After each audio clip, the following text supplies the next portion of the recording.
at Sydney Olympic Park Athletic Centre for the 2022 Chemist Warehouse Australian Athletics Championships. My name is Matt Lynch. Joining me up in the booth, Tamsin Manu. Tamsin, welcome to your first day here at SOPAC. Wow, I'm pretty excited to be here too. Thanks, Lynchy. You know, the Open start today, there's a lot on the program to look forward to. And haven't the juniors just been sensational earlier this week? And really looking forward to this under 1800 metres where we'll see Mel Gainsford-Taylor's daughter getting underway in lane one.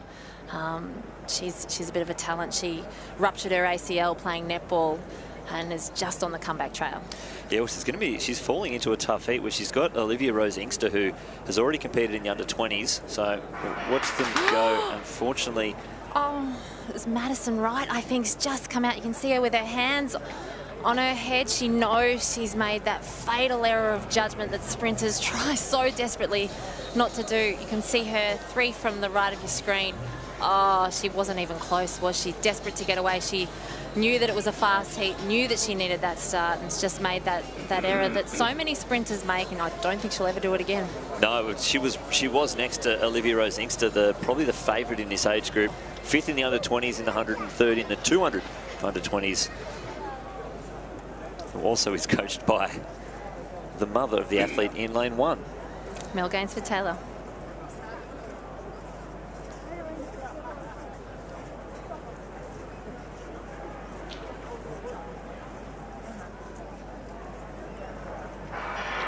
So we are away the first heat. Fast start on the outside. Ola Odie from Western Australia and Gabriella Taylor having a blistering run. Here comes Inkster though. This is the strongest part of the race. First 3 plus the next 2 fastest times there, and Inkster takes it 12.09. The wind negative 2.0. So it's tough sprinting conditions. Although the track is drying out and it was a little bit warmer today, the wind unfortunately not really helping these athletes. That's pretty tough, isn't it? But just the qualifier, you can see here, Inkster, she does have a great finish. She's run some really good 400 metres in her short career so far as a junior, but she just wanted to get the job done. You can see her look straight across to her training partner in Gabriella Taylor, who got the job done also. So they were the first 2 across the line, and they'll make it through to that final that comes up later. Well, it looks like Ebony Newton, the 3rd New South Wales athlete, she'll get that other automatic qualifying position too. So it goes New South Wales 1, 2, 3. And talk about having parents that run. Mel Gainsford-Taylor was obviously a fabulous sprinter for Australia. Ebony's mother, Kylie, ran in a World Juniors in 1994 in a 4x400 relay. So some talented parents getting their kids into the sport, which is great to see as well. It's good to see the next generation stepping out onto the track and enjoying themselves over a couple of sprints. So this will be the final heat of our under-18s women.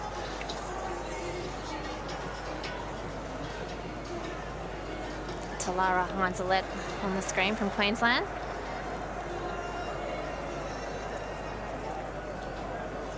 I'd probably say the favourite would be the athlete in lane 8, Emma Lee. Yep, coached by Davina Strauss. I read an article on her the other day where she was talking about how she's motivated by Brisbane 2032 Olympic Games. And I think we're going to see a lot of these Queenslanders in particular going to be pretty excited about having an Olympic Games in their backyard. Well, to think that we're so far away, but for these athletes, a lot of these athletes, they're 17 this year, that'll be their peak. Yeah, it's awesome. There she is on the screen now, lane 8.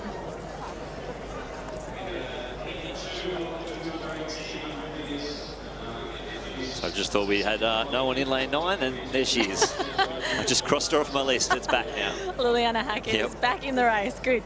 She's a Queenslander, so you would have seen her race a few times. Yeah, she just snuck in the side door there. She's coached by Tony Fairweather, isn't she? Yes. Double gold at the under-18 Queensland champs.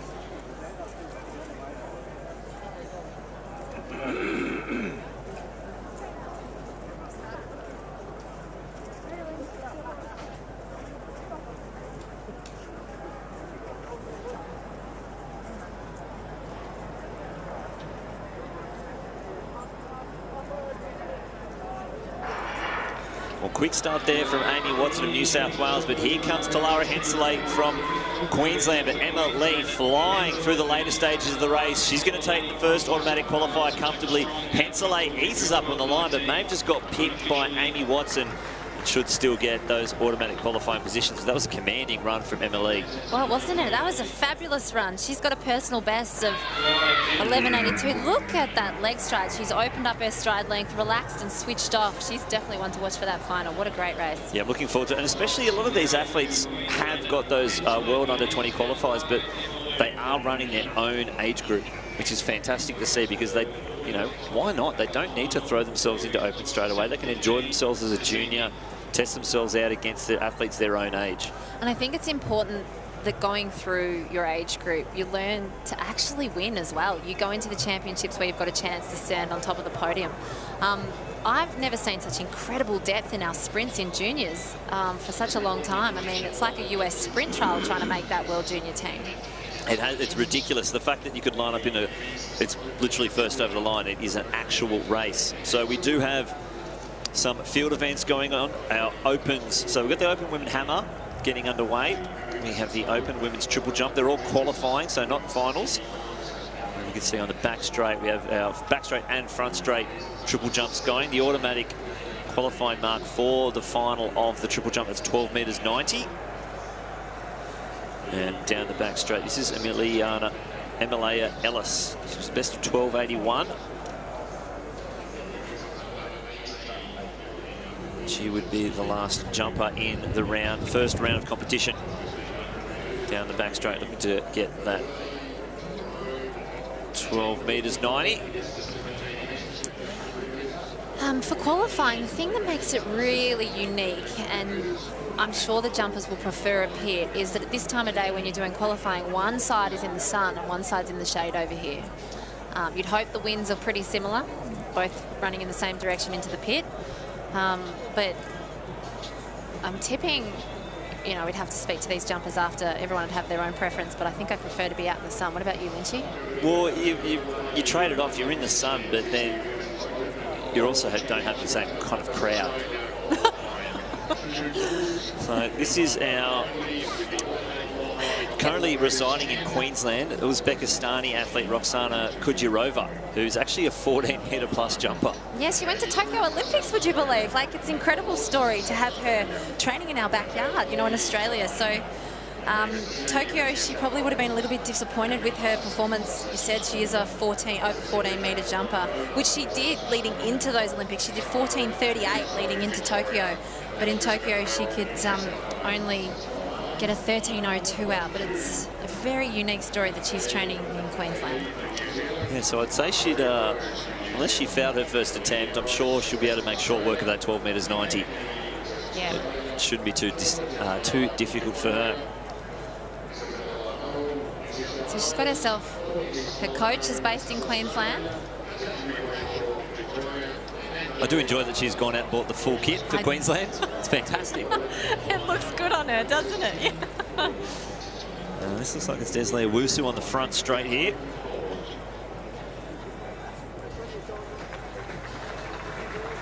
Desley's 20 years of age. Been having a fabulous season.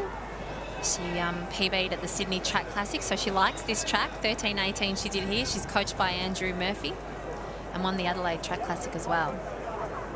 She's probably been the most consistent of our jumpers, always finishing at least the 1-2 spot in many of our competitions.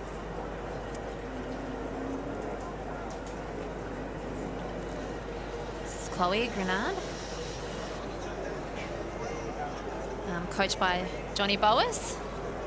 Fabulous, fabulous coach, Johnny Boas. He's been a coach for many great athletes, Olympic medalists. Gary Honey, the long jumper.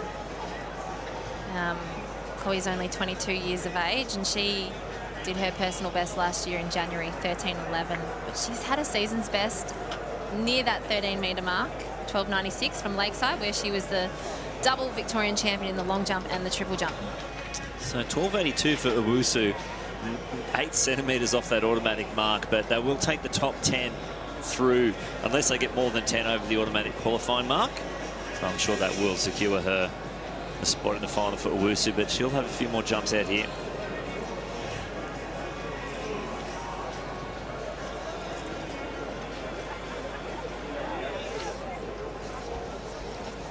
Handy on the board, but she didn't like that at the end. If that was a throw, I'm sure she would have just stepped out the front of the circle. I don't think she liked the way that was. No, she didn't look happy, did she? She just didn't. A triple jump's one of those really difficult events where you have to control that speed on the run up through the phases, and if you lose it in any of the phases, it really affects that jump at the end, and it just looks like she pulled up a bit short. So it looks like Kujarova's ready to go.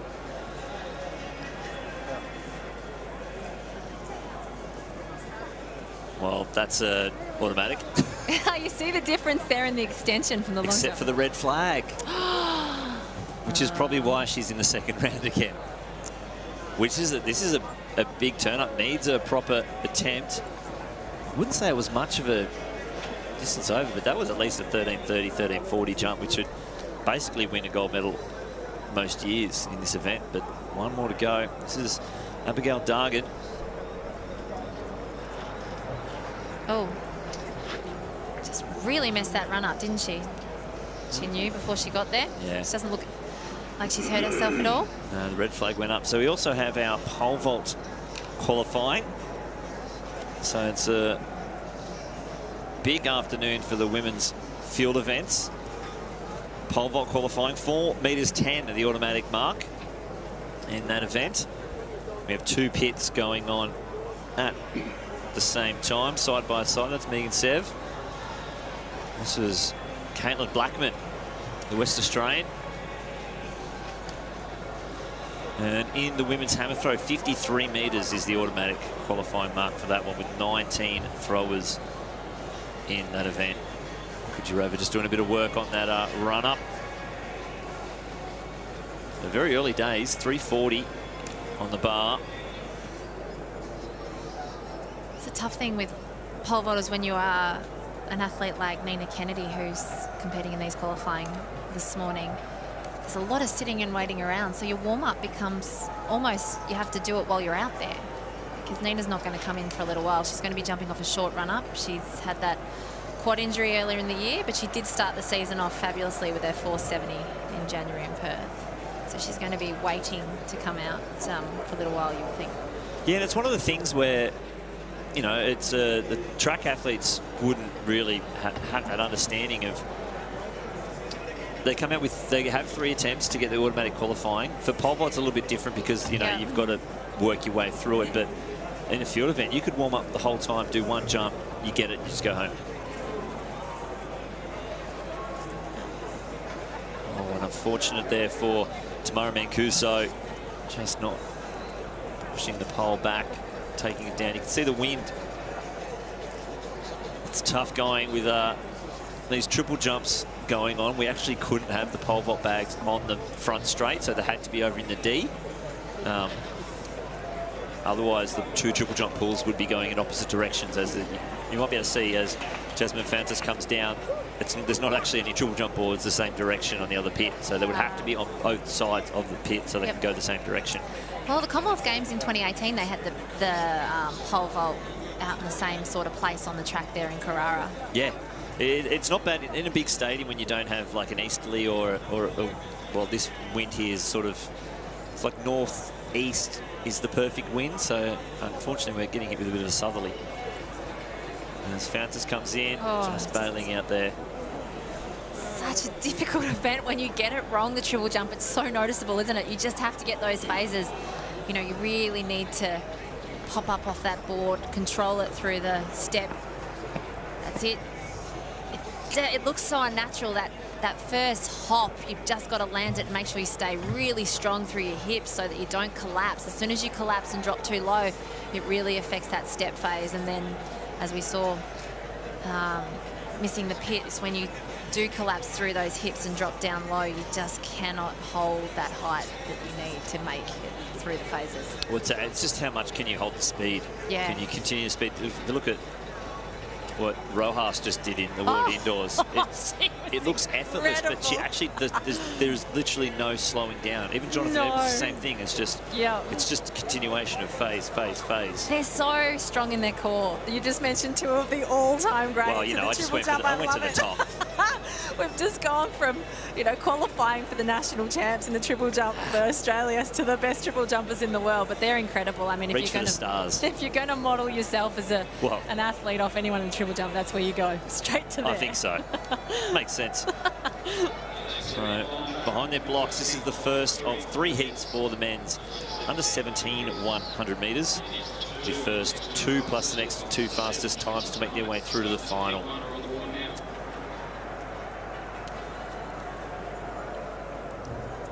I'll do a quick run through the star list. Aidan McDonald in at 2, Michael Alafakai in 3, Jeremy Kariuki in 4, Ivor Hales 5, Cody Hasler in 6, Reese Evans 7, Max Perkins in 8, and Max Bustle in 9.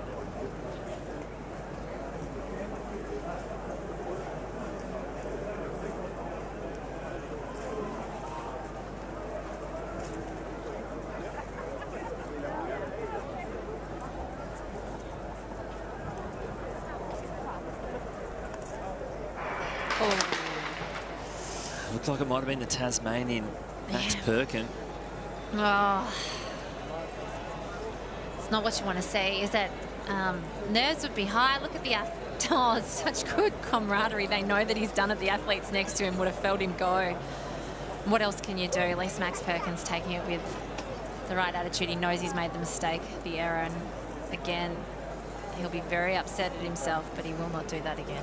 Fingers crossed he's lining up in either long jump, high jump. Alana Whitnell, her attempt. Max Busuttil on the outside a few years ago when he came to these championships, his flight got cancelled and he actually missed the 100 metres. He couldn't get here in time, so at least he's out there on the start line, the athlete in lane 9.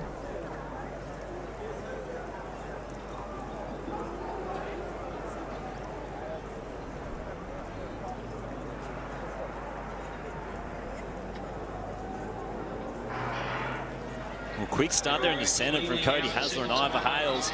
And then on the inside, Kariuki from Victoria, and on the outside, Busuttil. They're going to take the automatic qualifiers. Nalafakai getting very close towards the end. The win, negative 2.5. But Busuttil strong all the way through and takes the win. What's these changed results from the Vic under 17 state titles where Kariuki actually won those. You can see here Kariuki in those inside lanes. He's drifting, isn't he, across the lane? He started, you know, we remember Rowan Browning talking about running that straight line. If you can run that straight line, that's the perfect way in the 100 metres to get that fast time. He just really drifted Kariuki, and he'll need to fix that for the final, but the 2 Vics will be very, very happy to have made it through to that final later this evening. Yeah, the shortest distance from one point to the other is a straight line. Who would have thought the 100 metres was so difficult?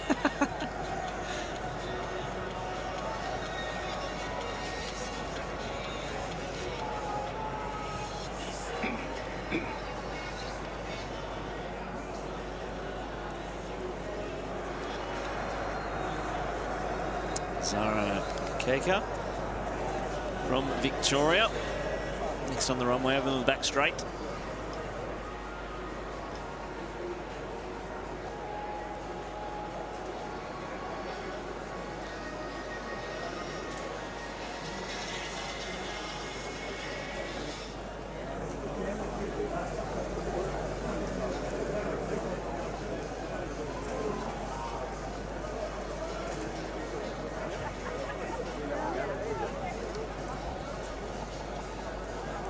Got 2 New Zealand jumpers over here with us, Hannah Aid and Aria Rhodes. Looks like it might be Rhodes here.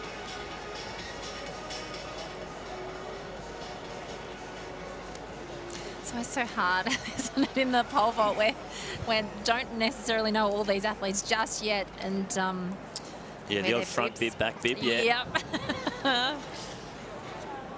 But the New Zealanders, haven't they had a great season? You can tell that they've been desperate to get out of their country and compete, because some of their results from their championships have just been incredible, especially in the women's sprints.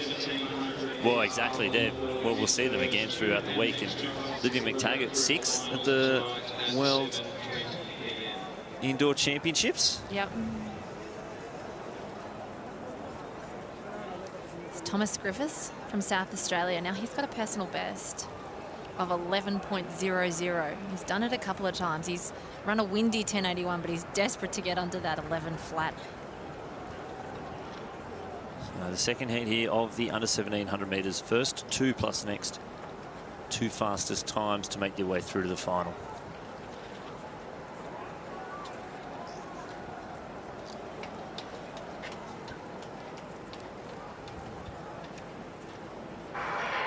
Good start there, the Tasmanian and the South Australian. Fairly even. Griffiths trying to make a move on the outside. Jacob Taylor as well. G-Man Pay from South Australia might just be in front. And James Whitnell. Oh, I couldn't give it to any of those. Thomas Griffith and Jacob Taylor maybe having the best of the runs, but the three South Australians across the field. Remember last year they were the medalists with Andrew Maenda. So I think that was the three with the young fella before. But I want to say maybe the New South Welshman, Taylor. Oh, it was one of my favourite interviews, to be honest, from last year's National Championships. It was absolutely fabulous. But what a race. Look at that. And just goes to show having competition really does bring the best out in you. Those South Australian lads will be racing each other week in, week out. Griffiths has also represented South Australia in the soccer and AFL. He's a talented athlete. So Taylor got it 11.41, Griffiths 42, G-Man Pay 44, and James Whitnell 45. So they were all faster than... I think it was at least third in the last race. Desley Wusu for earlier attempts.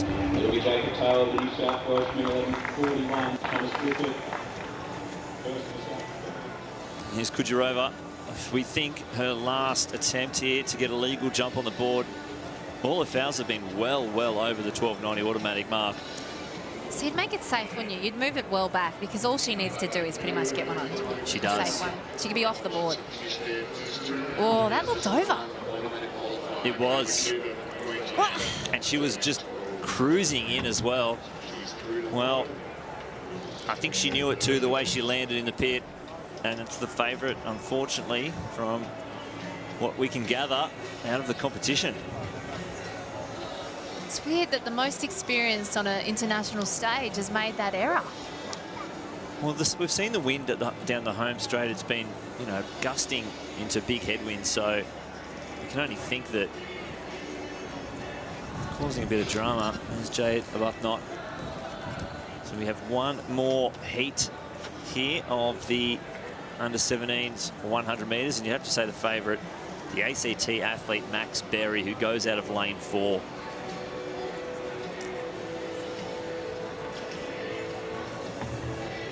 Berry's been running really well, hasn't he? He's got a season best of 10.88, consistently sub 11. He's coached by Faye Todd there in Canberra.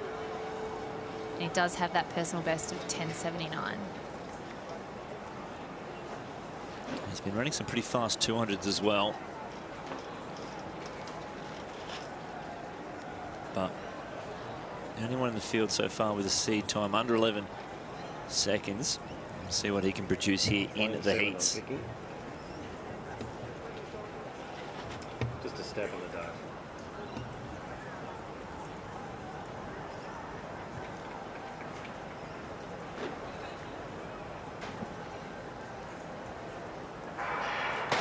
Oh. Not sure who that could have been. It's one of those ones where maybe it was a certain lane, but you don't want to even say it because you don't want anyone to go. Especially when it's a junior race, you know. They're still learning about competing at championships. It's... Yeah, but he didn't leave his blocks. No, it's a green. There it is. So it's just an unsteady. Good. Yeah, it was the Victorian. Just a little twitch. Hands and feet didn't move though, so... That's what you want to see, especially in these junior races. You don't want to see anyone making that error and getting disqualified. They've come a long way and they're just learning what it's like to compete in a championship, go through call rooms, come out here and race against your peers. It's a tough lesson to learn.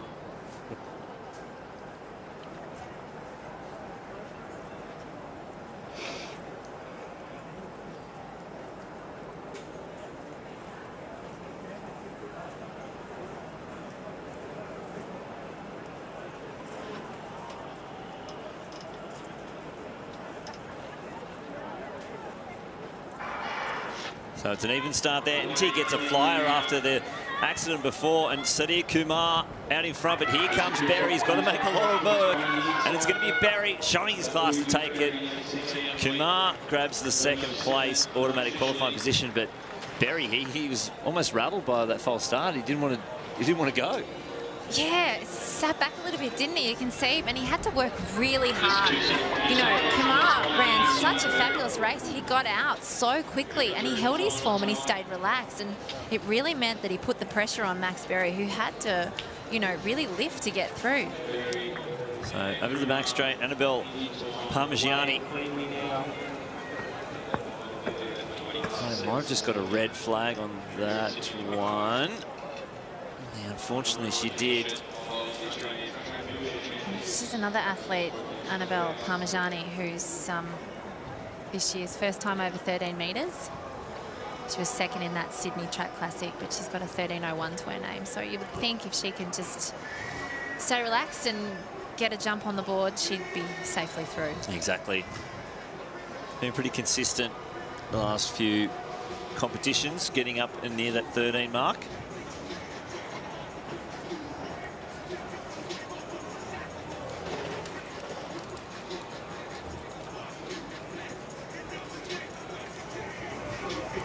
This is Charlotte McGill down on the home straight here.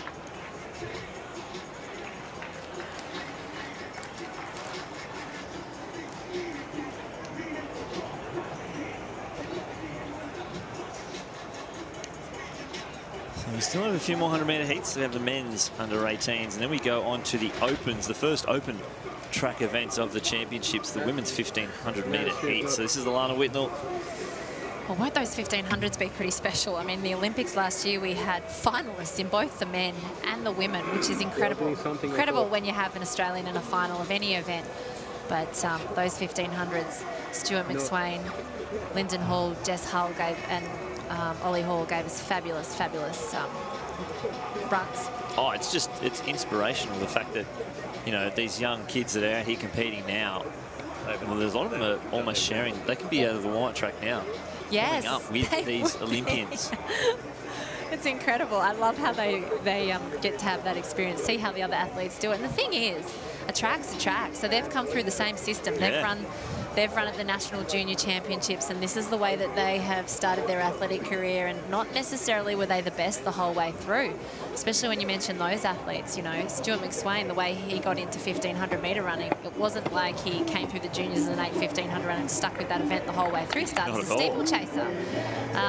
You know, in 2016, he wasn't even a chance for the Olympics, didn't make the Olympics, and in 2017 he started to get a lot better, and look what he did last year, qualified in 3 events. As we see the results of the preliminaries, Max Berry, the form athlete going in, he's the #1 qualifier, but Kumar really gave him a run for his money in that heat. But Lachlan Herbert from New South Wales, Jaden Nippy are all through to that final that we'll see a bit later this evening. Now we go to the first of the under-18 100-metre heats. It features Zane Eldridge in 2, Alex Harris in 3, Zach Urbach in 4, Rashid Kaba 5, Franklin Niwa Jarfoy in 6, Adrian Hadfield 7, Callum Brown in 8, and Patrick Poulter in lane 9. And there's Tala Pont who's on the runway.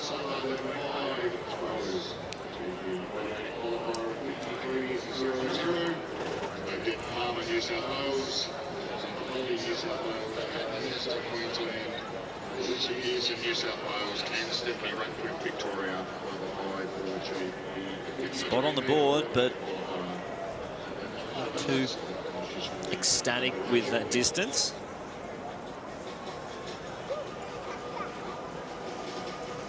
I just talk about it, maybe over-rotating a little bit in the jump. It's the first heat of the under-18 100 metres. Rashid Kaba, I'm looking forward to seeing how he goes. Do you know what his Insta handle is, Lynchy? No. The Entertainer. Well, so I'm expecting to be entertained. Here he is. He's a fabulous athlete. He's got a interesting story too. He was a Sierra Leone refugee, came here with his mum when he was 1 year old, and he's dancing there out in the track. He was actually selected for Oceania team last year as a under-20 athlete. He ran fabulously. That's just my guess. I'm going to be very interested to see how he goes here in the first heat. Well, he doesn't mind putting on a show at the end of the races.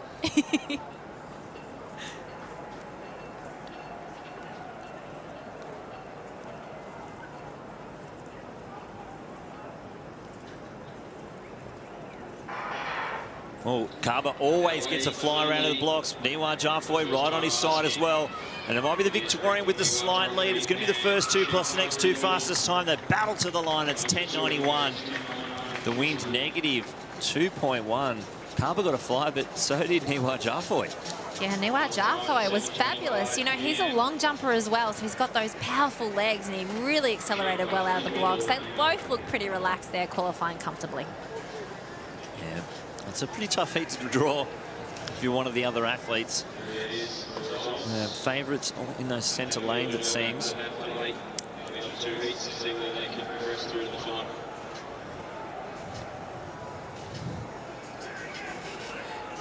Now, women's hammer throw qualifying going on as well. 21 in the field, so obviously you can't split the hammer throw.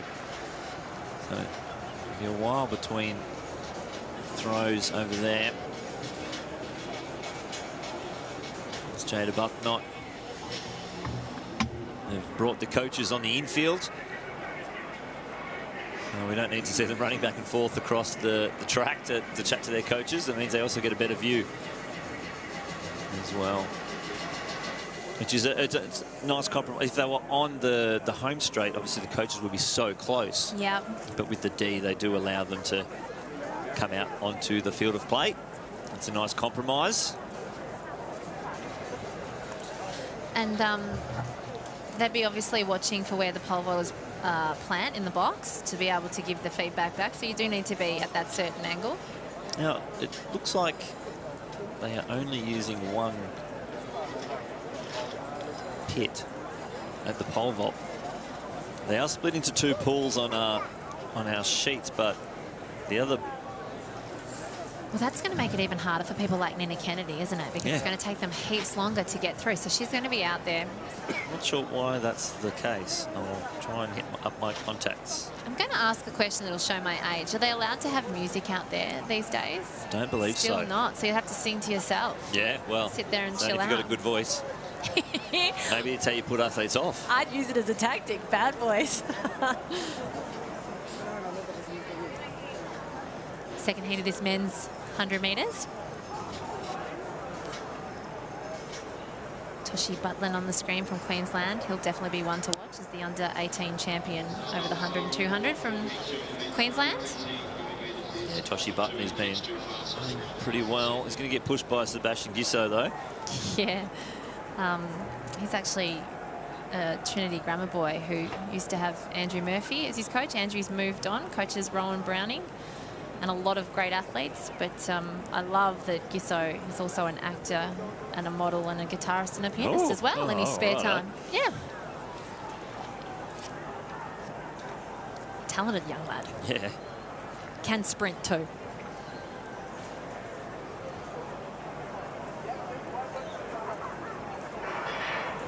So Butlin and Gisso getting the best of the starts. Good start on the outside. Lachlan Wood as well. But Toshi Butlin flying through the later stages. Gisso looks around because he's got the other spot covered. The wind negative 3.6. Butlin goes 11.03 unofficially.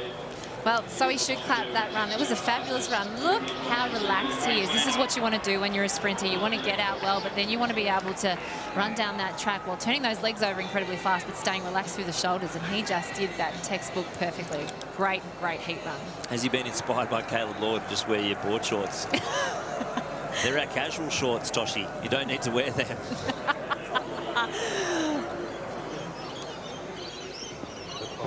Marnie Whitnell, her final attempt. Gets the white flag.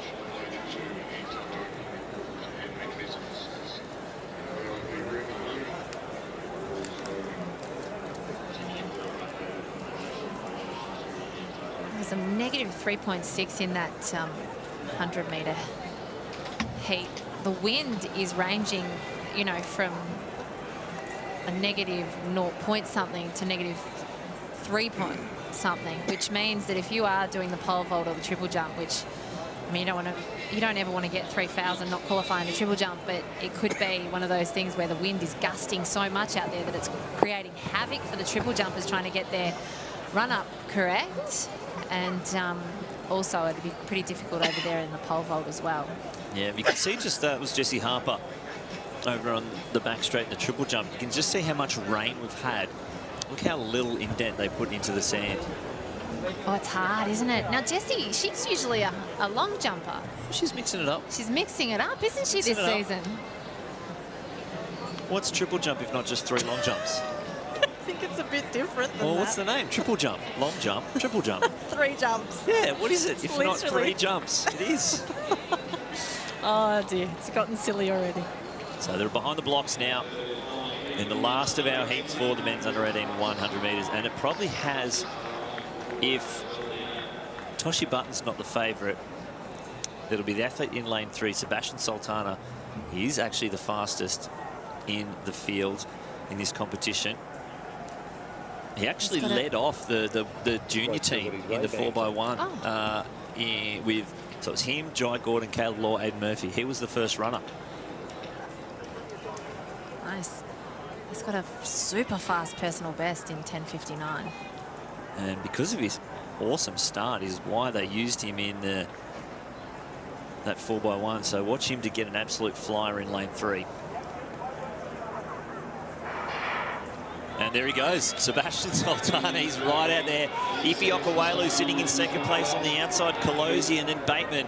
But it's Sultana easing across the line. 10.83 minus 2.5.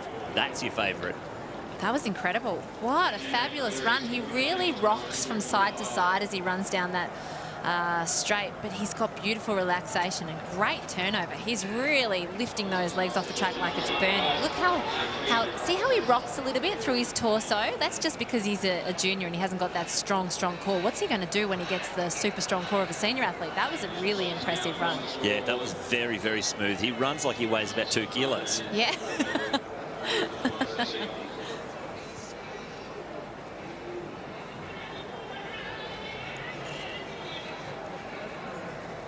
So that'll be a pretty exciting heat. So MLA Ellis, the last jumper in the back straight triple jump. Oh. We're just bailing out there at the end. So we'll try and grab you the full results from both of those triple jumps. It's gotten so windy, it's starting to get windy up here. I'm catching the sheets. I'm catching the start sheets. It is very, very gusty today. So, you know, the athletes this week I've been watching have had to deal with such incredible conditions, but that's our sport. It's an outdoor sport. So it's actually really good practice for these athletes because you're going to get to championships through your career, especially if you're lucky enough to have a long career where it's not always going to be those perfect, still, summery conditions. So you have to learn to compete under any circumstances, and it's what better place to practice it than an Australian championship. That men's 100-metre final is going to be incredible, isn't it? It's going to be super, super fast.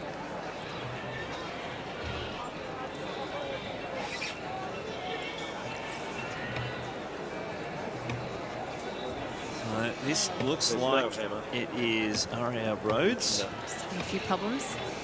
And you can look, the crosswind is probably the enemy #1 for pole vaulters. Yes.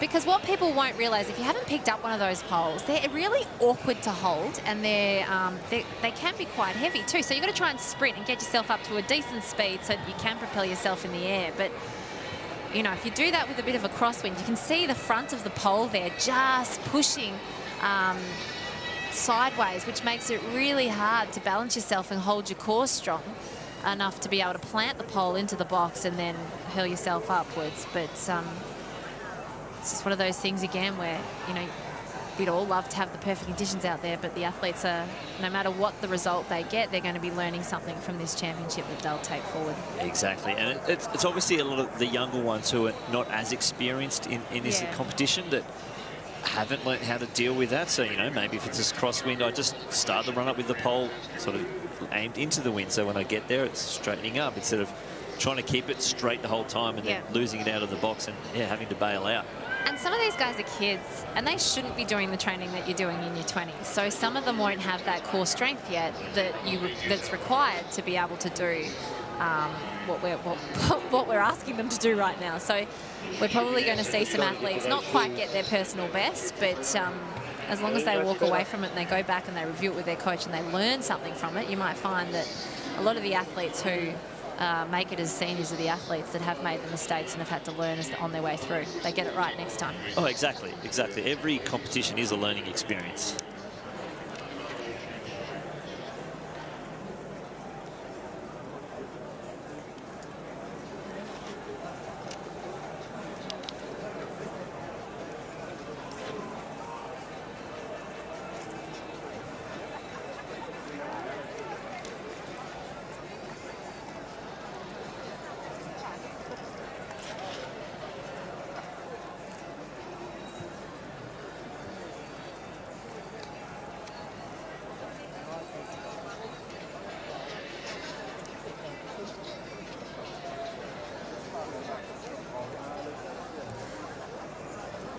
Bar's still in 360 in the pole vault.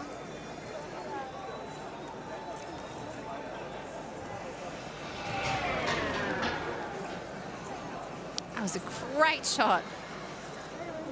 Sometimes it's just about getting over that bar, even if you haven't quite got the height off the pole. If you can maneuver your body over the bar and not touch it, it's still a clear.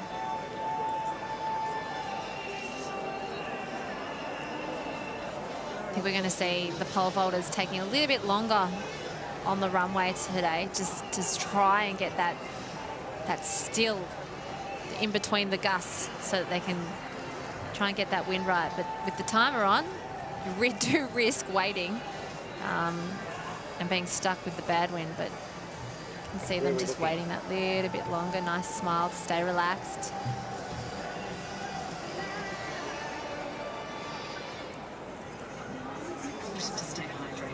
Waiting for the all clear from the officials.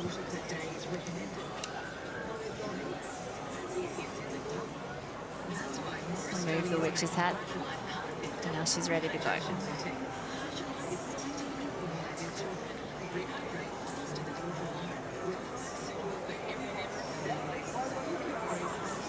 Good use of the bar there. Plenty of bend. Fowler corny.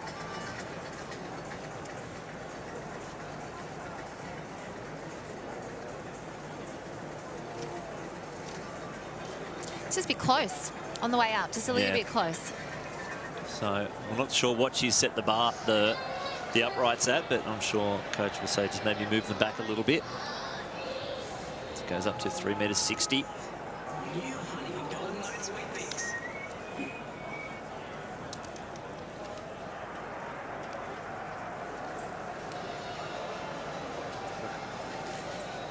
You know, the pole vaulters had some real troubles too at Sydney Track Classic with the wind, where it was on the front straight.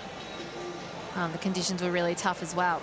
So they're not having a lot of luck this season with some of the conditions. So no, exactly. It's been tough. And this is the wind is actually supposed to get stronger and stronger as we go through the next few days. So yeah, I was speaking to some of the men who are going to be in the 400-meter hurdles later this week, and they were saying that they were preparing for that wind. They know that it's coming, and I think, like we've said, athletes have competed in all sorts of conditions. So as long as they know that it's coming, and this is a championship, it's all about trying to get on top of that podium. So some of the times and the distances and the heights may be a little bit off, but if you can come away with that national championship, then... So it's currently the wind at Sydney Olympic Park is a 16.7 kilometre an hour southerly with 30 kilometre an hour gusts. So rumour has it, it's supposed to get up to 40 kilometres an hour, which is twice as strong as the wind now. And then you can imagine what the gusts are. A 45, I think, kilometre an hour gust was about a minus 12.5 metres per second. So It's going to be. Well, I don't even have to say it's going to be. It's going to be Let's pretty just leave tough it out there. Pretty tough. only the really, really hardened athlete's going to survive, but that's okay. That's okay. I can't imagine running a 400 in that. Hey, the Commonwealth Games are in Birmingham. Like, the conditions in UK can often be horrendous. So Could be pretty bad. yeah, you know, it might be one of those things where our senior athletes that qualify for those games, if it is a horrendous day, they can say, well, I had bad conditions at the Australian Championships and still did really well. So it's amazing the things you call on in your mind when you're searching for some sort of confidence while you're out there on the track. But if you've been there and you've done it before and you've been able to achieve in bad conditions, it does actually put into your memory bank. You know, you can call on it when you require it. And for some of our elite athletes, competing in bad conditions is actually a really, really good thing to do in terms of practicing for that major. Oh, it's not fun, but I'm sure you learn from it. Yeah. Yeah.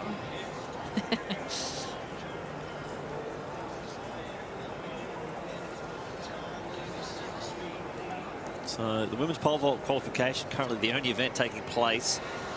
And you can see the strength of the wind there just blowing the West Australian across.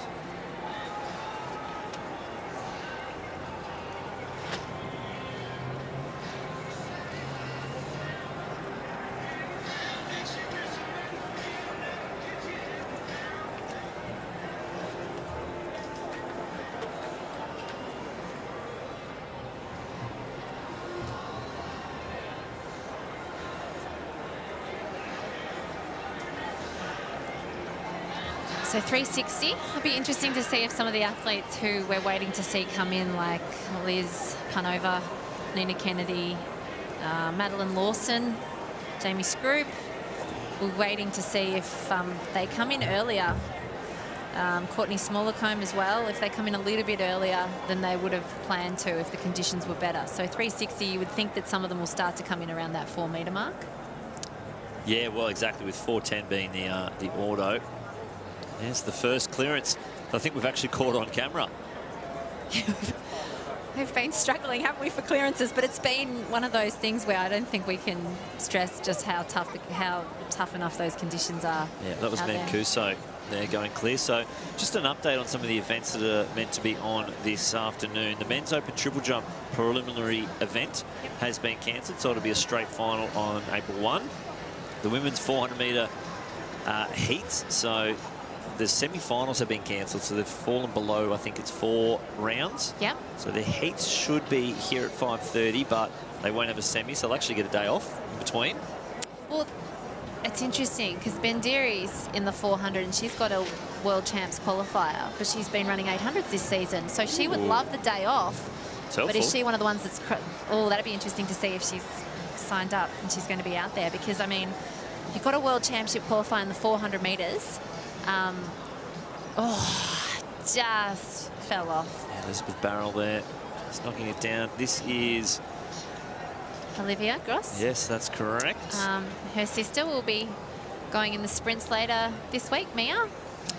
So the 3 of our 1500s, the men's under 17, women's under 17 and women's under 18, their prelims have all been cancelled as well. So we won't see another event on the track until 3:40 p.m. now. Wow, awesome. We get to focus on the field events, which I love. Which is what we were meant to see right now, and that's why I couldn't find the start list. So it was a little bit of a panic, but that's okay. We're all good. We're focusing on Olivia Gross, who now has a WA next to her. She's a Victorian. Made the move. She is a Victorian, but she's gone across to WA to get coached by Paul Burgess and be in that amazing pole vault squad over there. And I saw her dad this morning and we were talking about how she was going, and she's loving it, absolutely loving being in the squad. And why wouldn't you? They're fabulous, fabulous athletes, and what a great coach. Oh, bang.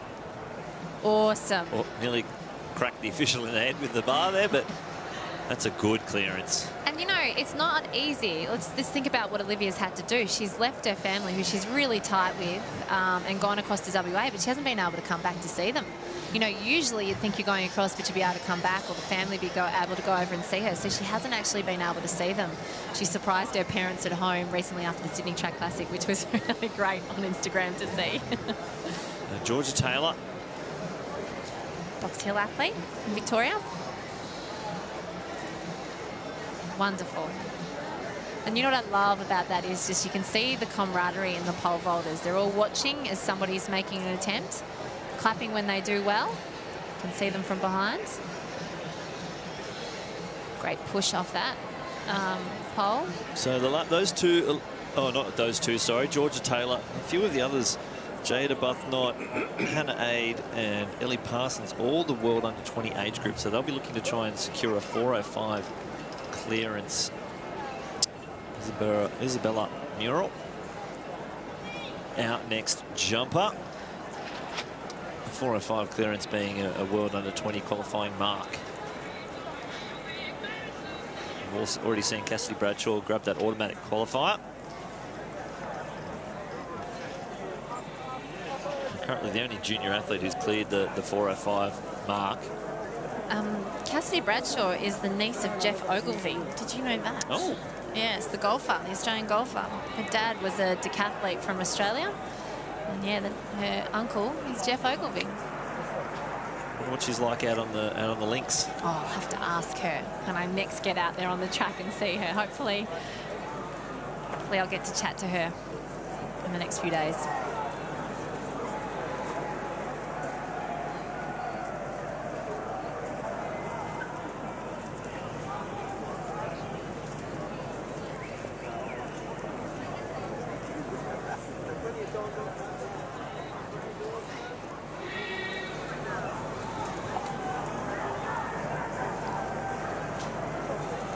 I think she's been timed out there, unfortunately. Mural. And that's what we were talking about before, about the wins. Like, you sit there and you wait, but there's a risk waiting too long if you just, you're waiting for that still moment that doesn't come. It's not easy.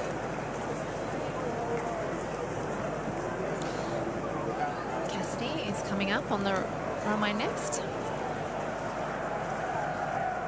Her sister did really well the other day in the 800 as well. I think she nabbed a medal also in one of the junior 800s. Came flying home at the finish. It's an interesting mix, isn't it? 800 and pole vault in the family. Well, it's the same as the Gross sisters. Yeah. Yep. Oh, massive clearance. Oh, amazing. Now she's coached by her dad as well. Decathlete Chris Bradshaw would have done the pole vault in the decathlon, so interesting.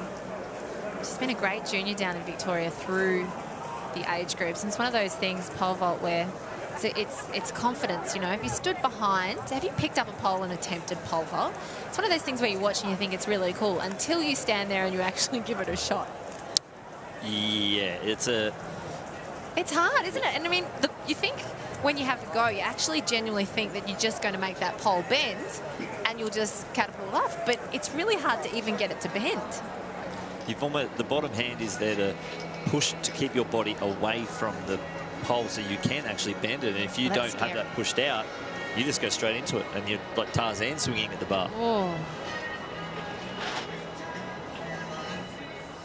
Not to be there for Jade.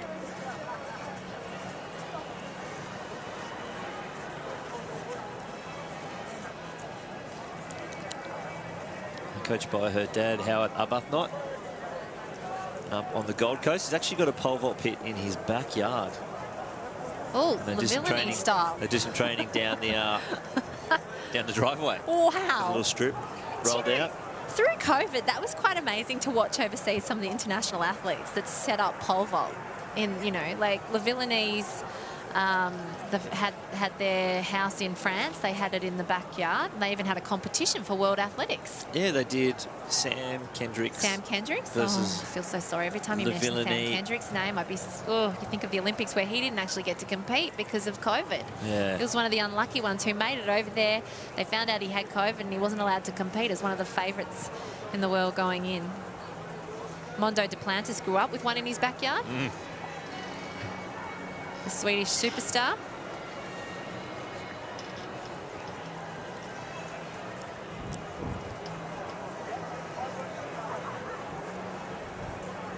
Rafaela Corny unfortunately, she's almost getting the height, isn't it? She just looks like her takeoff point's just a little bit out. So when she's going up, she's hitting the bar rather than making sure that her high point's before the bar so that she clears it. But she's got all that it takes to clear that height. It was a better attempt than the last one, just nicking that one. Yeah, and it's tough because she's an over 4 metre jumper.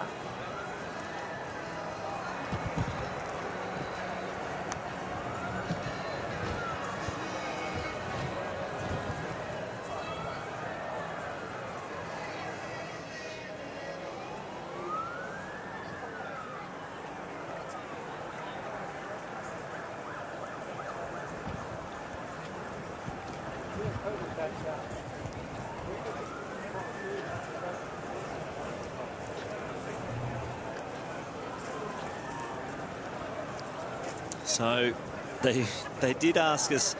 There's a few officials. We were at an officials function last night, and they're like, "Oh, you guys coming out to help us move the pole vault bags at 9:30?" What do you mean? It starts at 2 o'clock. No. That's could be out here 9:30. Wasn't for me. I definitely wasn't here at 9:30. But unfortunately, it has been deemed unsafe, the other pit. So that is why we have both pools in one. So instead of a split pool on 2 different bags side by side, it is now just one combined. Okay, I've got to ask, in a world-class facility, what would have occurred that would deem the other one unsafe? Would it be the wet water in the box? Couldn't tell you. It'd have to be something to do with the rain that we've had here, surely. She's really struggling with that run-up, isn't she? And the problem with the pole vault, if you second guess yourself and your run-up is out, that confidence issue starts to kick in. It's not like a lot of the other events in track and field where you can throw a watch away and just go back to the basics. In pole vault, if you lose your confidence, it's actually quite a dangerous event. Oh, yeah, it's very, very risky. Yeah. Ellie Parsons on the runway.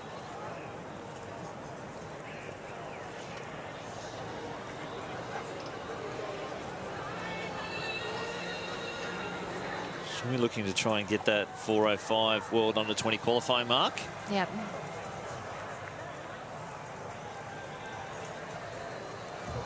It's good that they've got a second chance this week, isn't it, to attempt to get those qualifications for those World Juniors later this year.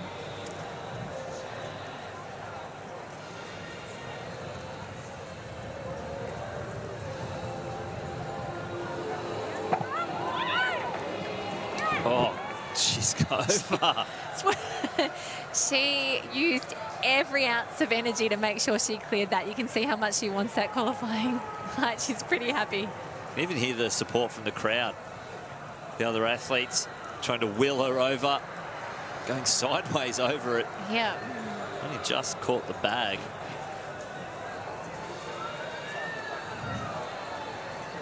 Elizabeth Burrell.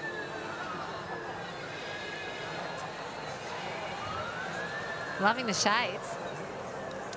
It's pretty glary out there. The blue tracks are more glary too.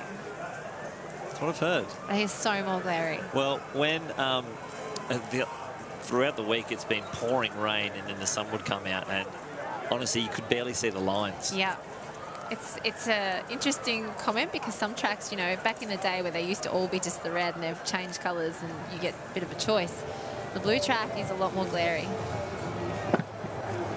Oh, great height. That was a good clearance. Sunny's help. What a fabulous, fabulous clearance. Just great power off the pole. She really used her speed well and just look at the bend. Just the push off, like the height, that was fabulous. They should have the pillow fight in there. And you know that technique is still a lot that she could work on to even, you know, push to higher heights. But she'll be happy with that. Isabella Morrell up next on the runway.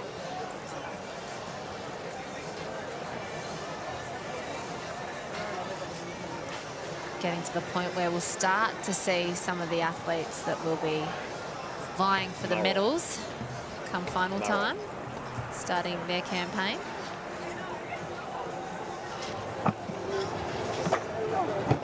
She just didn't have as much speed when she hit the box. So just another update for those who might be just tuning in. The scheduled under 17 and under 18 women's 1500 metre first rounds have been cancelled, so they will be run at a straight final at the final time. And other events will fall under that. The men's under 17 1500 metres, those heats have been cancelled also. And in the women's 400 metres opens, their semi-finals have been cancelled, so they will run their heats tonight and then their final in 2 days' time. And the men's open triple jump, their prelims have also been cancelled, so they will do their final at final time on Friday the 1st of April.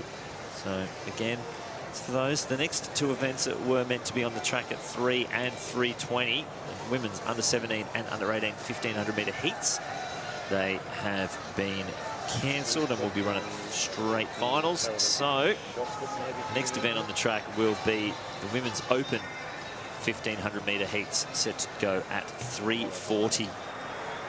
So another 25 minutes before we see another event on the track. The heats are actually looking pretty good. We've got such talent in our middle distance and distance at the moment. You know, in this 1500 coming up for the women, we'll see Lyndon Hall, who's just fresh off the plane from the World Indoors. Jess Hull isn't running the 1500. She's going to focus on the 5000, which is on Saturday night. She's last year, you know, Jess was fabulous in both the 1500 and 5000. She had to make that choice going into the Olympics. So a bit like Stewie, had to choose what event. Just getting the run up just that little bit wrong again. Arbuthnot will go over to her dad, who coaches her. Let's get some advice.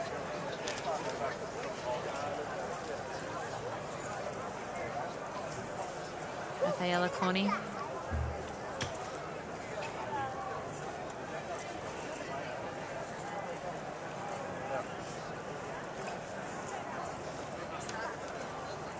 But, yeah, no, Jess and Stu both chose the 1500 metres over the longer distances at Tokyo Olympics. And I think, you know, for both where they're at in their careers, that was definitely the right decision to make. But it's got to be a hard one when you're qualified in multiple events for an Olympic Games to let one go. Oh, especially when you might not have had the best of races that you would like. You just had that option at the back stage. Like, oh, got this other event here. Yeah, the way the program fell meant that they both had to make that hard decision. You know, if it had have been any different, like if the 1500 men's had been a bit earlier, same with the women and the fives were at the back end, they could have doubled up. But unfortunately, that Tokyo program didn't suit quite a few of the doubles that you would have liked to have seen. I mean, Safan Hassan was the most amazing triple that I've ever seen in my life. Like, that wasn't meant to work at all, but she attempted all three. And I think because of it, it was her. Wow. Well done, Corny. Over it. Great job. Got the uprights in the right spot, and it's just like, oh, I know, it took me long enough. That's what it was. Yeah, it was just like, oh, we got it. Yeah. There we go. Look at that. Perfect. That's it. Huge clearance. Yeah, it's amazing the difference between her vault before that one attempt to that one. It was like watching a different athlete. So I have heard word that it was unsafe. The second set of mats deemed unsafe due to the weather we've had over the last 5 days. So it should be clear, hopefully, for the rest of the weekend. Obviously, with our decathlons, you know, we have a lot of guys in the decathlon that come in so many different heights. And you don't want to have happen what happened in the decathlon in Canberra earlier this year, where the events got pushed so late, they had to run the 400 the next day. Which is... Oh, my goodness. I can't even get my head around having to run the 400 at the start of day 2. So you make yourself full of lactic before that day 2 program, which is ridiculously hard as it is. So I think what happened, it was someone got hurt in the high jump. The high jump. And it went so long that the lights went out. Yep. So they actually couldn't, some of the athletes couldn't even finish their high jump, let alone run a 400. And then, like, oh, you can run it before the hurdles. Oh. Which would only have been possible since, so before Doha, the rule was 5 events need to be completed each day. Yeah. But because Doha, the decathlon, went over past midnight, because it was so hot, they actually changed the rule that each 5 events need to be completed in a 24-hour period. So it's the only reason why they could do it. As you can see what the conditions are causing with some of our athletes, just frustrating. Look how... I mean, look at the red wind socks. You can just see. I mean, you saw the official's flag go up then. It was just completely blowing really strongly.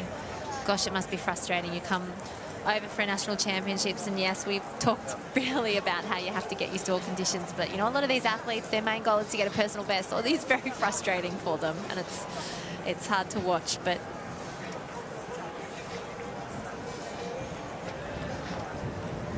still trying to get my head over trying to run a 400 before trying to do those high hurdles. That would be almost impossible. You'd be full of lactic trying to hurdle.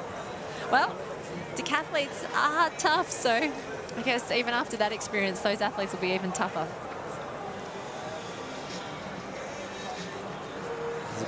Isabella Murrell. Looks to be last attempt here at 360. Oh.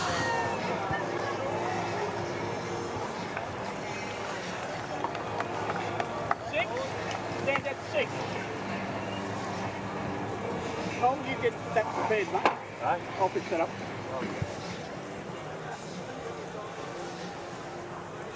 And that's the pole. Gets pretty good height. Just, it was a good attempt. It just not to be on the day. Just coming down on top of it. Yeah.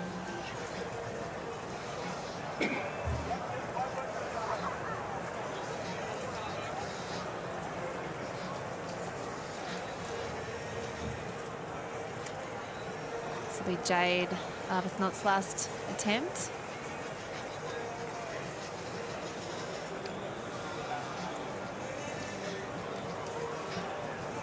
Just getting some last-minute instructions from her coach, her dad. Always interesting being coached by a family member. Some of the most successful partner-athlete relationships have been family duos. The debrief after the competition. Sometimes the best point to do it is while it's fresh in the mind.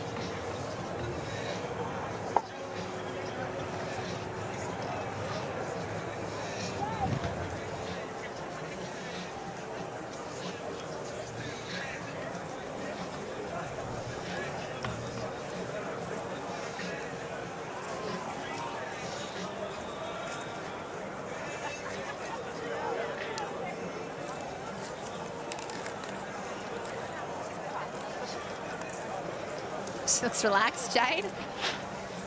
It's a good sign.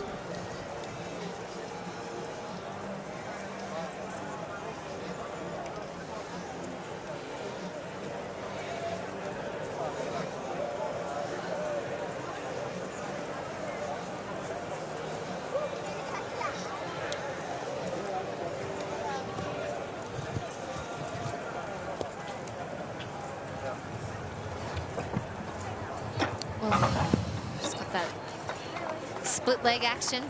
Just unfortunately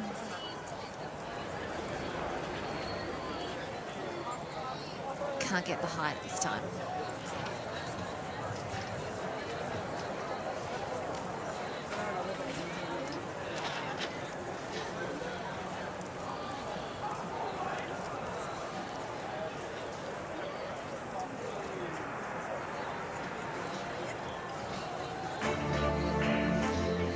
Qualifiers through to the final of the women's hammer throw.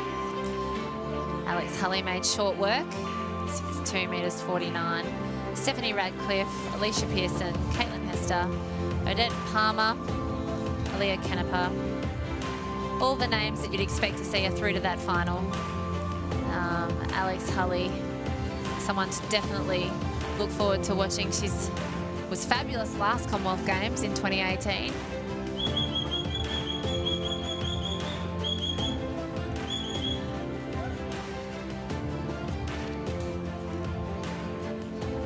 Silver medal.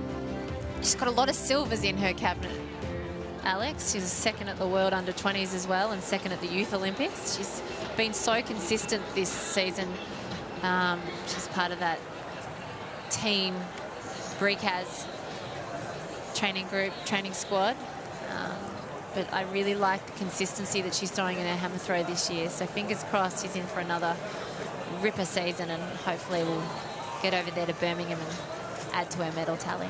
What's it tough with the New Zealanders throwing so well? It is It's very almost hard to get on an Oceania podium at the moment. Oh, it's very tough. But she's, you know, she's one of those athletes that if you pick her, she tends to perform. You know, at major championships is where you see Alex really step up and perform. She's not afraid when there's a competitor. We saw at the Sydney Track Classic when they brought out the American star Gwen Berry, and that's when she got her personal best. She thrives, and that's what you want from your elite athletes. You want them to thrive in elite company, and that's what Alex Hulley is like.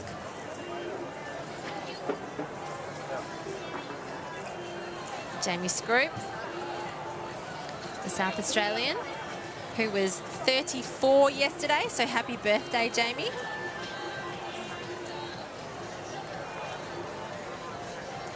She was actually part of she was a bobsleigh athlete.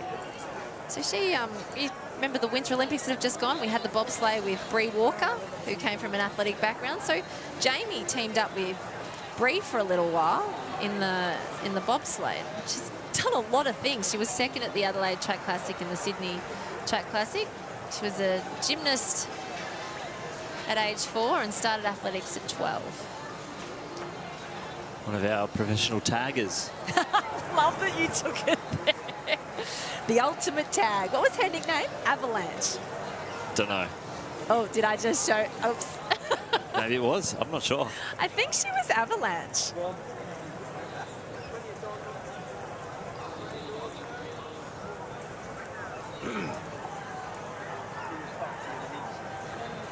But a really long journey in the sport of track and field. It's one of those things where there's so many highs and there's actually quite a lot of lows when you're trying to be an elite athlete. She used to be coached by Alan Launder, who unfortunately passed away in around 2014, I think. So then finding your groove after losing your coach, it's tough.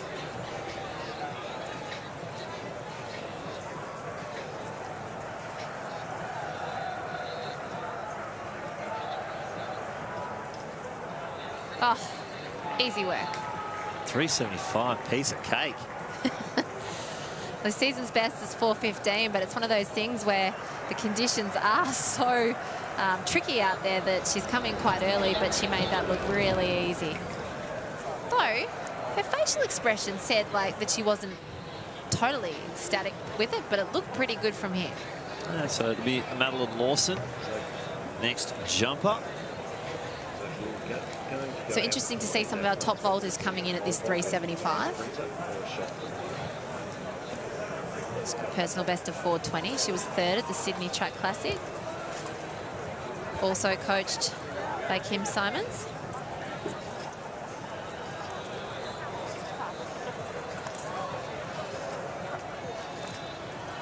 Oh, didn't go to plan. No, not to be on that one. So I think a lot of the athletes have seen just how much drama 3.60 has caused the rest of our jumpers. So they're thinking, look, I need to jump on the board. Yeah. I can't stick around. It doesn't matter if I don't come in until, say, 390 and all these people have, bailed out or got one, I miss it. Yep. I can't make it through to the final. Well, and all you remember, isn't it, who wins the final? So you've just got to get into that final, whichever way you can. So if it's by clearing an early jump that you wouldn't usually do. Oh. And the thing that happens as you go higher, not focusing on everybody's pole that they're bringing to the competition, but they change their poles through the competition. So sometimes you see an athlete do one clearance and it's absolutely amazing, and then they go into their second clearance at a higher height, and you're thinking, well, that just looked like a different athlete again, but it could be just because they've swapped poles and just the stiffness of the pole they're not quite used to yet.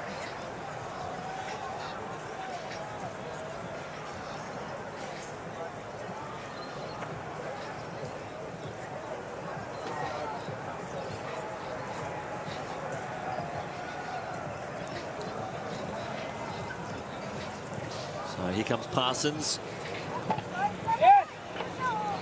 probably just not enough flex there in the on the pole on the way through.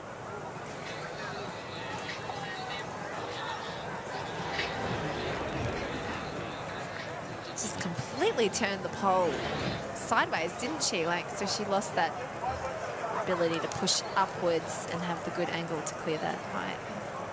So Mancuso now. So we won't see Parnova for a while. Should be Mancuso, then Elizabeth Barrell. Their first attempts at 375. And there's the results from our triple jump. That was the triple jump on the front straight. So no automatic qualifiers there. 5 of our athletes over 12 metres. Well, it is missing someone though, isn't it? Well, that was the front straight, that one. So I don't know if we've got the back straight yet. Have we shown the back straight list yet? I don't think so. The final's going to be missing the favourite, right? I would say so. 3 fouls. Well, then she's definitely missing. Yeah, it's a tough one. So I don't think that she wouldn't have been able to win the Australian title. She hasn't been. You need to be a member of a club for 2 years in Australia at least. She's got the uniform. She did. She found the link to buy the secret uniform.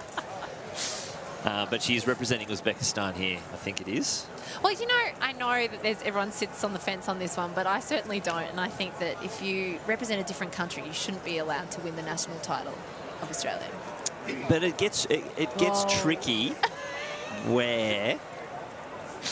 Can we have our first fight? So, do you mean in any age or opens only? I just don't think... any age or opens only? I think, do you know what? Don't trick me into saying something I don't want to say, but I'm going to say any age. Because Any age? So what if someone... the passport thing, I know where you're going to take it. It's very difficult. Very difficult with the passport thing. I think, well... you could be born here and not have citizenship. I think under 20s and fair. opens, where you're actually going to be representing the country. If there's a team on the line, but I still think at under 20 level and opens... because, you know, as kids, parents take their kids around the world and, you know, wherever they're competing, they should, you know, they win the race. It's probably whoever wins the race wants the medal, and it's not as big a deal. But if you're in opens and you're in under 20s, I think that, especially open, that our senior national champion should be somebody who is eligible to represent our country at the major championship. The tricky thing is, this is the Australian Club Championships. We'll change the title of it. It's not what the title is. That's what it is. So if we had selection trials, then obviously yes, they would be allowed to. Why can't you just call it the Australian Championships? Well, it's what it's called, but it's not what it is. Well, why can't we just make it the Australian Championships? It could. It would take a long time, I'd say, to get that sorted. Ugh, politics. No, I don't like politics in sport.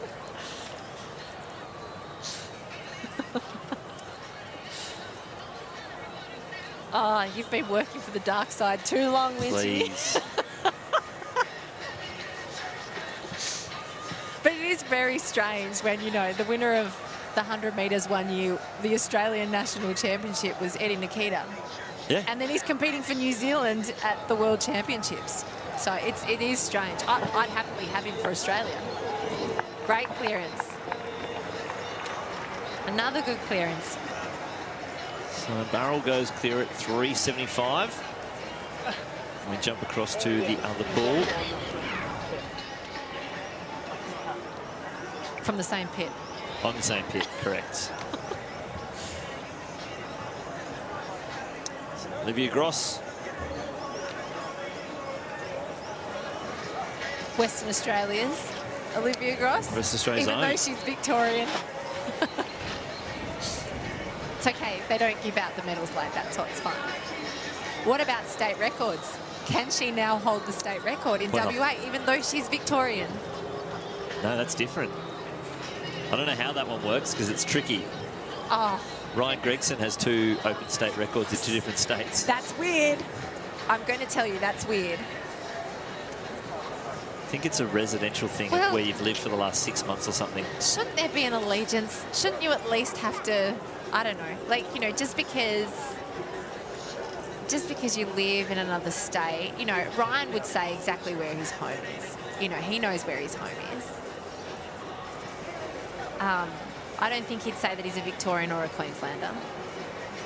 No, well, he had an opportunity to get all three. He could have had the East Coast. See, and that's very strange.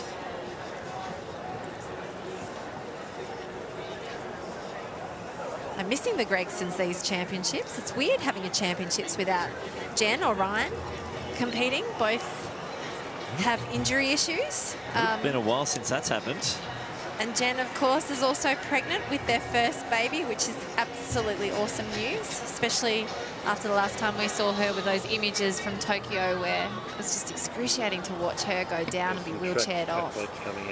But brilliant that her and Ryan are expecting their first baby, and Jen is definitely keen to get back to the track after having the baby. So Nina Kennedy, an Australian record holder, her first attempt, 375 off a short run up.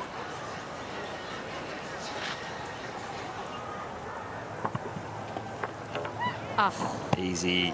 How good is she? It's so fabulous to see Nina Kennedy out here competing. She's such a world-class athlete. She went into those Olympics as one of the favourites, and she had such a tough baptism of fire into the Olympics where she was quarantined because of a COVID scare and wasn't sure if she was going to be able to compete. They tested them extra and really struggled with everything that went on, but she will be bounced back a better athlete for what went on over there. But it's fabulous.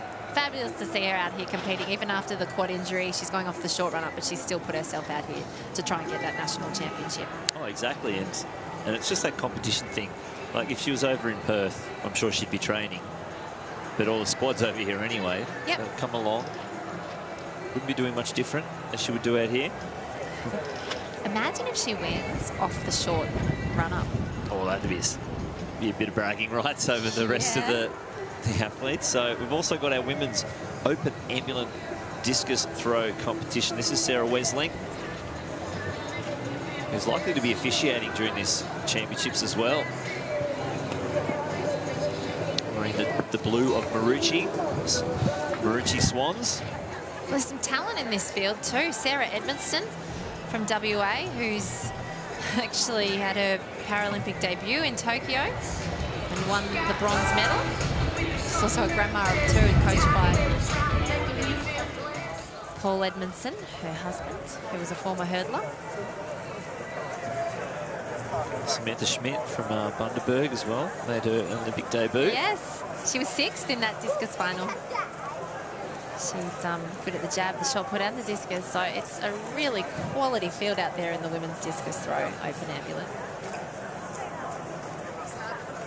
There's Courtney Smallacombe.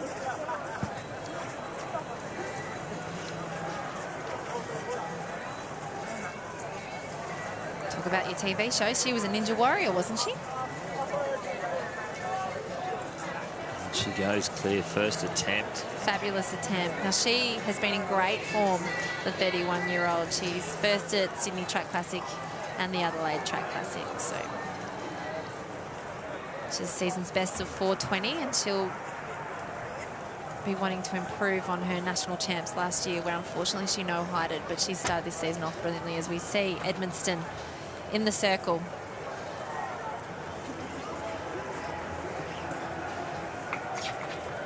Solid throw there from West Australian. And we're not too far away from our first track event as well. As you see Bradshaw on the runway for her first attempt. She's shoulder heavily strapped, doesn't she?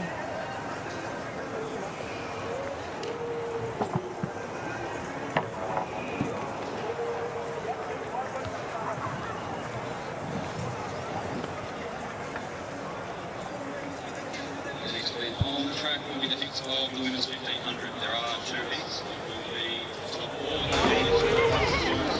on Friday evening. Start the sirens.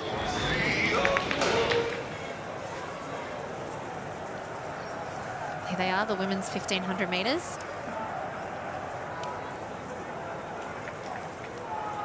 So first 4 plus the next 4 best times. We're in hip number 1, it's Tia Brady, and 2 Melissa Duncan, 3 Kate Spencer, and 4 Bridget Humphrey, 5, Jayla Hancock-Cameron. In 6, it's Lyndon Hall. 7, Rebecca Green. In 8, Asha Martin. 9, Janae Mackerel. 10, Sarah Billings. In 11, Lucy Morville. And in 12, Cassie Deege. And go around through that first 200. It's Jayla Hancock-Cameron. She's tough, isn't she, Jayla? I love watching her race, but you can see this is pedestrian. They really accelerated out from the start to make sure that they got some positions, but you can see Jayla and Sarah Billings on the outside really have slowed this down to a dawdle. They are pretty much walking down the front straight. Now, this is going to be really important when you look at the 4 best fastest times making it through to that final, but obviously, they don't want to use any more energy than they have to. They're just really, really taking it easy. As you see, Kate Spencer not happy with the pace, and she's gone around the outside to try and up that tempo. Yeah, it's nice work for the athletes in the middle of that pack, because they'd be obviously getting a bit of protection from the wind. But they go down the back straight in their first lap, 75 seconds there, so it's not fast at all. Well, the thing is, if you're not Jayla, Lyndon, Sarah Billings has a good time. This heat's still got some talent. Lissy Duncan, you know, she was named in the Olympics in 2016 but had to pull out through injury. This field has some talent in it. And when it's only the top 4, if you're not one of those ones who you feel like is going to be the automatically person through, you'd push the pace to make sure that you, one, get a good run that's a bit faster so you can walk away with a PB. But also, if it is a bit faster, you can hopefully then sneak in as a fastest loser. So rough. You can see it there, hands out. Lyndon Hall was the one who was affected, but she's the one with the experience, so she knew how to make sure that she stayed on her feet there by using her arms. Yeah, well, she's getting a little bit boxed in here with this slow pace. It must be quite frustrating, but she's just come from the indoors where it is pretty chaotic, so I'd want to say that this might give her a little bit of experience, but she's sitting in 7th at the moment, and they're about 2 to 3 wide. She's right on the shoulder of Duncan. It's Hancock-Cameron, Billings on the rail. Then it is the athlete Kate Spencer, Green's there as well. Aisha Martin just coming around the outside of Duncan with Lyndon Hall on the rail. They go through 800 metres in 2:27. Oh, wow. This, I mean, some of these athletes, if you're watching from the second heat, you'll be loving what you're seeing. But Lyndon Hall had this problem with the Olympic final. You know, it was a quality field. She got stuck on that infield. You can see her moving wide now. She's got out, and that's what Lyndon's done so well over the last couple of years. It's made her an even better athlete, as she knows to stay calm when you're in a bad position and just wait, bide your time and take the opening when it comes, which is exactly what she did then. She got out down the back straight. She's just put herself within 150 metres into the best position in the field. Yeah, so Duncan made that move to bring them around. Hall comes right around the outside. Hancock, Cameron, Billings. Then it's Green. They've left Aisha Martin and Kate Spencer behind. So it's a group of 5 here with 420 metres left to go. The first heats of our women's open 1,500 metres. First 4 plus the next 4 fastest times. This is going to be very telling. Who might miss out here? It's likely, with how slow they were going earlier, that 5th place here won't make the final. So it's Hall still there. Duncan, Green, Hancock, Cameron and Billings sitting in that dangerous position at 5th. They get tailwind down the back straight. We should see some comfortable paces here. This is the place to make the move. Billings trying to go up the inside, but the door is shut there by Green. Duncan starting to fade just a touch. Hancock, Cameron in 2nd, and 200 metres left to go here, and Lyndon Hall's got a big lead. Yeah, Lyndon's the class athlete of the field, and she's really controlled this for home. Jayla Hancock's making a big run for that 2nd spot, but it's Sarah Billings who's had a fabulous season. She's got an 800 PB. She's obviously really confident in her finishing kick, but she's the one who's in a bit of danger there at the moment. Yeah, so it's 100 metres left to go. Hall looks to have this wrapped up. Hancock, Cameron, but it's the 4th and 3rd positions. And it looks like it might be going to Green in 5th. Billings and Duncan. Duncan has a big look around, but she'll comfortably hold that 4th. And they've turned it into a 4:19. Hancock, Cameron, Billings and Duncan, and Green in that 5th place position. So we don't see an automatic qualifier for Green there. We'll have to wait and see. We'll keep an eye on that time. She might have done just enough. Remember, it is the top 4 fastest times. And I think she will have drug around? I hope not. Pulled around, there we go. Pulled around fast enough to get one of those non-automatic qualifying times there. Well, it's just interesting. The 4 who made it through are the 4 that you would have picked to make it through. It's just exactly what we thought would happen, where some of the athletes who would have hoped to maybe make it with the fastest qualifier, because the pace was slow, they've put themselves in a really awkward position. Now, Green was fabulous. She did everything tactically that she had to do, but unfortunately, because that pace was slow, she might, you know, find that the second heat goes a lot faster and has the whole 8 come through from that next heat. And it's not because Beck Green's not as good as the other athletes, it's just because she didn't take that initiative to push the pace. But it's a lot to ask on a windy day to push the pace early in a 1500 if you aren't at the same level as, say, a Lyndon Hall, which not many athletes are around the world. Well, exactly. So there's a good clearance there from Gross. 4:23.40. That was the time by Rebecca Green, currently sitting in 5th. So we'll keep an eye on that one. Over to our Rosie Boyland in our women's discus throw for Ambulant athletes.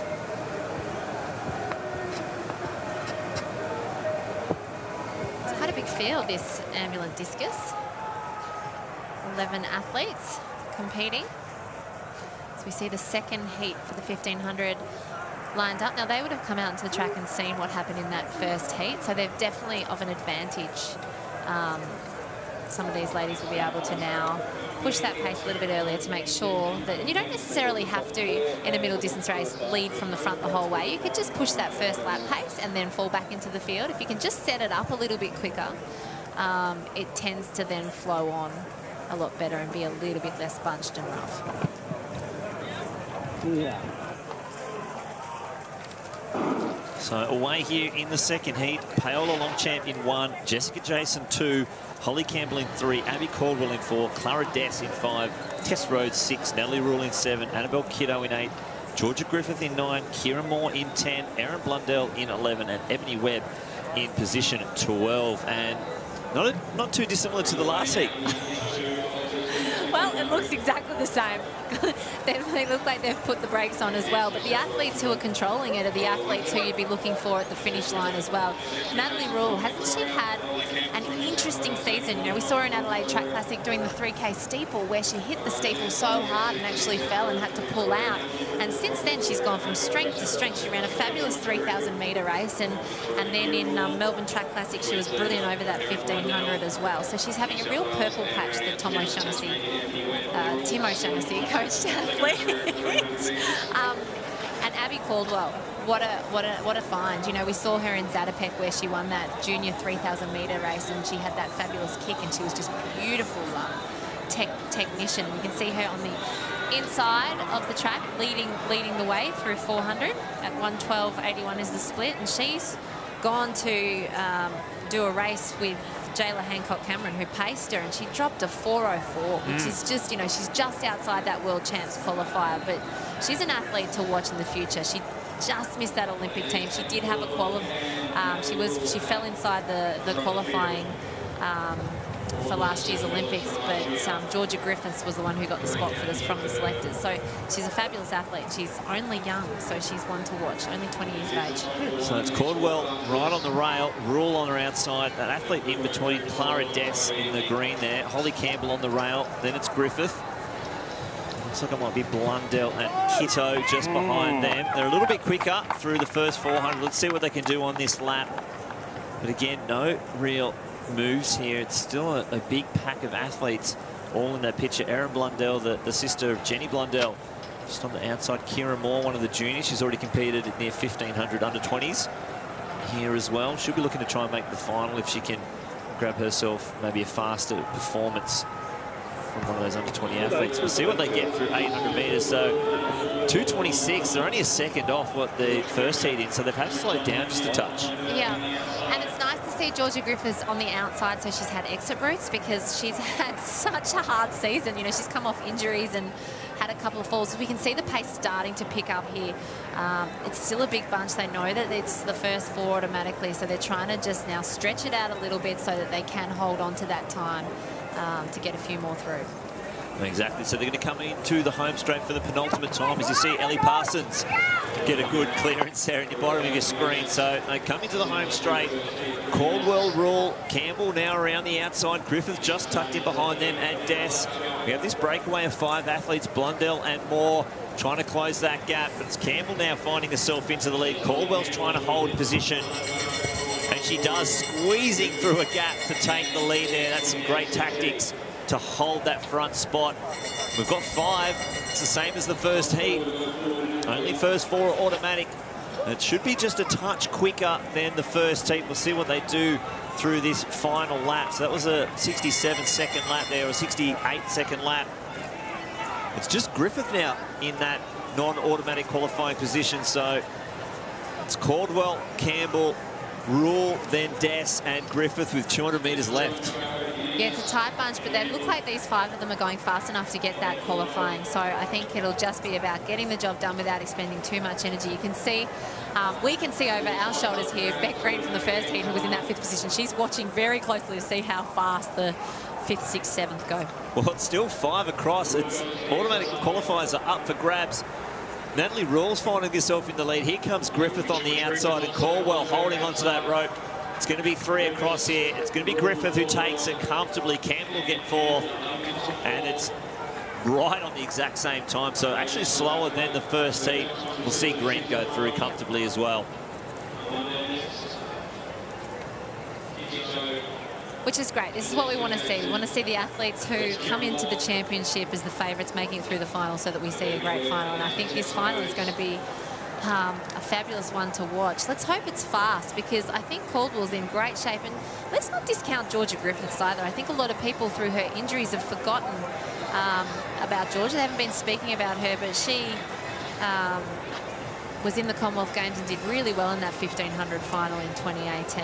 Really stepped up and made us all take notice of the fact that she's not just an 800-metre runner, a classy 800-metre runner at that. She's also got some great capabilities. As you see her here on the outside, just pick up the cadence, no tension through her face or her shoulders. She looks so relaxed. She's got great timing off the ground, and she looks like she's coming into shape at the right time. It was always, it's all just a move of who can look the most comfortable, I think it is. Yeah, bragging rights going into that final, but I mean, it's hard to go past Lyndon. She looked pretty special in that first heat. Yeah, she looked good. She was the reason why they went 4:18 to finish off there. So Clara Des 4:23.45. Green will get through. Wait and see who takes those other automatic qualifiers. That's Samantha Schmidt into the circle. Now T38 athlete, just short of the 30-metre mark. Coached by Ralph Newton. We're via correspondence now, so formerly Jim Boomber athlete, now she's moved up to near Bundaberg. And with Jamie Scroop on the runway, it looks like we've gone to the next height, which is likely to be 3.90 metres, but we'll try and catch a look at that board. They've been out there for so long, these women pole holders. The comp started at 2:20, and they would have been out there a lot before that doing their warm-ups. It's now nearing on 4 p.m, so already an hour 40 the competition's been going for. It's made it a really long competition for these athletes in qualifying, having the one pit only. Well, not only is it crowded over there, they have there is a shot put about to get underway, which is the under-18 men's shot put. So, yep. And, you know, in programming, you can't pick these things. You know, you would have expected the pole vault qualifying to have been done by now. Well, with 2 pits, yes. Yeah. Yep, so that men's shot put where Robert Marchesi, Scott, he'll be competing. I know that he dreams of being in the Commonwealth Games and the Olympics one day, so he's going to be rubbing shoulders with people like Nina Kennedy out there who've been there and done it.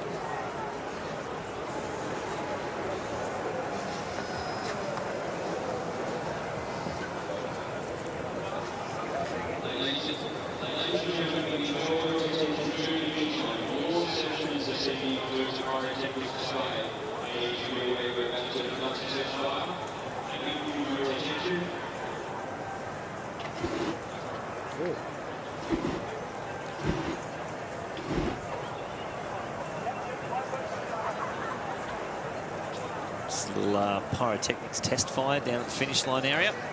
Just actually, you could feel the warmth. Warm.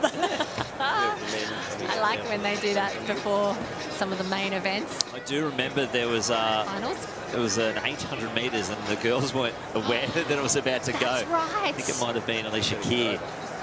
It was it's a bit of a shock to say. Oh, you do not want to have that happen before an 800. Use your energy just through sheer fear.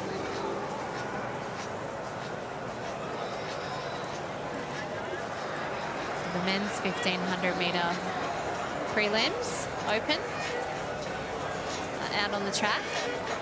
That heat 1 will be due to start soon. Well, we've got under 18 shot put warming up. The ambulant discus throw is well underway with our stars from Paralympics in Tokyo. Sarah Edmondson and Samantha Smith. As we say that, Edmondson straight into the circle. Keeping it down the left side of the sector.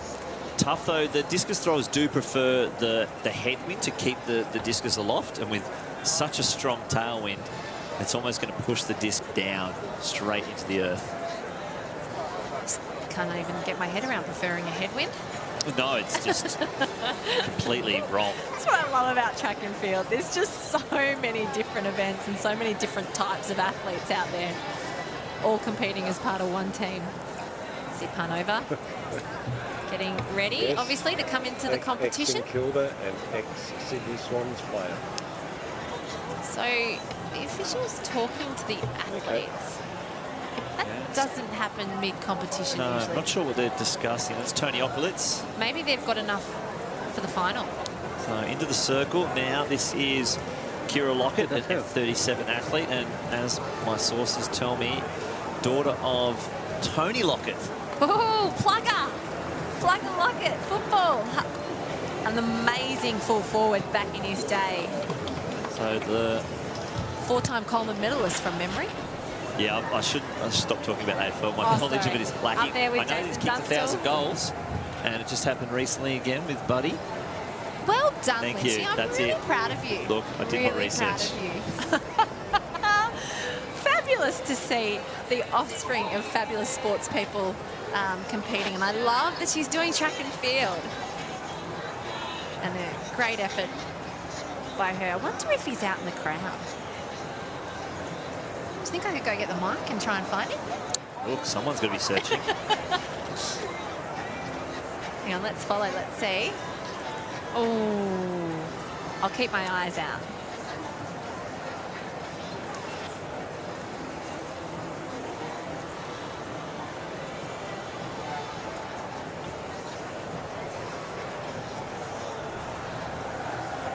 Over on the runway for her first attempt. We also have the men's 1500 metre heats lining up. The first one. You know, she's still only 27. And she, like, I'm trying to get my head around how she's only 27 still. Just an amazing career. You know, she was 5th in those Commonwealth Games in 2018. Silver at the under-20s. And under 18 world champs, like just an incredible CV. Fabulous, fabulous junior. Got into the sport. We were all watching her sister Vicky, who was doing great things in pole vault. And I love that she's still out there competing because, you know, she did a 460 in Townsville in 2019. I still feel like there's something to come. She's in good form in 2019, going off a short run-off as well. Oh. Very hard to generate the speed that you need to get up and over those heights when you are off that short runner. So the first heat of our, this just shows how deep our 1500 is. The first heat has 2 of our world indoor, or the only 2 of our world indoor 1500 metre runners in the same heat. Jack Anstey wearing hit number 3 and Ollie Hoare in hit number 5. Wow, wow, wow. We have just incredible middle distance stocks, don't we? So we can go through the start list here. Dylan Krenchek in 1, Reese Langdon in 2, Jake Anstey 3, Sam Clifford in 4, Ollie Hoare in 5, Tom Bowers 6, Will Lewis in 7, Riley Borthwick 8, Tom Davies in 9, Matt Hussey in 10, Stefan Music in 11, Callum Davies in 12, Finlay McPhillips 13, Edward Baisha in 14, and David Gregg in 15. And it's so good to see Sam Clifford back out here racing. You know, he really hard last year where he had so much pressure on him because he's such a fabulous junior.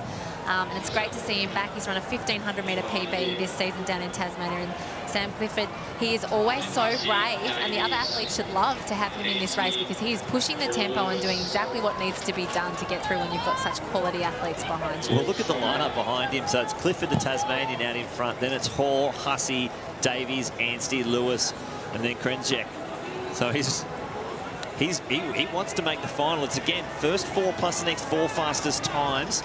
They've gone through in 58.74, so they're going through pretty damn quick. Really quick. And Ollie Hoare in second there, he's an athlete that comes into these championships with that qualifier for the world champ. So if he can just win these, which is not an easy thing to do, I shouldn't just say just, but if he can win, he will be automatically selected. So, you know, we're talking about an Olympic finalist. He ran 3:34 in that semi-final. He's just a fabulous athlete.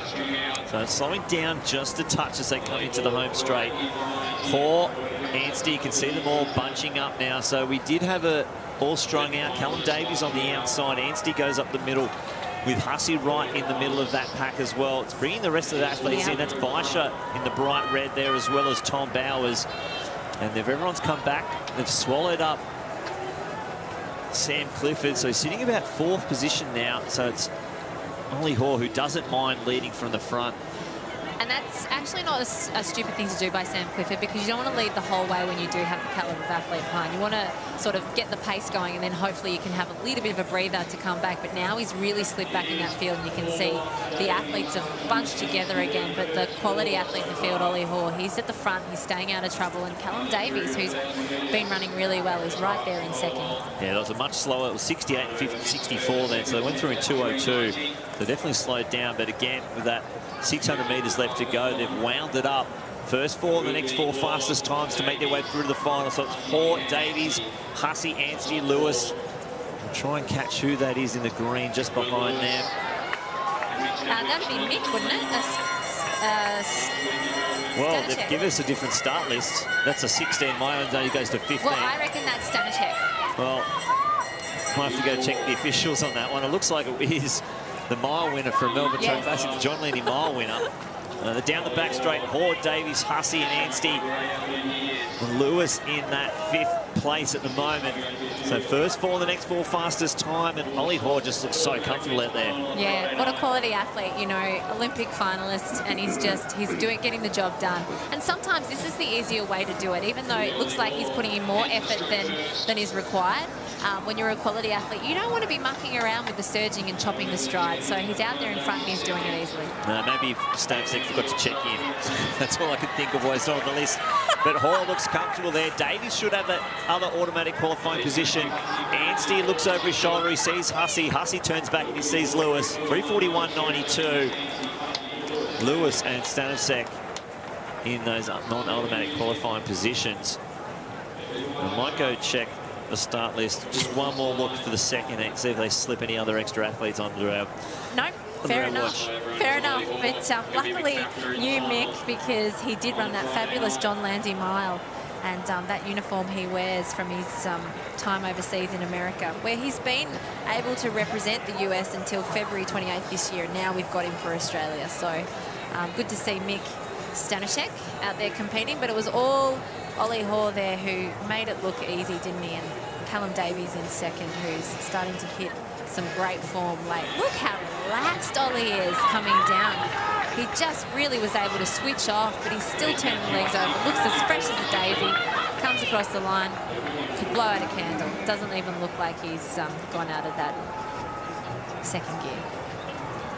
And Callum Davies was really good then too, looking over his shoulder, making sure that he was easily qualified and could switch off.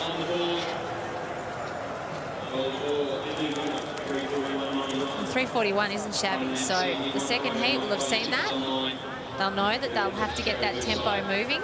Sam Clifford did a good job to stretch them out early. Unfortunately, just couldn't hold that tempo, but he'll come back stronger.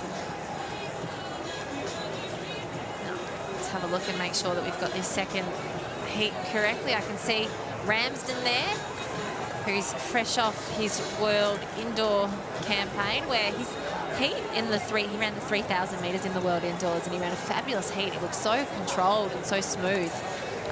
A lot of the commentators were actually talking about him being a big outside medal chance.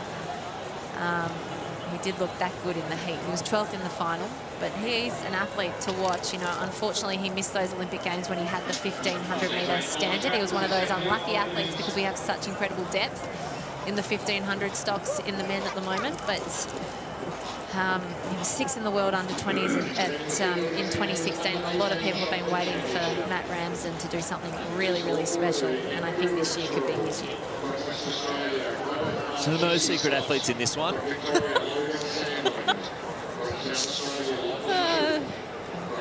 Good, glad. They are trying a new check-in system where a text does get sent out to the athletes. They can check in on their phone. Sometimes the phones don't always have the right... Sometimes they don't have the numbers. Mick might be using a US phone number and it might not have gone through and he couldn't check in. Still on its way back. Yeah. It's out of the time zone. So, look, you got there and you got on the start line. Oh, good. I'm just glad it was someone that we knew. Yes. Well, it's a big heat. Yeah, it is. 16. You're going to want to get out fast just so there's no chaos and carnage. It's always hard in a field like this when you've got that #1 hip bib, because if you've got the #1 hip bib, you've only got two choices. You either go out really, really fast, or you just go out slowly and work your way around. Otherwise, you get slammed at the crossover. Now, I'm looking forward to seeing Jude Thomas in this as well. Such a talent. Such a talent. What he did in that 3,000 metre national championships against a quality field was just incredible. And he's fresh off a personal best too, down at Box Hill, only like, was it 6 days ago? Yep. So from hip #1, Hurd. In 2, Jordan Tyler. 3, Hamish Longworth. In 4, Yeshnal Karan. 5, Jude Thomas. 6, Craig Huffer. In 7, Jade Bidgood. 8, Matthew Ramsden. 9, Joshua Johnson. 10, Rory Hunter. In 11, Callum Burns. 12, Ethan McMinamy. 13, Connor Whiteley. In 14, Cameron Griffith. 15, Jordan McLennan. And 16, Cameron Gill. Well, it's the youngster, Jude Thomas, who's gone straight to the front to control it. Smart thing to do. You know, he knows that he's fit enough to run out the distance, and he knows he's in shape because he's coming off a personal best. And so just goes out there. We were right about hip #1. Should they go to the back or go to the front? And it's Hurd sitting in 3rd place. It's Cameron Gill actually sitting right behind Jude Thomas. And they're getting hunted by Ramsden, who's an experienced athlete. He's run around the European circuit. He knows what it's like to be in a big field and a quality field, and he knows where to position himself. And he's positioned himself on the shoulder of Lachlan Hurd, but he's moved up now just to make sure he covers all those moves and gets up alongside Jude Thomas there. Yeah, Ramsden sitting right behind him. I'm sure they've done a couple of training sessions together when they've done the same thing. Cameron Griffith's probably one to watch for out the back. He was 2nd to Jude, nearly grabbed the gold medal in the Australian title in that 3,000 metres, but these two have gone right out to the front and running their own race. Yeah, no, like it's one of those things that if you're feeling good and your confidence is high, you're only a youngster, why not do it that way? You know, you've got to make it through, and to be honest with you, it's actually a really good thing to practice in championship running when you get to a major. You can't sit back in a heat, so to do it in Australian Championships isn't a bad thing to do either. No, they're trying to close that gap, so that looks like Joshua Johnson and Rory Hunter trying to close it around. Huffer's in the picture as well. Lachlan Hurd's still there, and Griffith's just sitting comfortably off the back and the side of this group. 1:59.93, so about 3 seconds faster through the first 800 metres here. It's still Jude Thomas and Matthew Ramsden. Johnson with the hat on. That's him sitting in 3rd. Then it's Hunter and Huffer, then Griffith. Well, Rory Hunter's one that you can't discount. You know, he's an athlete that ran his personal best overseas trying to chase that Olympic qualifying stand and get onto the plane. He ran 3:36 twice in France, I think it was, and quality athlete. He's an athlete that you really want to see make the Australian team because he's been there or thereabouts for so long, and he's a wonderful athlete. Trains alongside Jai Edwards with the Dick Telford squad. Yeah, he knows how to get a medal at Nationals too. Oh, my goodness, doesn't he? So 1 lap to go.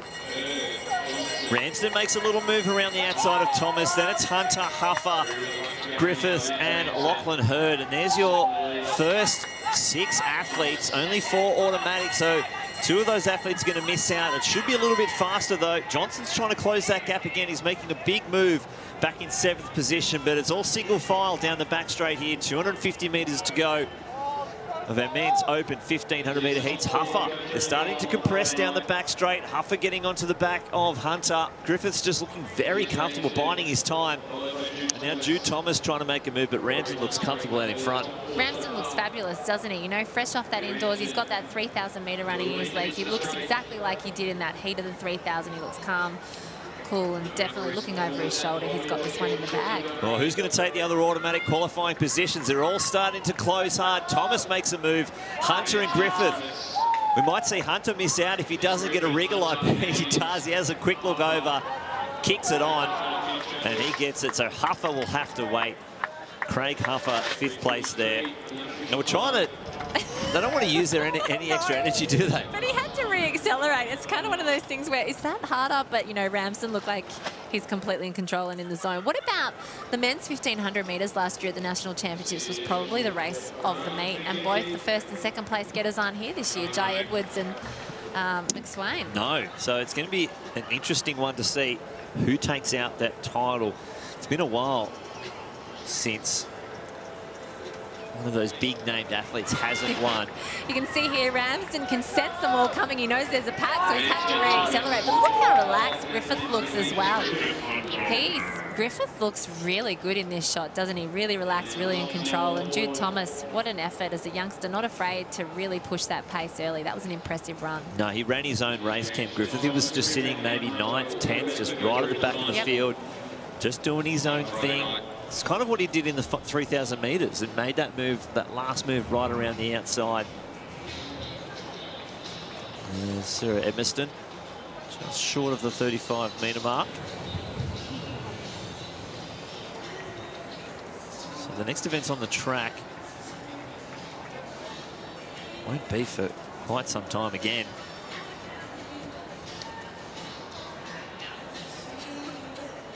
It'll be the under-18. 1,500 metre heats for men. So for those who are joining us, the under-17 men's 1,500 metres heats have been cancelled.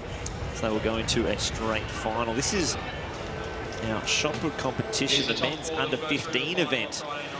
Robert Marchese Scott in position 1, Logan Sandland in 2, Lachlan Schoaf in 3, Benjamin Batten 4, Darcy Giddings in 5, Ben Locke in 6, Jackson Stone in 7, Ethan Ayodele in 8, Dan Newen in 9, Zane Eldred 10, Benjamin Stevens 11, and Corey Turl in 12.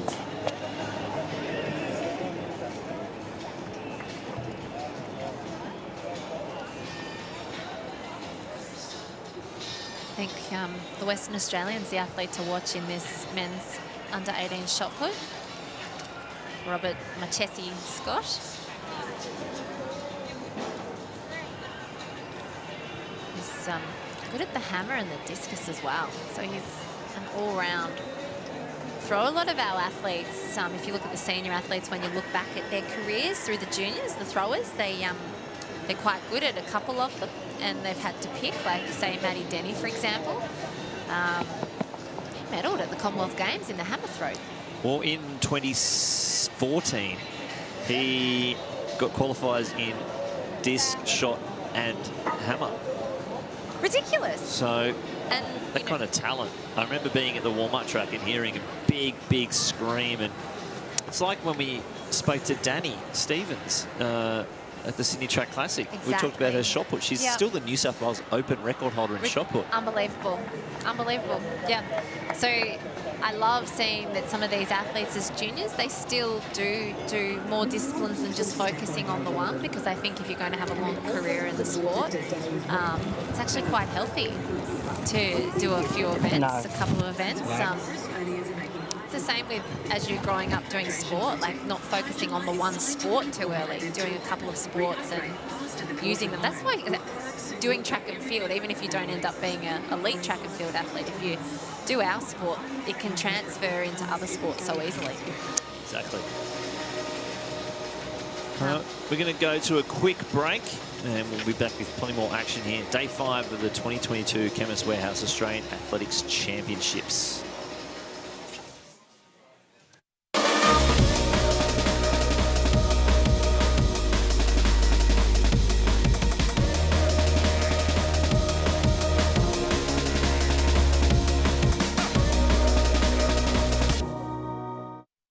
Play for Oz. The next world champ. Don't like a beast. Hope you paid your wheat bix. New Honey and Golden Oats Wheat Bix. We know it's important to stay hydrated and that 8 glasses of water per day is recommended. Though for many of us, that's easier said than done. That's why more Australians are making Hydrolite part of their daily rehydration routine. Hydrolite is scientifically formulated to rapidly rehydrate faster than water alone, with products suitable for every member of the family, so you can embrace life's everyday moments. You'll find the Hydrolite range for a great price every day at Chemist Warehouse. Well, welcome back here. We have been to Chemist Warehouse. We've got our Hydrolite.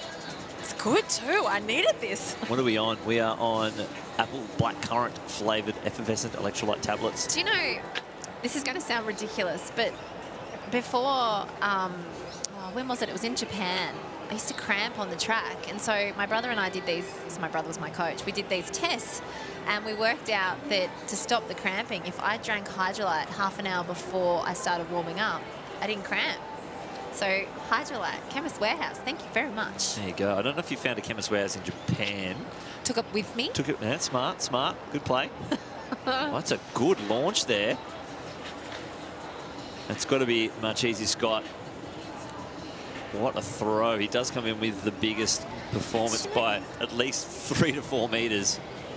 They've only got the 16-metre mark out, and his PB is nearing 20 metres. I think they might need to go back underneath and get like the 20-metre, because he looks like he is informed to throw very big. Well, they got the 75-metre.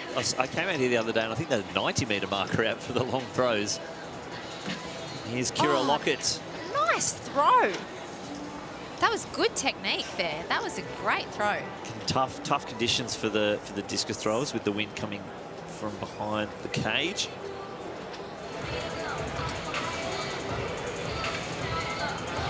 It's a bit Logan Sandland. An under 18 event using the 5-kilo implement.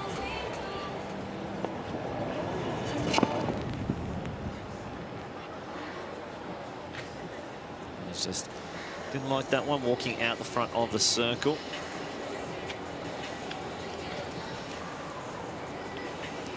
Is Emerson. A good whip on that one. A little bit low, but it's going to be up near the 35-metre mark.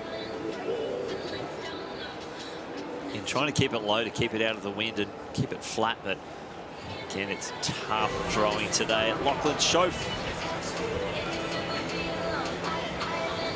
Big launch there. The shot put on the world stage, the men's shot put has just been incredible to watch. Well, how about at World Indoors? Ryan Krauser couldn't take out the gold medal. Insane. And it was fantastic to see Romani finally get, like, his any other era, he would have a stack of medals. Yep. And he's come up against probably one of the strongest errors of shot put, the depth. Well, Doha World Championships men's shot put was probably the best event on the program. It was incredible. Wasn't there like 1 or 2 centimetres between, I think it was 1, wasn't it? 1 centimetre between first and third. And it was just, it was so exciting. So exciting. So men's shot put is just one of the most exciting events to watch.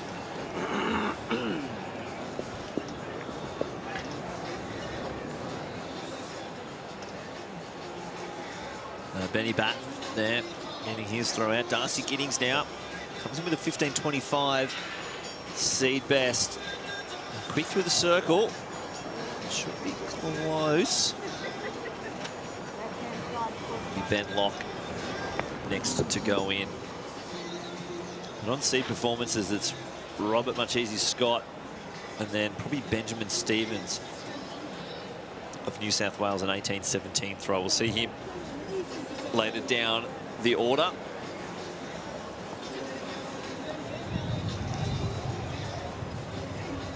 There's a little bit of screen inception, all the way through. I love the different techniques of the shot putters working out whether you do the glide or the rotation.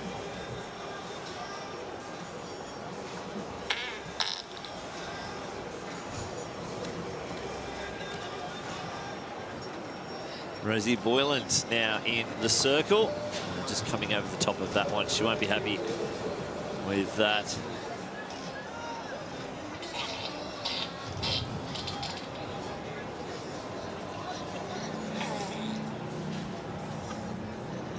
Here's Jackson Stone. Talking about techniques, going with the stand.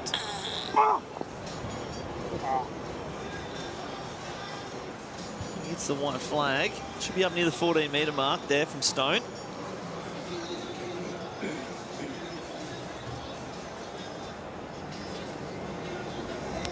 Well,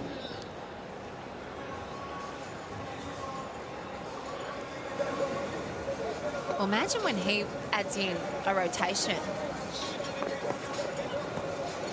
Some of the juniors are still learning the events, you know. They'll go through with their coaches. Various stages of your development will be varying, you know, as a junior coming through. So some will be strong enough to do certain techniques. Others will be really relying on their speed in the circle to try and get that shot put out there. Ooh, that was a good one. Yeah, Ethan Ayadeli. Near that 16-metre mark. Just kept it in the sector as well. I think that'll go way past his seat. Yeah, Ella Hose now into the circle.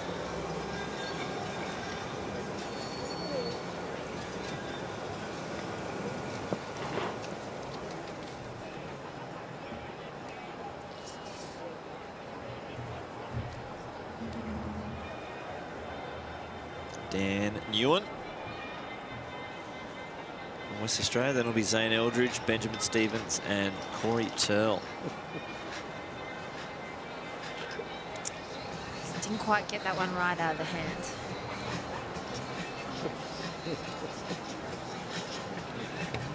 I want that in the closer.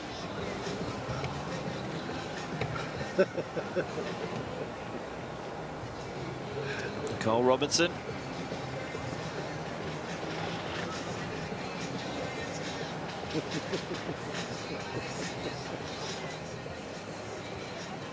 Someone want this one.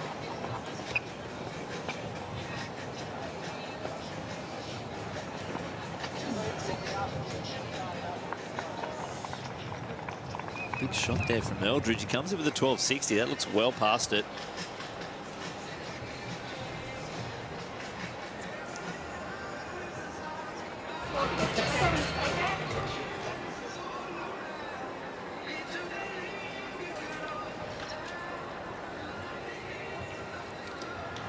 Here comes Kira Lockett again.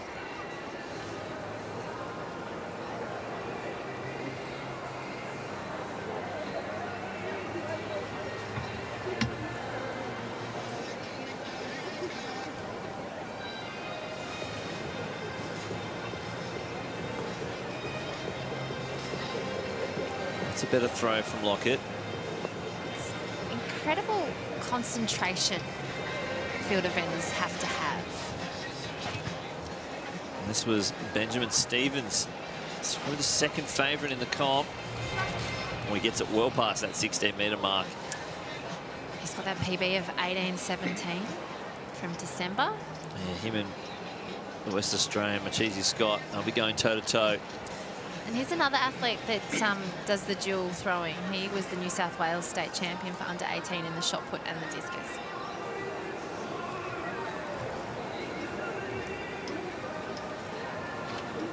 great being able to spend a bit of time on the field events on the stream at the moment with some of the track events having qualifying rounds pulled from the program.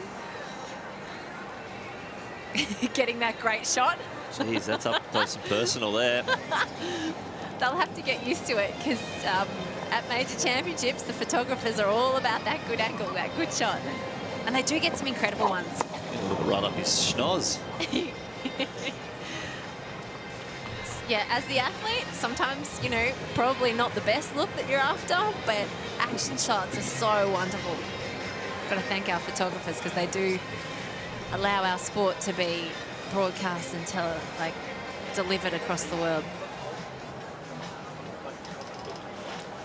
That'll be the favourite in the shot put next to go in the circle.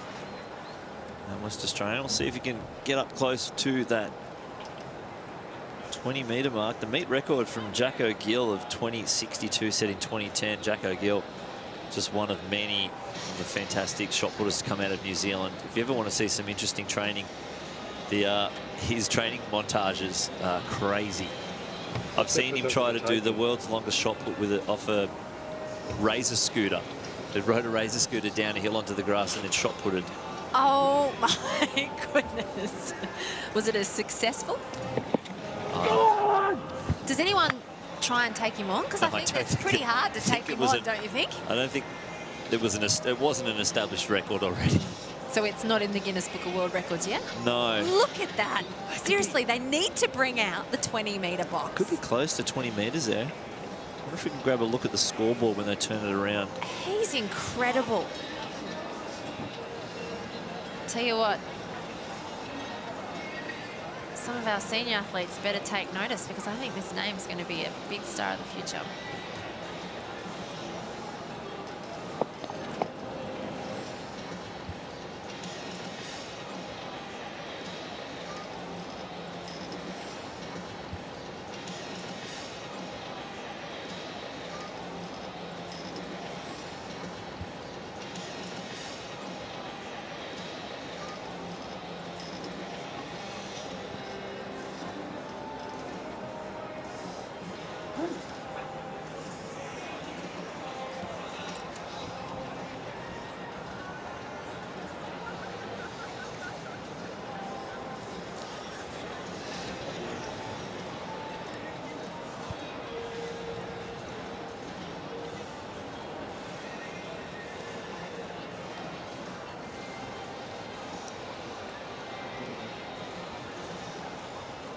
Shope, South Australian.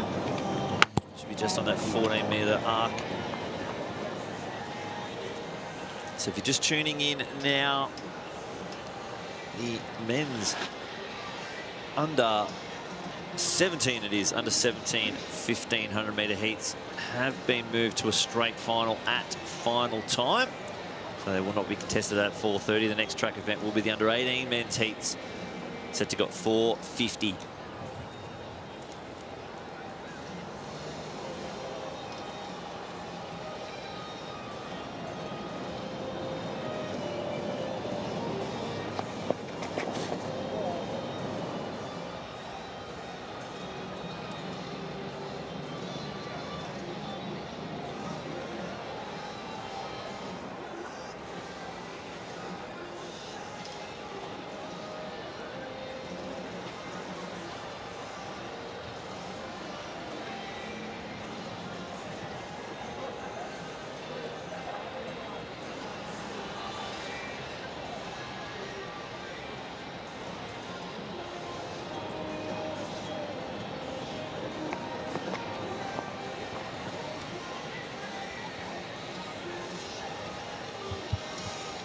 Darcy Giddings there, 15-25-metre thrower. It doesn't look like we have anyone on the scoreboard there to give us a distance, so just have to wait and see on those ones. Looks like we might have our new men's ambulant discus throw, the next to go into the circle. They'll be throwing very shortly at 5 p.m. So they're just going in for their warm-ups.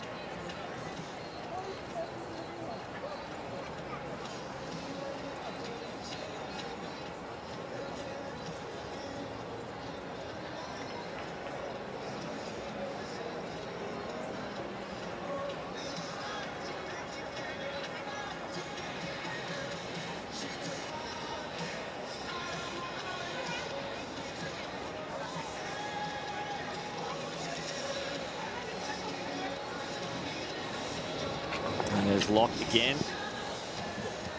Jackson Stone then, the Tasmanian.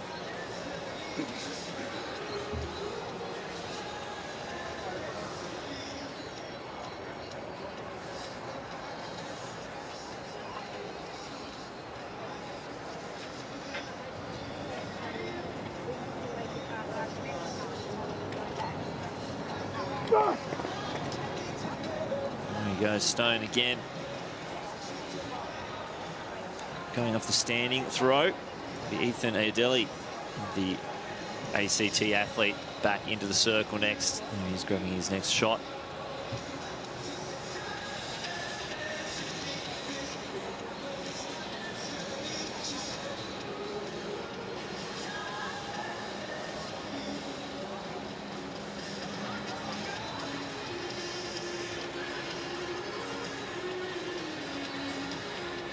If you watch our athletes, it's all about, this is probably the best time for the grip on the circle. It's been a wet few days. Fantastic work there from Stone, trying to start the throw from the bottom and work it all the way up. Starts at the foot, ends up into the shot. And if you can channel that energy through, a big throw. And there's a big throw there from Adeli. He's a 14.55 thrower at best, and I reckon he's got to be changing that personal best. That's a big throw there from the ACT athlete. Dan Ewan now into the circle. He won't be happy with that one. Ewan comes in with a 14-metre throw and just getting into the 10-metre mark.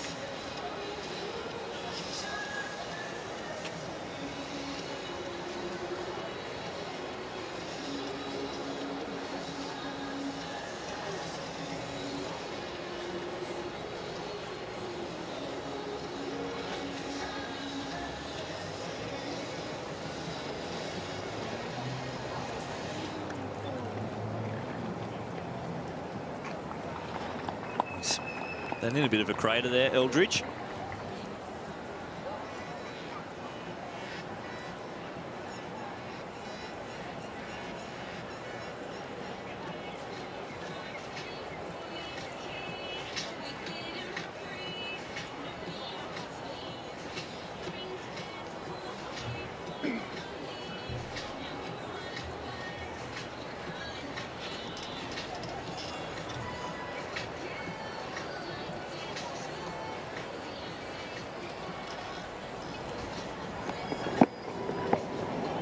There's another favourite, getting a big one out there, Benjamin Stevens.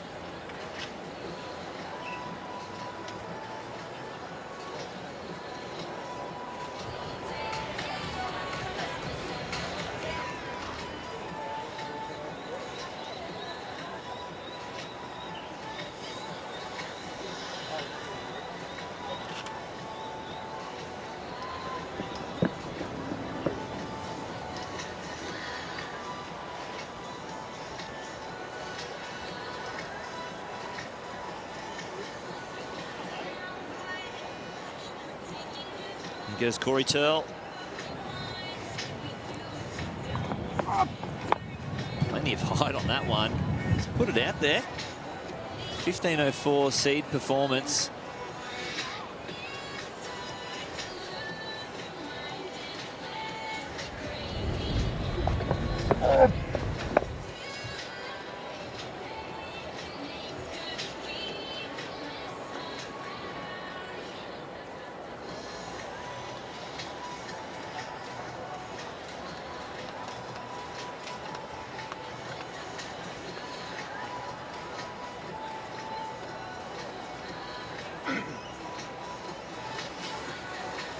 This will be the warm-ups for our under, well, not under anything, the Open Ambulant Discus Throw competition. We just saw the women. It'll be the men turn next. 8 athletes in the event. In position 1 will be Guy Henley in F37.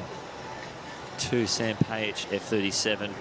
Jackson Hamilton, we saw earlier this week, F13 athlete. Blake Carr from New South Wales, T20, or F20, sorry. Andre Rivet, F21.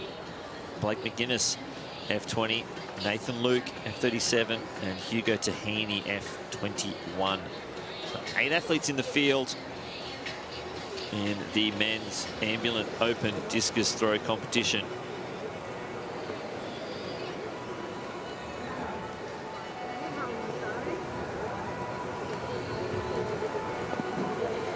There's our warm-ups. Andre Rivet just getting through his warm-ups.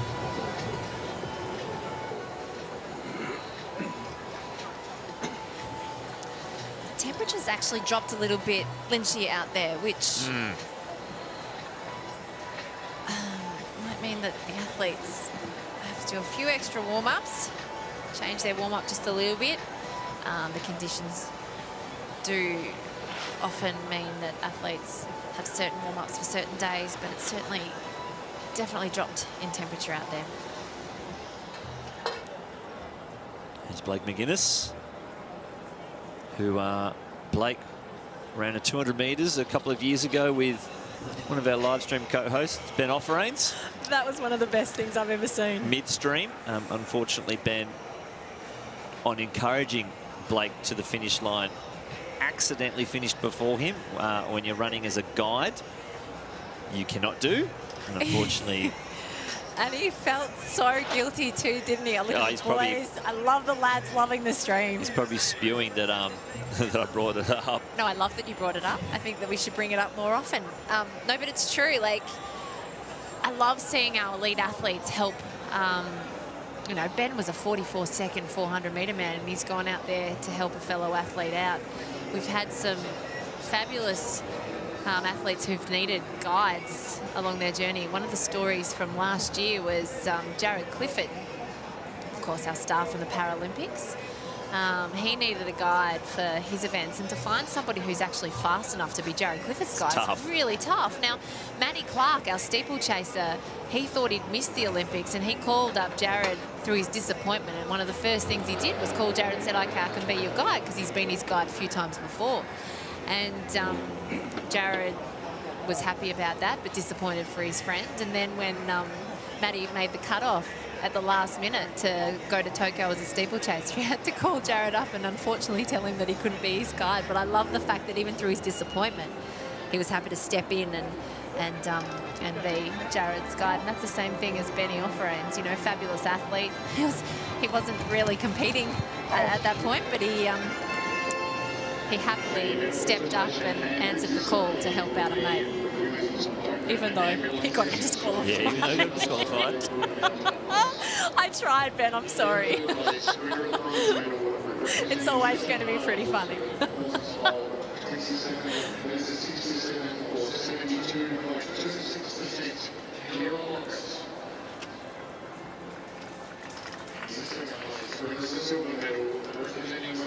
So this event, just in early stages of warm-up, they won't get going until 5 p.m. This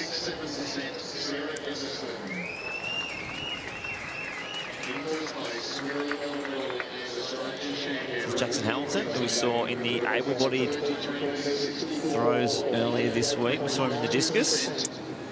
Yeah, he began his ATS career at the age of 6. Oh, a bit dizzy with the discus there.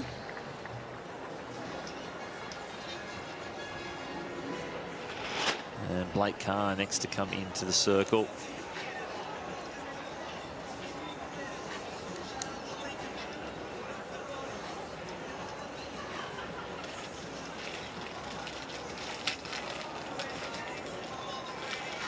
So Jackson Hamilton's actually got a father who represented New Zealand in the Olympics.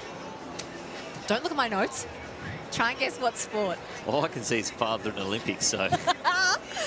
Hey, you got 3 guesses. We've got a bit of time. Team sport or not team sport? Well, yes, it was a team sport, and Hockey. He did the team sport with his brother. So his uncle was in the Olympics as well. Oh, so it was 2 men rowing? No. Damn. That's your second guess. It was in 1996 in Atlanta. The New Zealand pairing were competing. Oh, pairing. That helps. Has sand. in it. Oh, beach volley. Beach volleyball, yes. I was going to go Reed and Glenn synchronised brothers. swimming. You're the Hamilton brothers, Reed and Glenn. Fantastic. Oh, I love giving you little bits of information that you'll never use again in your life. Look, maybe it opens some doors at some beach volleyball clubs around the world. Look, I'll use it then.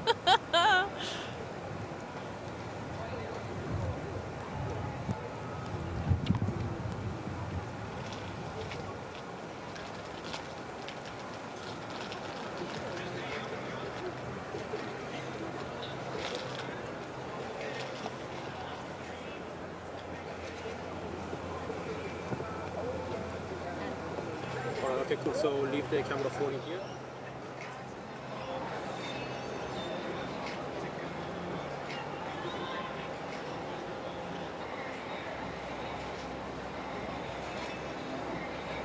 Next in the circle, it's Nathan Luke.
Set the bar pretty high, you know, Tokyo Paralympics, it was your debut. And to do. Well, talk to us about your career, because your husband coaches you, right? Yes. Paul, and Yeah. I had an accident when I was 19, which totally destroyed my leg. And it took along the track that I was training with one day, said, well, your foot's paralysed, you should be doing para-athletics. And I went, oh, perhaps I'll have a look into that. Had a look on the internet, the information available. Read it, I went, this is me. Yeah. I could do this. Had a chat to my husband and my family because I knew the commitment it would take before I decided to jump in and go ahead. Well, family, that's the hard thing, isn't it? When you're a mum, you've got 4 kids, don't you? Yes, only 2 left at home, so they're a little bit older, which makes it a little easier. Now, did I read that you're a grandma as well? You can't be a grandma yet, no way. Yes, I did, yeah. I had my first daughter when I was quite young, so... So 2 grandkids? Two young children, yes. Oh my goodness, so you managed being a mum of 4 grandkids, 2 grandkids and the training. Well, it's got to be pretty cool to have a grandma that's got a Paralympic medal. Yes, my grandson had me in his class showing it off, so that was nice. Did he? Yeah. Oh, that's brilliant. That's very special. Now, the Commonwealth Games are this year, and you're going to be part of the Commonwealth Games team, aren't you? I certainly hope so. Well, I think you will be. You're the favourite going in. Goals for those Commonwealth Games? Yeah, I really just hope to throw well, you know. Hitting the 40 mark would be fantastic. The discus throw is actually a points-based system, so I'm competing against other classes, which I may have to beat by about 10 metres to win, so it's going to be a tough competition, but I'll just try and throw my best distance.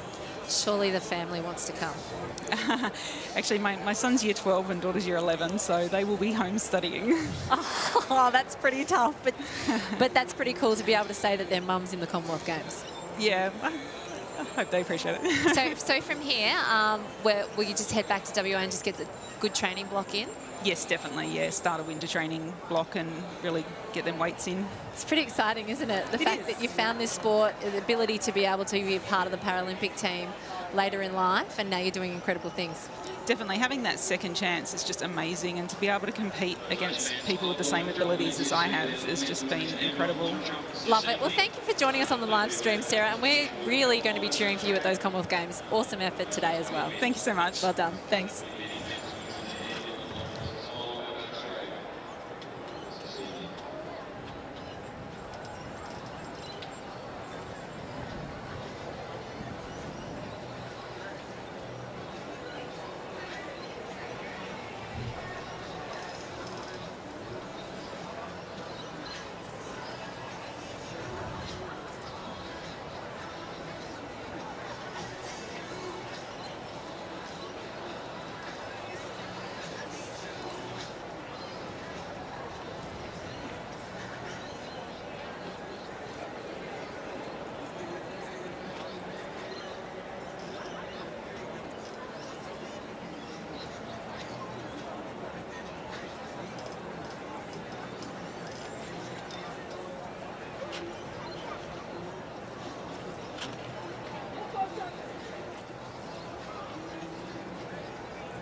Hamilton in the circle. He knows all his family history now. Be able to sleep tonight. Running race about to start.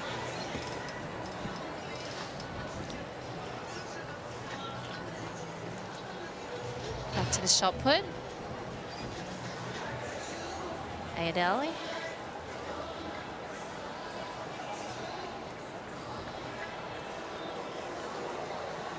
Some good throwing there by Ethan as we go across to the 1,500 metres start line.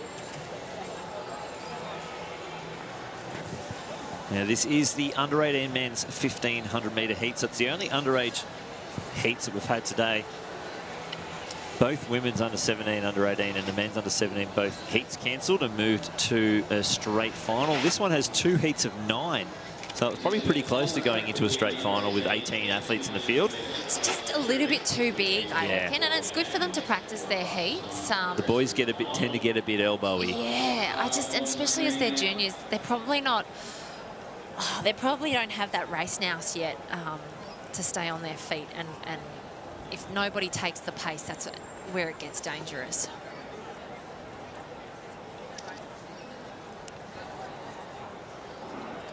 So we'll go through the start list here. Oscar Rayner hit number 1. Jonathan Meeker in 2. Darren Fernandez 3. Braden Everett 4. Nicholas Rogers in 5. Jonathan Harris in 6. Jacob Sato in 7. Tom Langdon McMillan in 8. And Will Lovett in 9. That's the 2 Queenslanders straight to the lead, Rayner and Langdon McMillan. Yeah, they've gone straight to the front and they're controlling this pace, and it's really bunched up, so that tells us one thing straight away. We know that it's not fast, but not a bad idea to be out the front and out of trouble. As you can see, Rayner with hip number 1, the Queenslander. Just now, Will Lovett has moved to the front, sensing that the pace isn't on, sensing that there's a big pack behind him, wants to open those long legs of his up a little bit so that he's out of trouble. So smart move by Will Lovett, who moves to the outside and into the lead. And Nicholas Rogers sitting in 3rd place behind Oscar Rayner. So Lovett, Rayner, then Rogers. And the South Australian making a move, Harris and Jacob Sato in there as well. Well, Rogers is one to watch because he has done a personal best over the 800 as well. So if it is a slow pace, he's got a 152.800 to his name. So he's able to kick down off that slower pace. He's the New South Wales under 18 1500 metre champion. So he comes in with some form. Yeah, him and the South Australian Harris both well under 4 minutes their bests. Love it, the 401 man, but he's looking pretty comfortable out in front, dictating this race. Rogers has got his way up to 2nd, and the South Australian looks like on the outside, ready to cover any moves made. Yeah, the South Australian ran a personal best of 152 in the 800 metres just at Interclub in South Australia, middle of March. So he's got his speed up. He looks like he's hitting form at the right time, and he looks like he's running with that confidence. You know, he's in the perfect position to strike. He's covering all the moves. He's got exit routes. You always, as a middle distance runner in these championship sort of heat style races, you want to make sure that you've got room to move, that you can cover the front of the pack, but you're also covering the people who are going to make the moves behind you, so that if there is a move that's made, you can get out and you can attack. Yeah, so they're starting to open up a little bit here down the pack straight. Still Lovett, Rogers, and the South Australian. Jonathan Harris, Rayner still in the picture. Langton, McMillan, Sato, and then Mika, Everett. And it looks like Fernandez at the back at the moment. So compressing again, though, coming into the home straight. This is where the wind is the strongest. Very strong headwind here. You know, everyone's in with a chance to make this top 4. They haven't dropped anyone yet. They all are, you know, looking pretty good. Even as I say that, Braden Everett from New South Wales, he's moving up and covering the moves as well. Yeah, someone trying to go up the inside. Looks like it might have been Mika from New South Wales. Now, Rayner, who was at the front of the group, spat out the back here. He's going to find himself a big move. He's going to have to go all the way to lane 3 if he wants to make any sort of coverage there. But the favourite, Nicholas Rogers, getting himself into the lead. Harris, the South Australian, keeping a watchful eye. Lovett still holding down 2nd. Langdon, McMillan and Sato, and then Mika. Mika's going to get himself into trouble if he doesn't get out here. The New South Welshman with the number 2 on his side, he's managed to get himself out. But that's when you make the move, you've got to make sure that you don't run into an athlete in front of you and you can get out. So it's going to be Rogers and Harris, the 2 favourites. Sato, the West Australian, looking very good here, coming around the outside. Mika and Langdon McMillan on the inside. They've gone 4 wide. Mika's crisscrossing, trying to find a way to go. But we might have our 4 people sorted. Mika's not letting anything go, but he's going to settle for 5th. And then it's Rogers, Harris, Sato and Langdon McMillan. 4:03.68. I think Harris might need a neck massage after that. He looked around so much in that front straight. Feel like the head's going to fall off. Well, he did it easily, to be honest. I mean, he positioned himself beautifully in that race. He was able to sit off the pace just enough that he didn't do any of the work, and it was a great heat run. But he did move his head a lot in that front straight to make sure he covered moves. It's your worst nightmare, isn't it? You're easing off, as you can see here in the red singlet. Harris, look at him look around. They're like proper whiplash head moves too. But his shoulders and his facial expression just show how relaxed he is. And him and Rogers have the favourites going in, and they definitely did that pretty easy. But I did like how easily Harris looked like he did that race there. And I fully apologise. I completely got my West Australians mixed up. That was Fernandez, not Sato, the whole time. So, well, Fernandez ran a really interesting race. He was quite boxy, if you know what I mean. He was the one who, he wasn't necessarily the smoothest out there racing, but he was he was attacking all the moves that happened. He made sure that if there was a move, he was the one who was aggressive and got himself into a position that kept him in that top 4. So he was an interesting racer, Fernandez. But well, he came in with a 4:15 and he's run 4:03, looking superb. Yeah. So that's a huge improvement on your seed time. I won't be stuffing that up in the final, that's for sure, with Fernandez. He looked very good. He was catching the eye of Harris. Every time they looked around, he's looking straight back at him like, yeah, I'm here, mate. I'm here. And I got more. A little bit of bounce as you walk off the track and go underneath the stadium into that room where you get your stuff on, sit there with your competitors that you then got to meet again in the final. I love it. Love it. Competition doesn't finish until you leave the stadium. No, it doesn't, does it? There's all the mind games.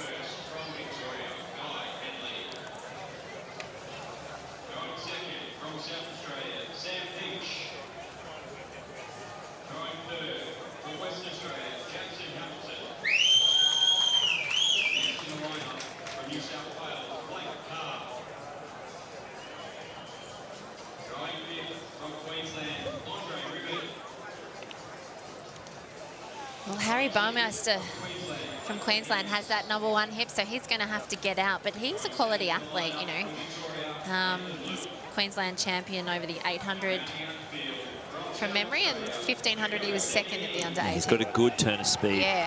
Harry. He wants a 152. Project 152, he calls it, in the 800 metres. So he's, if you're going to have the #1 hip, you want to have it if you've got speed. So he's in a okay position. He'll be fine to get out. But as an 8 runner, he probably doesn't want to lead this. Sit back and then kick home.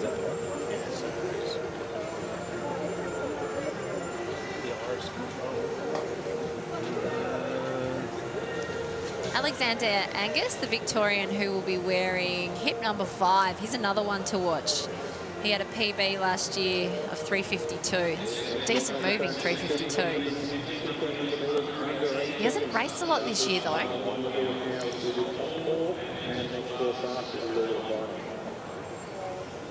So again, top 4, next 4 fastest.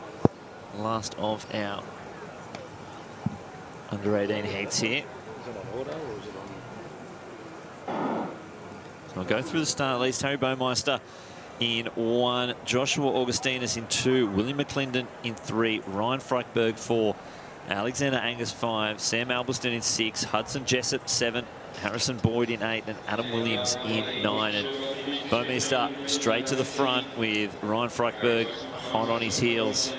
Well, Baumeister might not have wanted to take the lead, but when you do have that #1 hip and you just want to get out of trouble, sometimes this is the best thing to do. He does have that great speed. We've mentioned how he's an 800-metre runner as his first event, probably. You would say his 800 is his first event. So, you know, being out of trouble, keeping the pace on is probably a nicer way to do it. As soon as you start surging, when you're a sprinter and you get in a race where you surge, so you stop, start, re-accelerate, that's where it really takes it out of you if you're not an aerobic-based runner. Exactly. You see Hudson Jessup with the headband making his move around the outside, trying to get in a comfortable position. Harrison Boyd, right comfortable at the short-statured Baumeister, doing all the work out the front. And enjoying a bit of that tailwind as much as they can in this 1500 metres. Well, I'm really interested to see how the Victorian with the #5, Angus, goes, because he hasn't raced a lot this year, but he is a quality athlete. So sometimes our athletes who haven't raced a lot, it suggests that they've probably had an injury, but they've managed to get themselves right enough for the championships. And even if they're not right, you know, we saw with, say, a Jack Bolton type who was fantastic in the 400 metres last year. He hasn't raced a lot, but he's desperate to get out here and race. And sometimes it doesn't pay off, but I think it shows great strength of character, which will put you in good stead when you hit the senior ranks, when you do come out here and you aren't afraid to put yourself on the line and have a go. Well, you do have to put it on the line at some time. And Jessup makes his move to the front there. Joshua Augustinus easing up around the outside. The 3 Victorians, it's 4 Victorians in that front pack and 2 Queenslanders. But only 4 can make it through to the final from this heat. And it's Hudson Jessup leading this field through the first 800 metres. They're going to stop the clock, 2:10:49. It's Augustinus, and then it's Alexander Angus. And it looks like Albiston as well. You can see the difference in the styles, can't you? With Jessup being nice and relaxed and keeping that head nice and still, whereas in second you can see Augustinus is just a little bit rotating and rocking and a little bit less strength through that core, which is so understandable at the age of under 18. This is what you want to see. You want to see kids who haven't put in too much work in the gym or too much work on the mileage. They're just good, talented young. Albiston, but Augustinus isn't going away though. He's tacked on the back of Albiston as Albiston moves around Baumeister, and Albiston he's going to settle into that third position with 200 metres left. We're going to be careful here. They are strung out at the moment, but you want to make sure that there's no boxing in. And as I say that, it looks like, well, actually, no, he's come back. Augustinus is trying not to let go, but you can see that final kick from Baumeister. He doesn't want to be left out of those 4 top qualifying positions. Yeah, they go 2 abreast down this home straight. Augustinus is not going away, is he? Baumeister's looking over his shoulder, but he's fighting hard into that headwind. And it's going to be Augustinus tearing past. And he takes that last automatic qualifying position, but I think he might have just done enough, Baumeister, to get it. Similar time to the first heat. But it'll be the 3 Victorians and the 1 Queenslander who will take those automatic qualifying positions. See, that's one of those things where, you know, Baumeister had it in the bag, but he didn't put all his bickies in that bottom bend because he wanted to save some for the final. But then you had Augustinus find that second, that next gear, and he was able to pick it up, and he came past. I think he found about his 7th gear. He found gears all the way down the back straight. Every time they tried to go, he was still there. He was annoying, wasn't he? Couldn't drop him. I love it. I love athletes who show heart and fight all the way through to the end. Now, Baumeister looks like he's fine. He's nice and relaxed through the face and the shoulders, but it's really hard to re-accelerate when somebody comes charging from behind. But hopefully all 5 of them will be through to the final and they'll get another chance. So we're over to our ambulant discus throw competition. Just want to catch who's coming into the circle. That looks like Nathan Luke, an F37 athlete from Victoria.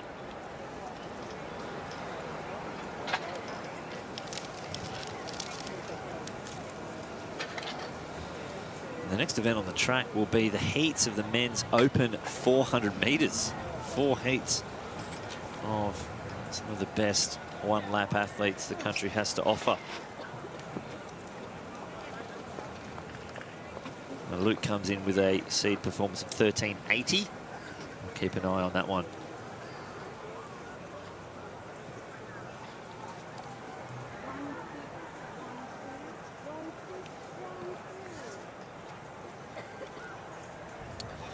Hugo Tahini, the next to go into the circle.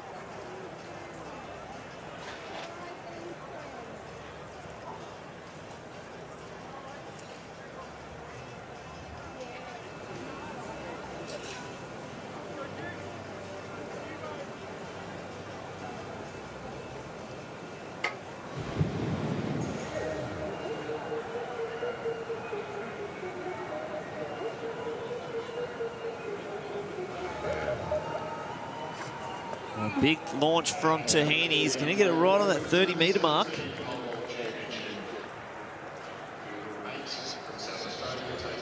Now, it sounds like the women's pole vault, the open qualifying earlier. We did see the official having a chat to them. It looks like they had enough over 375 to take their way through to the final, but because Elizabeth Parnova hadn't come in yet, we did need to see her go clear. And she came in at 375, it would have been fine.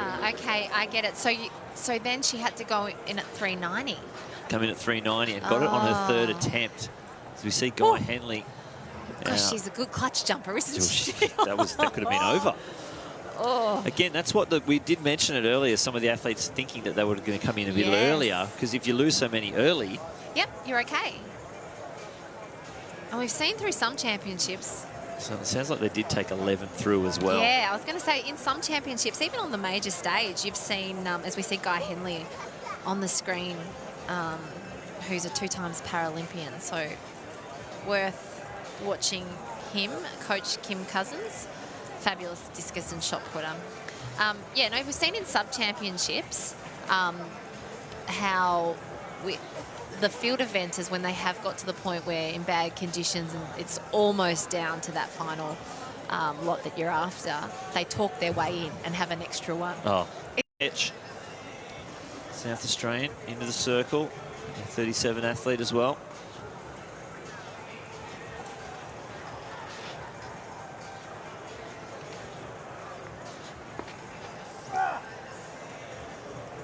just going to fall short of that 30-metre mark. Concentration on our ambulant athletes, as they have more difficulties to be able to really focus on the cues from their coaches to make sure that they get their body doing exactly what they need to do to hurl that discus out. It's incredible to watch. So that was Gianna Girardello in our under-17 pole vault competition. So Tatum Giles from South Australia, Janice Lilapatra from New South Wales, Charlie Douglas of Queensland, and Ace Fitzpatrick from WA, Victoria Pape Silva from Victoria, Naomi Gibson from New South Wales, and Hanifa Rain from Queensland. Well, Harifa Rain is one to watch in that competition. I know you'll know her quite well, being the Queensland champion for under-17. She actually carried the baton for the 2018. You know, the Queen's baton that they're doing that we've just seen recently at the Melbourne Track Classic with when it came on the track. And she actually carried that baton before 2018. What an experience for a youngster. And she would have only been 12 years old at the time, Could you imagine that? Like, that's pretty cool show and tell. So here's Tatum Giles. Only early days in the pole vault competition near the under-17s. And an easy clearance there for Giles. Here's Blake Carr into the circle. His discus throw.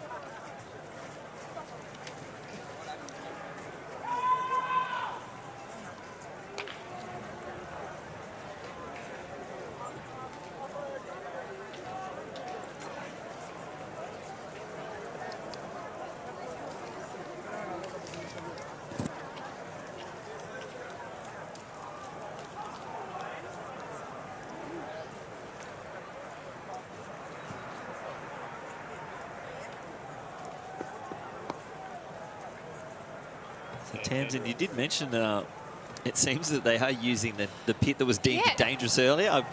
I had to go off air then to ask you because I was like, am I losing it? Apparently it's been deemed safe now, so they're good to go. It must have dried out. Like, so... I don't know. I hope the women pole vault qualifiers don't see that. Because that's like, that just really would have added so much time to that qualifying, but it is what it is.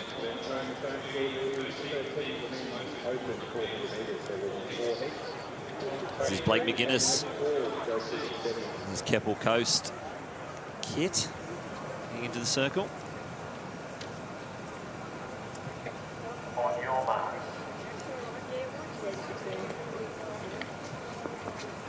And we will go straight from this to the first of our 400-metre heats.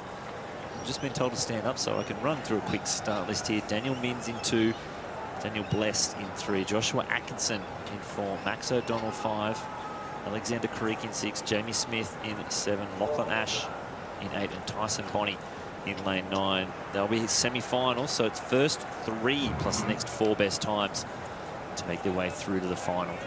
And it's such a random lane draw for the heats, isn't it? Because you've got Bonnie out there in the outside lane, who's one to definitely watch after his 46.6 at the end of last year.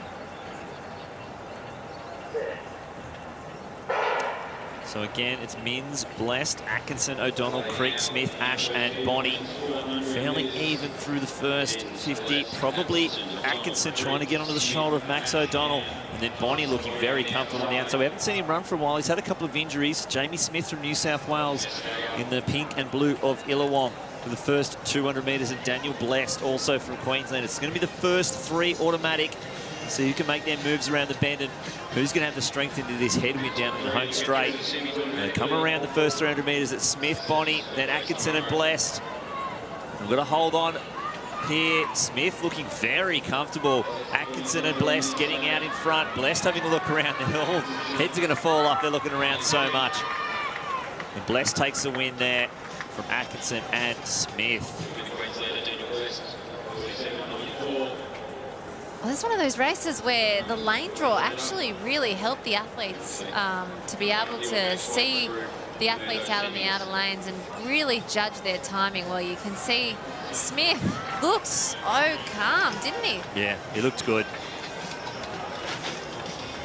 He looked really good. Smith was great.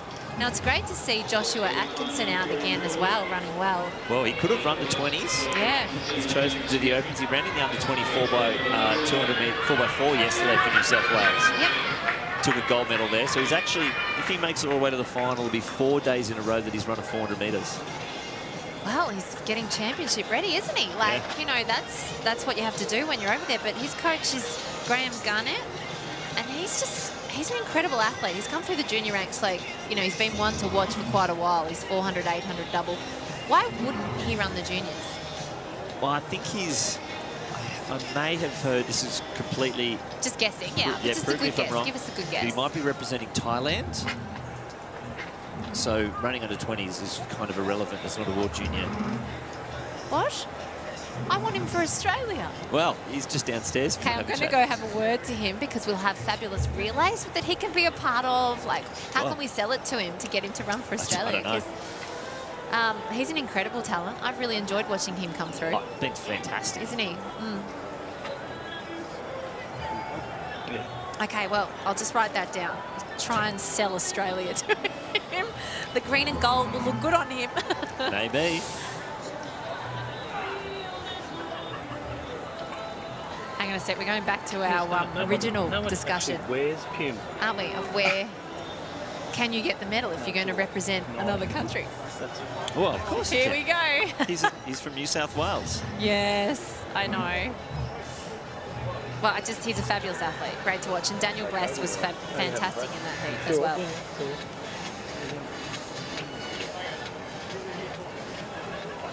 But Alex Beck, personal best on the biggest stage he can in the heats in the Olympics, equalled the Queensland record. And I'm looking forward to watching Nick Donaldson on the outside as well from the ACT.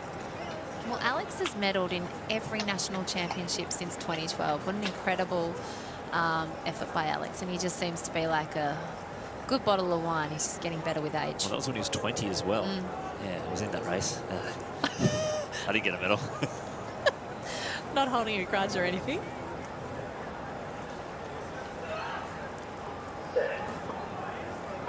So Alex Beck, Christian Davis, Timothy Sankey, Duncan Cameron, Jordan Sarmento, Nathaniel Taylor, Damien Mizzi, and Nicholas Donaldson. Sarmento getting straight off the blocks, going out really hard, getting chased by Duncan Cameron. Sankey was fourth in the under-20s earlier this week, so he's back on the track again. Donaldson looking fantastic, though, on the outside. And here comes Alex Beck. They're going to have to work hard through the first 250 to 300 because they're going to cop a huge headwind as they come into the home straight. And look at this third 100 metres from the reigning national champion, Alex Beck. He's going to turn from home in the lead. Donaldson and Sarmento look to have the top three sewn up here. A big look across. He's got to look all the way out to lane 9 back. And he's going to comfortably take this. And it's pretty quick as well. He's going to take it through just a tick over. 47 seconds on the dot. And some good running there for the first three. Well, Nicholas Donaldson really had to run scared from the outside, didn't he? So he really put down a fast 300 metres, but he was able to switch off a little bit and relax. You can see him in the yellow singlet on the outside. But Alex Beck, hasn't he just really come into his own in the last 12 months? What a fabulous Olympics. You're right, he was incredible in that heat. He was touch and go to make the team in terms of the qualifying, and it was really nerve-wracking, and it's so fabulous that he got on that plane and made the most of his opportunity. But I think that his best of his career is going to be late, and it's going to be fantastic to see what he does this year as well, because he looked really good then. Yeah, he did look very comfortable. He's finished last year where he's actually got apart from Solomon, he's got the fastest time, 45.95. Yep. So two of our athletes have dipped under. We saw what Solomon did on back-to-back days at the New South Wales Championships, but unfortunately we haven't seen him since, and he won't be on the star list. That's a shock 21 at home. Disappointing. It's always fabulous to see Steve Solomon, the team captain for the Australian team, out there competing, and he was incredible at those Olympics. You know, we're talking about his journey has been one of patience and, you know, just hanging in there after such he hung in there and he's come back, and last year's Olympics were incredible. And what he did at the state championship shows that he's still got fire in the belly and he still wants to achieve more in this sport, which is great to see. Now, I'm looking forward to seeing the athlete in lane 3, Cameron Searle, who he's been there or thereabouts. He was part of the 2016 World Under-20 Champs team in the 4x100 metres. He's been dabbling in the 400, made the 400 final last year, but his performance at the ACT Champs, when he steamed down the home straight and ran 46.09. Yep. A massive personal best. I don't think he'd ever dipped under the 47-second mark, and this is actually the first time we've seen him since that race, and that was late January. So not sure what the issue was, but that's kept him out. But look, he's on the start line, and obviously that's something new that we're going to see here. So I'm excited to see what he can produce. I remember the image of him racing Jack Hale at the state championships in Victoria over the 200, where they were just laughing at each other down the front straight. He's a bit of a character, Cameron, but you're right. He is a good talent, and it's one of those stories where you've got potential over the sprints, but perhaps need to look outside those events if you want to be world class. And stepping up to the 400 has been a really smart move. Hopefully his body's right now, and we see the same athlete that we saw earlier this year.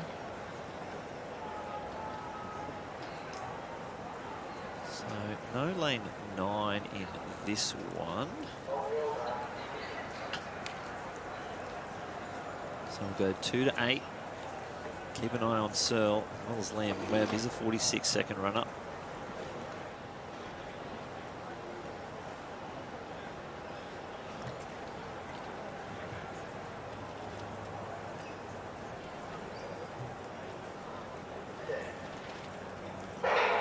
So Tom Glasgow in 2, Cameron Searle in 3, Jackson Heyman in 4, Zong Yang Tan from Singapore in 5, Hayden Fleming in 6, Blake Jones in 7, and Liam Webb in lane 8. Pretty even through the first 150 metres. Searle looks comfortable, and on the outside, watch for Webb. He's 46.96, the New South Wales champs. He's coming into some pretty good form, and there he is. It looks like he's wearing the University of New South Wales colours. This is where Searle makes his move around this bend. Looks like the Singapore athlete as well coming into the picture, but who's got the best form? Liam Webb looking good. Searle's trying to make a move. He's coming home hard.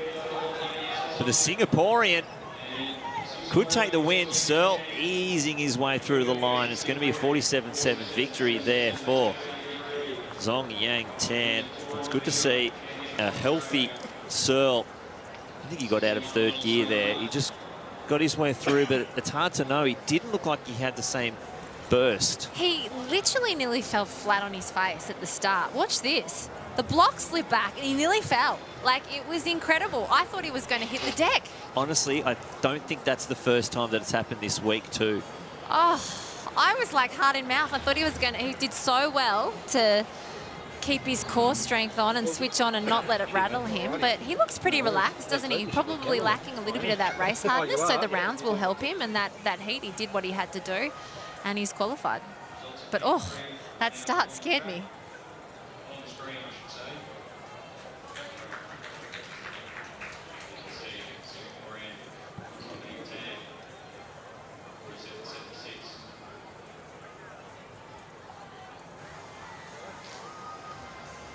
And it's interesting in these heats, you know, because it is the top 3 fastest, maybe some of them in the middle lanes are just taking a little bit more cruisy because they've got that ability to see the field and sense the field. But the ones on the outside are having to really put in because they can't, you know, they can't rest on their laurels and just hope by chance that they make it through. So in that race, Webb went out quite fast as well from the outside lane and was rewarded with a big Q for qualified.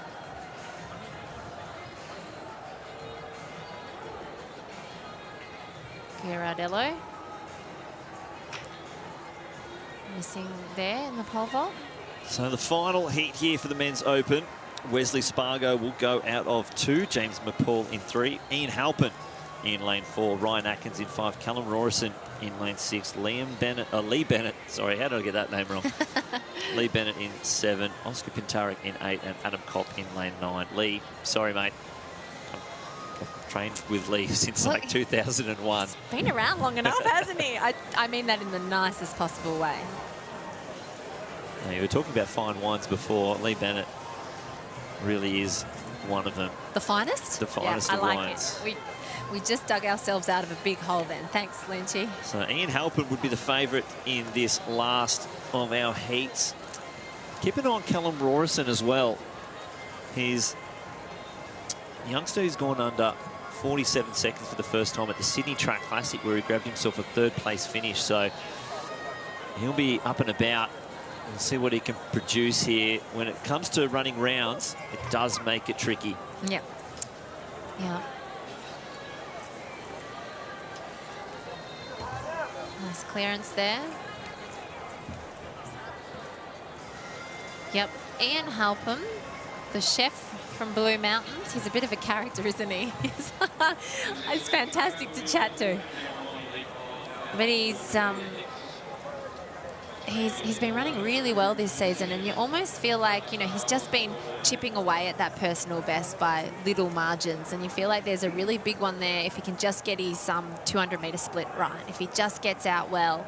And it's a fine line with the 400 metres. You want to get out and you want to be quick, but you've also got to hold that relaxation so that you're able to come home with something. And it's just about getting that right, not using too many bickies. And when you do use your speed, you use it in the right way, that relaxed state.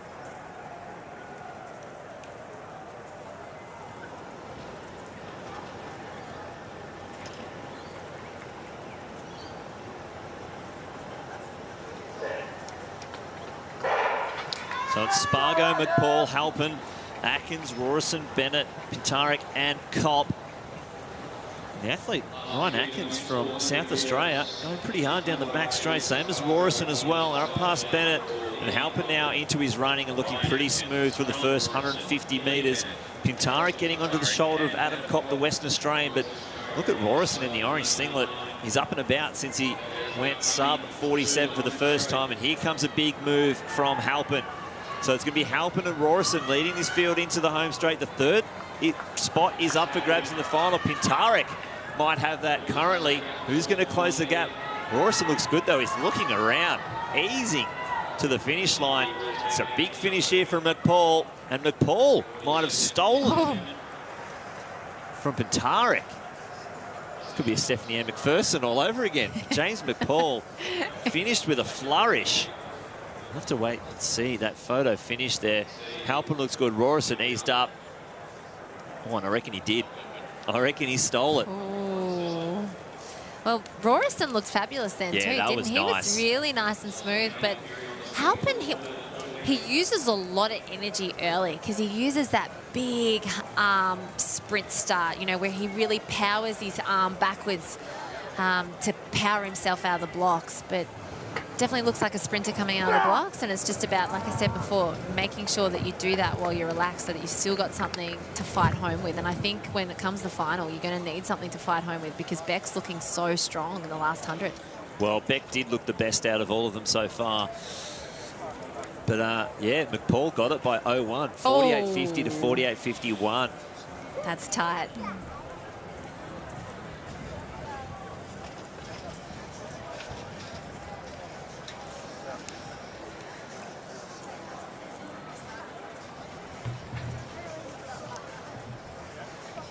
Tatum Giles getting ready for her next attempt. So we go back to the discus.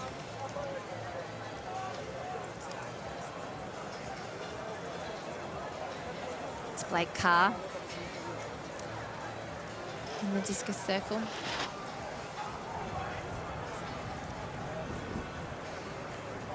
that okay?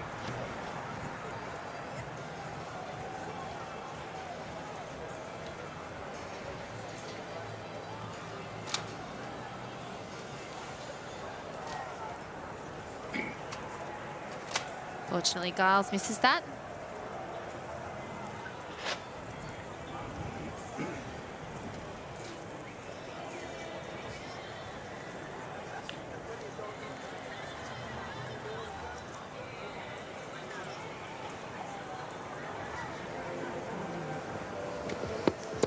Andre Rivet.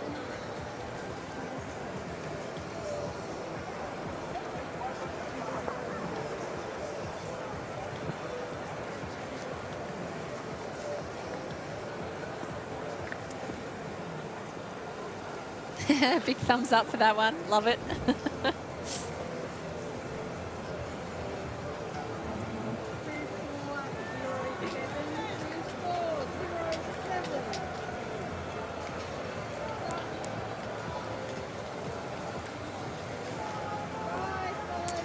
Women's 400-metre open heats are next on the track. Actually have a World Championship qualified athlete in this event in Banderi Oboya, but she has chosen to really put all her eggs into that 800-metre basket, which is impressive in itself because, you know, she's told everybody she wants to step up to the 800 metres because she believes that on a global stage that's where her best chance lies in terms of medals and finals, and so she's not running the women's 400 metres. But we do have a lot to like about what's to come up in these 3 heats.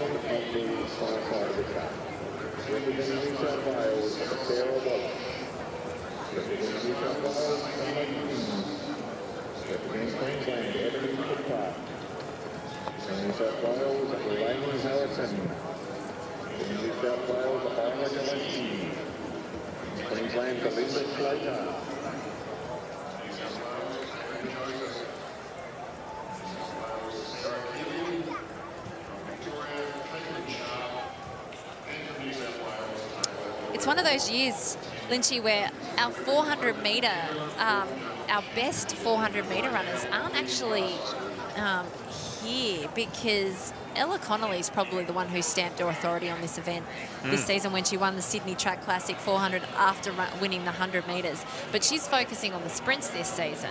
And then we mentioned Banderi, who's got the World Champs qualifier, and she's a low 51 second runner, but she's focusing on the 800. So it's one of those events that's wide open, and one of these women is going to have to, you know, step up because they're all quite close at that 53 second mark to see who's going to be the champion. But interesting to see which one of them is going to make the most of this opportunity because it is wide open. Yeah, well, it's probably in the first heat, Helen Pretorius. She burst onto the 400 metre scene at the ACT Champs, kind of like Cam Sell did, and took the win with a 53.28. It was amazing. And there she is there, Pretorius, and really strong late. She'll be the favourite in this first heat. She hasn't raced a lot, though. She ran the New South Wales Championships heat, but then didn't run the final, and so we haven't seen her a lot. So she's another one, like you said, like Searle, that we know she's fabulous when she's in shape, but where's she at now? Keep an eye on Isabel Neal from New Zealand on the outside, but once they're underway, we'll run through the start list.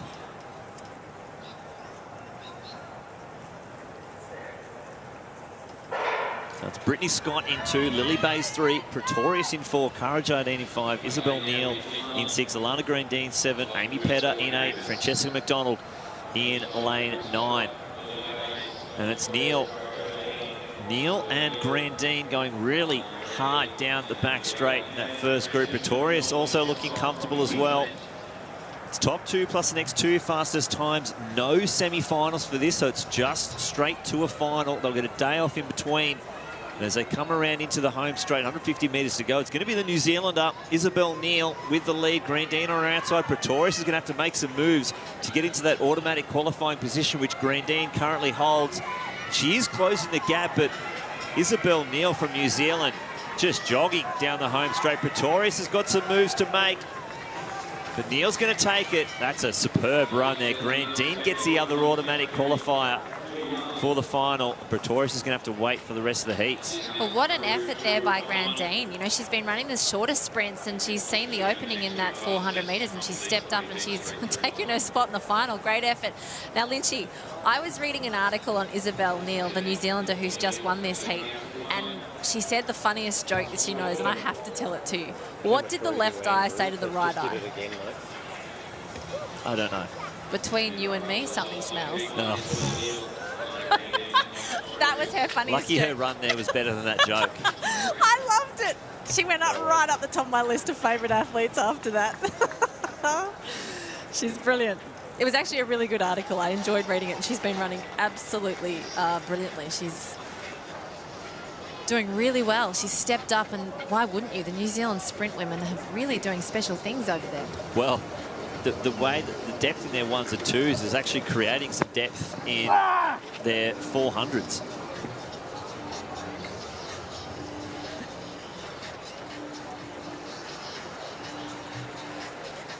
And we'll see the New Zealand champion in the third of our heats, Rosie Elliott. Talented athlete she is. I mean, I love the fact that she's run an 11:57 this year. She did all 3 sprints in the New Zealand Championships.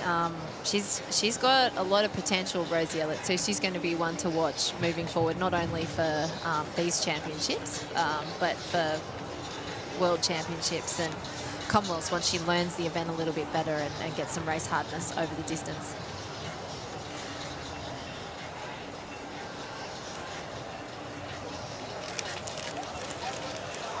Well, they have likened her to being, she's the New Zealand Ella Connolly, or is Ella Connolly the Australian Rosie Elliott? You know, 1, 2, 4, all in the same season. You got to give it to Ella. You got to, because she's faster over the 100. So it's just the 100. She's faster over all of them. All of them, yeah. Yep. So she wins. So Rosie's like Ella. Oh well.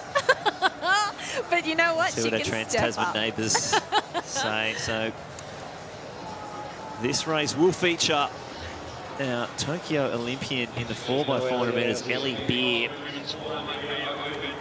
and Alexia Lazou and Kendra Hubbard as well. So Kendra Hubbard, Tokyo teammates have just found themselves in the same heat. Yeah. You know, Ellie Beer, she's such a talented junior. She's done so many wonderful things already, but her speed's just down a little bit over the short sprint. So she's finding this season a little bit harder than some of the ones earlier, but she's an incredible talent, and it's hard transition sometimes through these teenage years, but she's still out here and she's one to watch because she is a great, great athlete.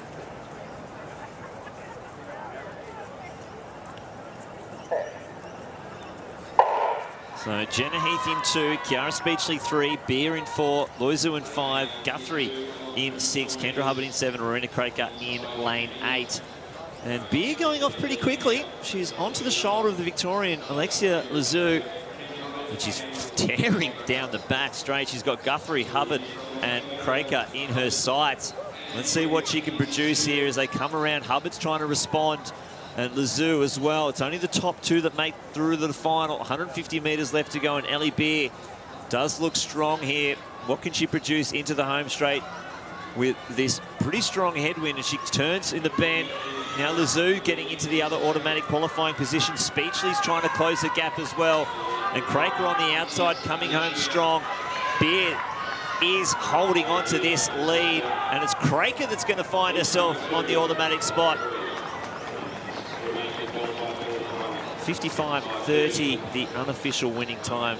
Without any sprints on for a while, it's hard to know just how strong that wind is, but Craker came from nowhere. It was probably 6th into the home straight. She gets into the final, but Beer did all the work early, and that's where it came. That's where the win came from. Yeah, I mean, Craker made the most of her opportunity. The thing is, the time wasn't fast. So 55.30, it brought people back into that position of being able to get that second spot.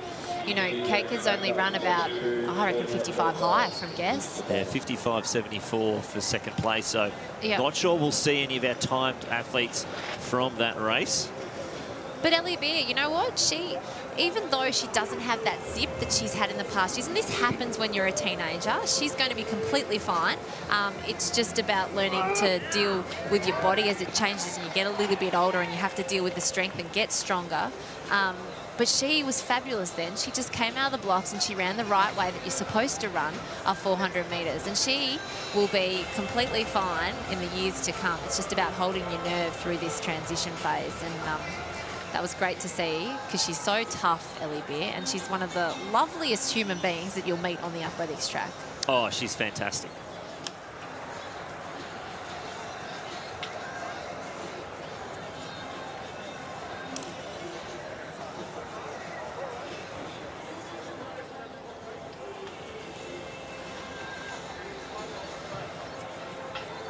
Plessinger on the screen, Sandringham athlete from Victoria.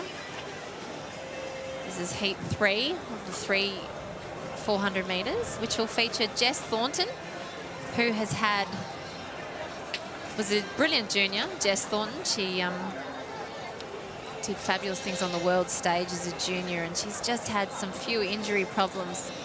Olympic finalist in that 4x400 as a youngster in Rio, and coming back with a vengeance. She's changed coaches. She's in the same training squad as Ellie Beer, who won the second heat, and Ange Blackburn, who made her Olympic debut last year in the 4x4.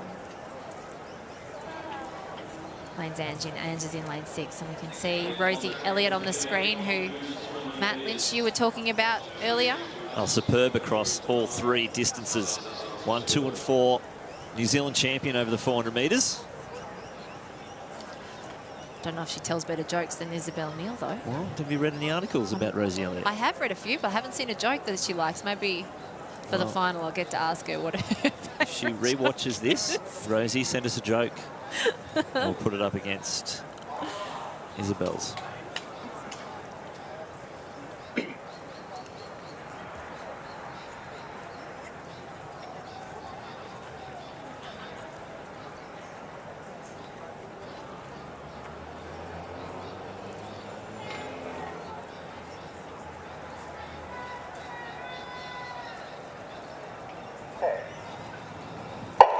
So Thornton in 2, Anna Plessinger in 3, Beth Halmy in 4, Rosie Elliott 5, Angela Blackburn in 6, Olivia Kaysen in 7, Elizabeth Dingleday in lane 8. They're making some big moves down the back straight.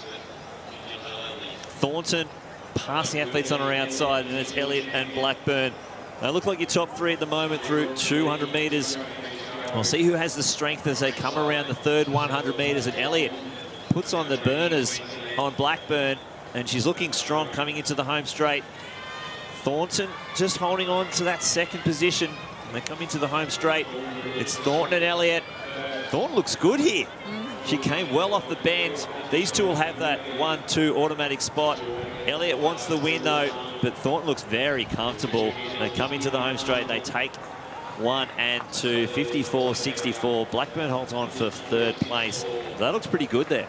You know what I loved about Jess Thornton's run then? We know how incredibly fast she was as a junior, and it's, again, like I was speaking about Ellie Beer, sometimes it's about getting through those teenage years and making it into seniors, getting used to your body. Jess has had incredible injury. You know, she's had such bad luck, but I love the way she's so compact and so strong through her core. She came out of the blocks then beautifully. Like, she ran so well in that first 100. She set the race up wonderfully and was able to relax at home and switch off and barely blow out a candle at the end of that, because she ran it exactly the way that you want to run a heat. She qualified well. Yeah, honestly, that was the Thornton of old. It was totally in control. You know, you compare the way that she ran the last 50 to Rosie Elliott, who's just new to the distance. Yeah. Like, she was just like, get me to the line, let's go, let's go, let's go. And Jess was just like, this is just a 400. Yeah, it was wonderful. And that's a credit to her support network that's been around her through those hard years, because, you know, we see the athlete, we see their results, but sometimes there's people behind the closed doors that are really building them back up through those hard years and making sure that they keep their confidence and they come back into the sport. And Jess has had some really tough times, and not only that, she would have seen others come through, other juniors come up and step up doing what people were saying that she was going to do in the future. But she's held her nerve and she's back out here, and she's a real chance now for that final.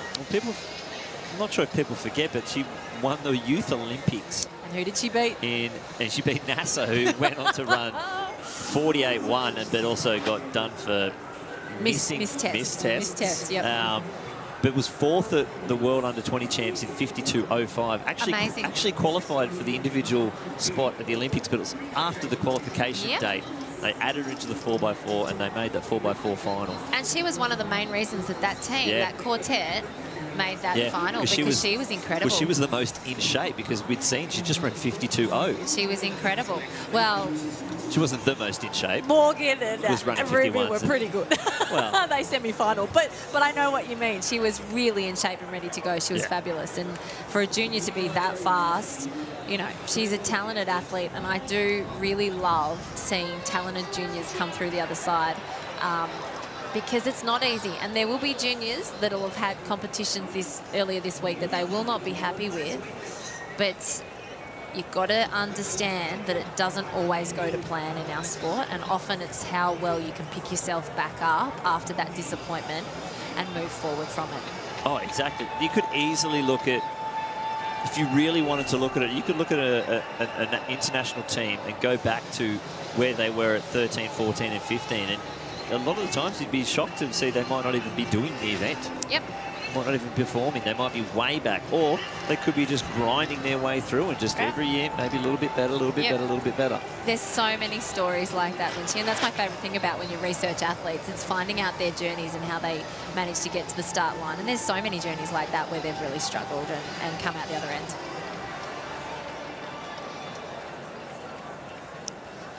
So before our 5,000 metres for the under-20 women gets underway, we'll go to a quick short ad break and we'll be back with plenty more action here at Sydney Olympic Park. Meet Puma's newest running shoe. With Nitro Foam, it's made to help every runner, including the fastest in Australia. Thanks, Fox. Let's try it. The new Nitro range from Puma Running, available at the athlete's foot. Play for Oz. The next world champ.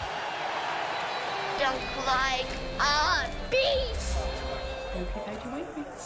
New Honey and Golden Oats Wheat Bix. We know it's important to stay hydrated and that 8 glasses of water per day is recommended. Though for many of us, that's easier said than done.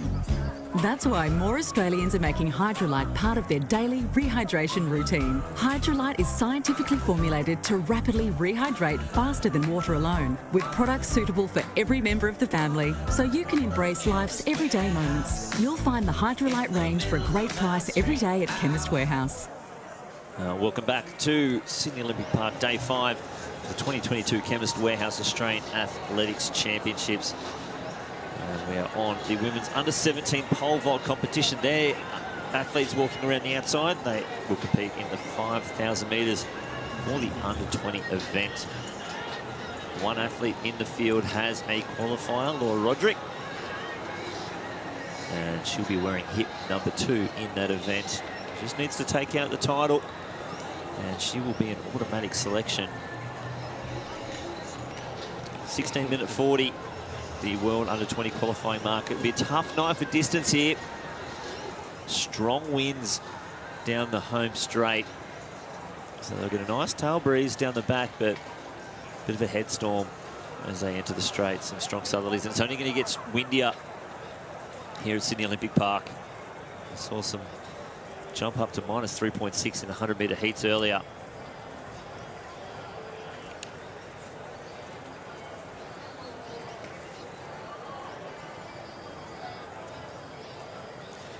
Now Leela Patra there. Still got time. There's 15-second flag goes up. There's Roderick just on the left of your screen, the only qualified athlete. Unfortunately, she runs out of time on that attempt. Tough conditions here with the wind blowing straight across that pole vault.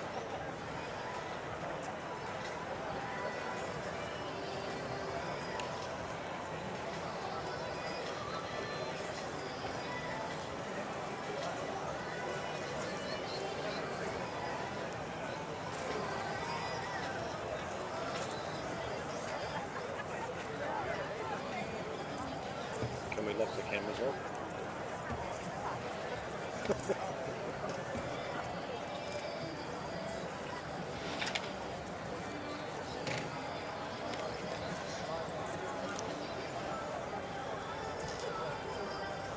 This will be Victoria Pape Silva next to go. You can see the windsock there blowing straight left to right in the direction that the athlete's facing.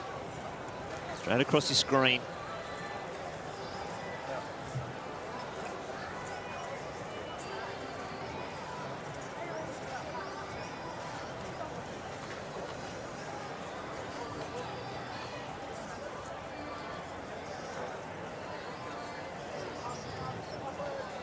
She goes clear.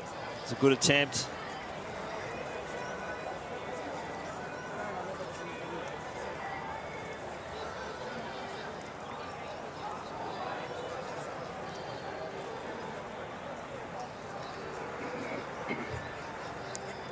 Still has plenty left to give too.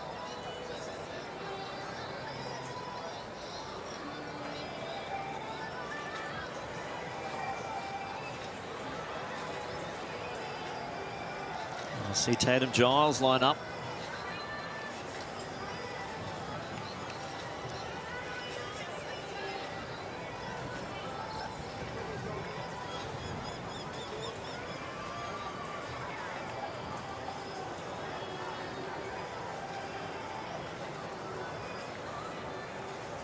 So field of 11 in this 5,000 metre run. Now Laura Roderick with her 16-16-10 she did earlier this season. Yeah, the athlete in the field with a qualifier. The field, Abigail Graham will wear hip number 1, Laura Roderick in 2, Shane Hargraves in 3, Catherine Lawson 4, Emma Marn in 5, Zara Munro 6, Ashley Candy in 7, Alexandra Schulz in 8, Leila Iakartos in 9, Hannah Anderson in 10, and Gabrielle Schmidt in 11. 12.5 laps here. World Under 20 qualifier, 16:40.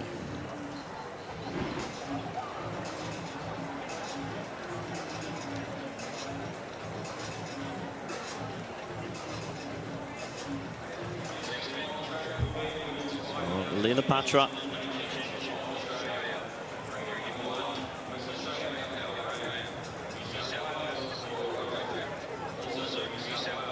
Let's hope she doesn't get timed out again. Just trying to feel comfortable on the runway. Like we said before, the wind is strong. Bailing out there.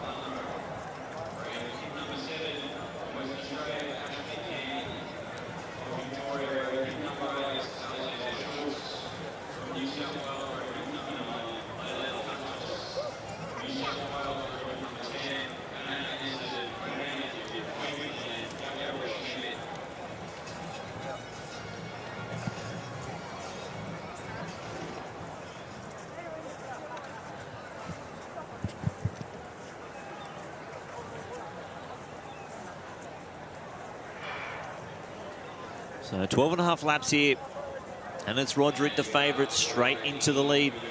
She'll just be looking to take the win here with tough conditions. You have to do something very, very special here to run under that 16:40 if you haven't done it already. And there's Roderick straight in control of this race. Well, it's not the conditions, is it, for a time? It's probably not the day to be going and chasing without the pace in it, but having said that, Roderick looks like she's quite happy to go out there and make the pace. She's got that lovely long stride, forward lean. She's been having a fantastic year. She's actually a junior coach at Up and Running, which is a run group in Centennial Park. So she loves her athletics and is doing some coaching as well. But she's a talent. Well, she's got speed over the 3,000 metres too, Roderick. A 9:26 athlete. Which she did at Sydney Track Classic when she came towards the back of the field, but she's only so young. And that was an incredibly talented lineup. And that was actually a really tough way to run a 3,000 from memory. They went slower and then kicked it down. It was a real championship style of race, that Sydney Track Classic Women's 3,000. She would have gained a lot of experience from that, but she's not leaving it to chance, which is quite smart. When you are the fastest person in the race, Sometimes if you slow it down, you bring it back to the kickers, but she does have that time. She has that ability to chill out. But I love that about some of our youth. They don't overthink it. They just run how they know. Well, she didn't contest the 3,000 metres here at the Championships, but she did run the 1,500 metres, which was another event where she's got to qualify. She was actually 6th in that race, the 4:26. So, and that's the one that Claudia and Nicola came first and second. Claudia Hollingsworth and Nicola Hogg. That was an incredible race to watch. You know, that was one of those races where you've got a heap of qualified athletes and only 2 spots, and so athletes will have great success. The 2 who crossed the line and got those positions for Cali for the World Juniors, or you have that disappointment, which then, like we said before, it's how you bounce back from that disappointment. And it's not disappointment, guys, because you're still one of the top juniors in the country, and it's an incredible effort to get this far. We look at that 1,500 metre final, the first 8 all got to qualify. Ridiculous. Well, that, do you know what? People like Lyndon Hall, Jess Hull, they're really setting the example and the tone for our middle distance women coming through. They know that we can make Olympic finals. We can compete on the global stage. And when you see an Australian doing that, it does make it feel like you've got that ability to be able to replicate it. But isn't she just running a dominating race here? She's gone straight to the front, and she's obviously got a race plan where she wants to hit a certain target for her kilometres, and she's going to be chasing her own race plan and just running the way she knows how. Yeah, 3:08.99 for the first K. It's actually pretty quick, let's say. Now, looks like they've gone back to the small hip numbers again, which are pretty tough for us right up to the back of Bay 11. Dear. It's okay. Well, the other athletes to look for in this race, one of them is the Queenslander Gabrielle Schmidt. She's only young. She's very young. She's 06 born. 16-year-old. She's the second fastest in the field, just under 17 minutes. The only other athlete under 17 minutes. She's a bit of a talent, though, isn't she? I mean, she was 3rd in the 800 at the under-17 champs, 2nd in the 1,500. She ran the Queensland State 3,000 champs in the Open, was that? Yeah, she came 5th. So she obviously prefers the longer distances. Well, this is the first year that she would be able to contest this. Which is smart. In the right age group. So, obviously being 16, they don't run it as an under. The 5,000 metres is not an under 18 event. But Roderick, she's in a race of her own here. There is a group of 5 athletes who are fighting out for 2 medals, it seems, at the moment. Do you not think it's a little bit dangerous at times? Because she is out there. She's obviously got great confidence at the moment, but the pack that's chasing her has 5 girls in it, which means they can work together. And it's still, you know, there's still 8 laps to go. She just wants to win. Less than 9. Less than 9. There we go. Look. 8 and a bit. She does want to win, and it shows great guts and determination, because it's the hardest way to run a race on your own. I mean, all the distance athletes will say that if you're out there on your own for the whole of the race with no company, then that's really difficult. And throw in the gusty winds that we're dealing with today, that makes it even tougher. And then throw in the pressure of the fact that it's a championship race, that if you win it, you've got that World Junior qualifier, you get to go overseas and be part of an Australian team. She's just got to really practice being in her own mindset. There's going to be times in a distance race where negativity will creep in and you have to block it out and just keep focusing on, you know, we speak to some of the distance runners about what do you do when, you know, you're deep in the race or you're early in the race and you start to have self-doubt. They just talk about focusing on the next 100, focusing on their form, making sure that they're doing the checks. Am I relaxed? Is my mouth nice and relaxed? Is my shoulders nice and relaxed? Am I coming off the ground nicely? And that's what she'll be doing when she has those negative thoughts. Some people just sing. Everyone's got different techniques to get through a long distance race, but you can see the chasing pack still has those 5 athletes working together. At the moment, they'll be thinking about the 2nd and 3rd medals, but you just never know. It is a long way from home. Yeah, I think that chase group will just be working together, try and conserve energy to see how far through this field they can get. Not letting Roderick get too far ahead.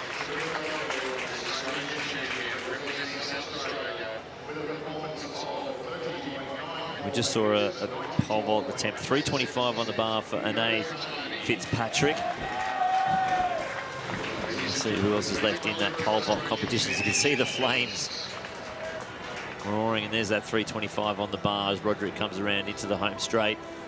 7 laps to go. And we missed what her split was through that K, but that's fine. Well, let's look at the distance that she's got to see if they ever eat into the lead. She's going to come through now with 7 laps to go. And you'd say that the chasing pack is probably about 50 metres behind?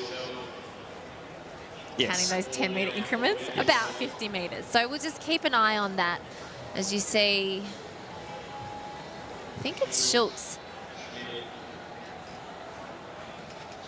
Well, it would be the New South Wales athlete in second.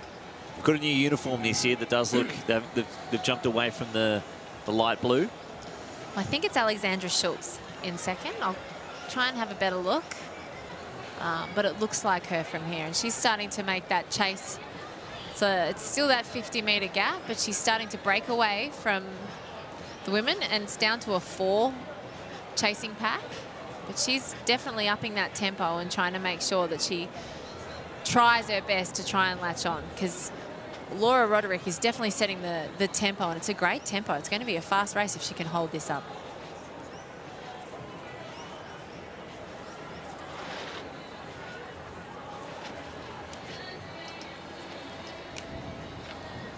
Let's see, as she comes into the front straight, Roderick, she's still got that nice, relaxed, open stride. She's got the wide arm action where it's just they're just down low because she's just using them as balances. So, no. Iaccardos. Here we go. Got it wrong. Sorry. Iaccardos was number 9, not number 8. My eyes are going. Yeah, looks like Ashley Candy just off the back there. Schmidt as well. Well, Ashley Candy's the WA athlete who has done some PBs this year over 800 and 1500. And it's Hannah Anderson in that group just Schmidt. In second place, and Schmidt just off the back. Okay, perfect. So there we go, the nice zoom in. The hip numbers doing some problems, but Iaccardos from New South Wales holding down that second place position. Anderson, Candy, and then Schmidt.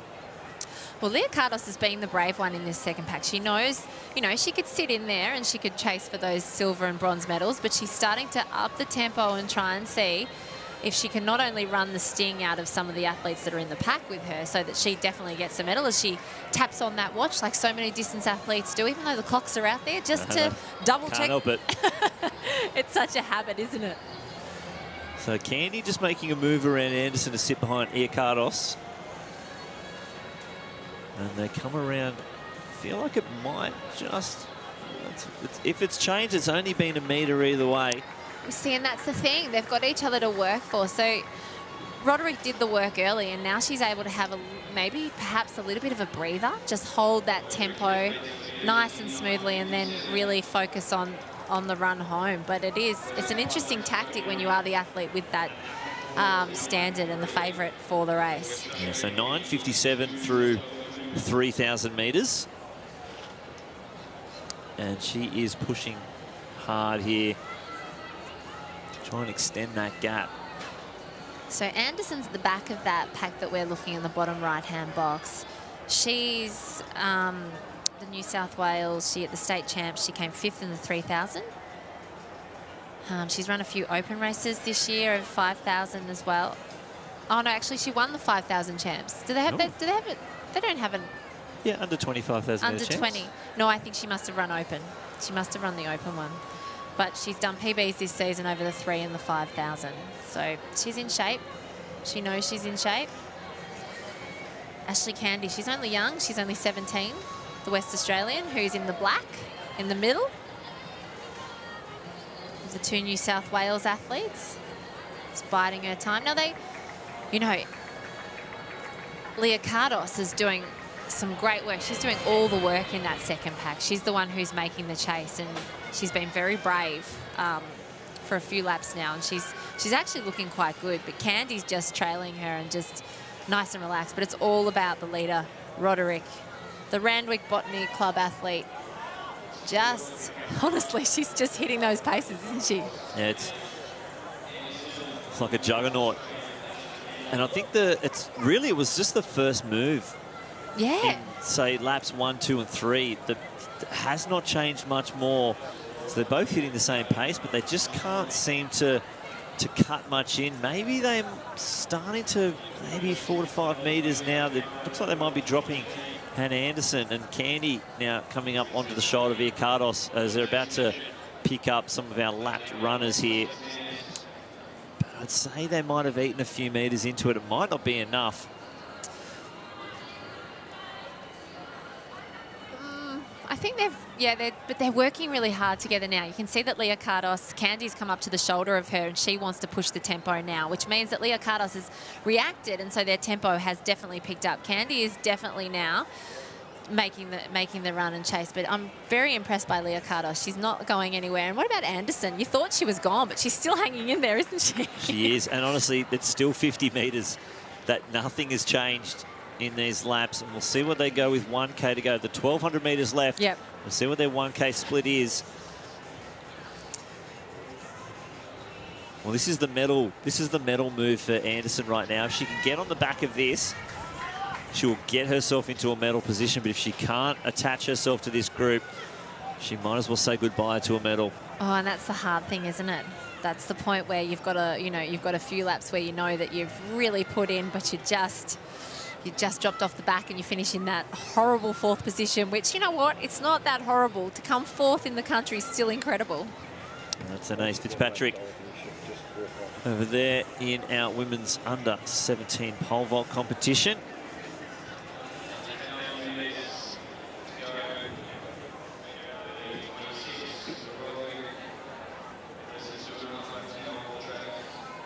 This is a really incredible race by Laura Roderick.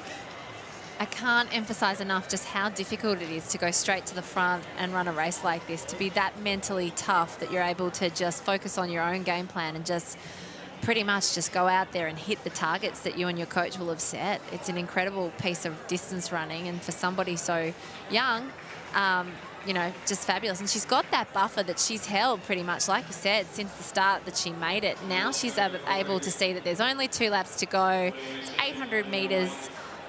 She can start to open up when she feels like, you know, sees that finish line, so she can start to bring her arms into it and do that sprint. But she's really, you know, done the hard yards to get that win. So big clearance there. It looks like 340 on the bar, so getting close to her personal best for Anais Fitzpatrick. Roderick put in another 10 metres into those girls there. I think Roderick's coach is on the sidelines there, and when she ran past, she had a look. They must have yelled out to her. She actually turned across and had a look. So I think this gap is actually opening up, and it just shows the strength of Roderick that she can keep this pace going and going and going. It might have even opened up to 70 metres. Yep. As Iliakos and Anderson's in the bronze medal position. They've dropped Candy off the back of the pack there. We'll have a good look when they come into the home straight. It's almost up into 80 to 90 metres now, so it just shows the strength of Roderick and what she's put in these last couple of laps as they pick up a few more of our lapped runners. Interesting. It looks like, now how do we say, I think it's Iaccardos, isn't it? Iaccardos. I think Iaccardos is doing such a fabulous job here. She's done a lot of the work. And she's now making the run for that silver with Anderson, who's come back in. Yeah, we thought we lost her. We said just only a few laps ago that if she didn't get on the back of that pack, she could wave goodbye to a medal, and she responded to it. So Iaccardos and Anderson, they're 2 and 3 at the moment. They're a good 75 to 80 metres behind Roderick, and unfortunately Candy will not have it in the bag this afternoon in this 5,000 metres.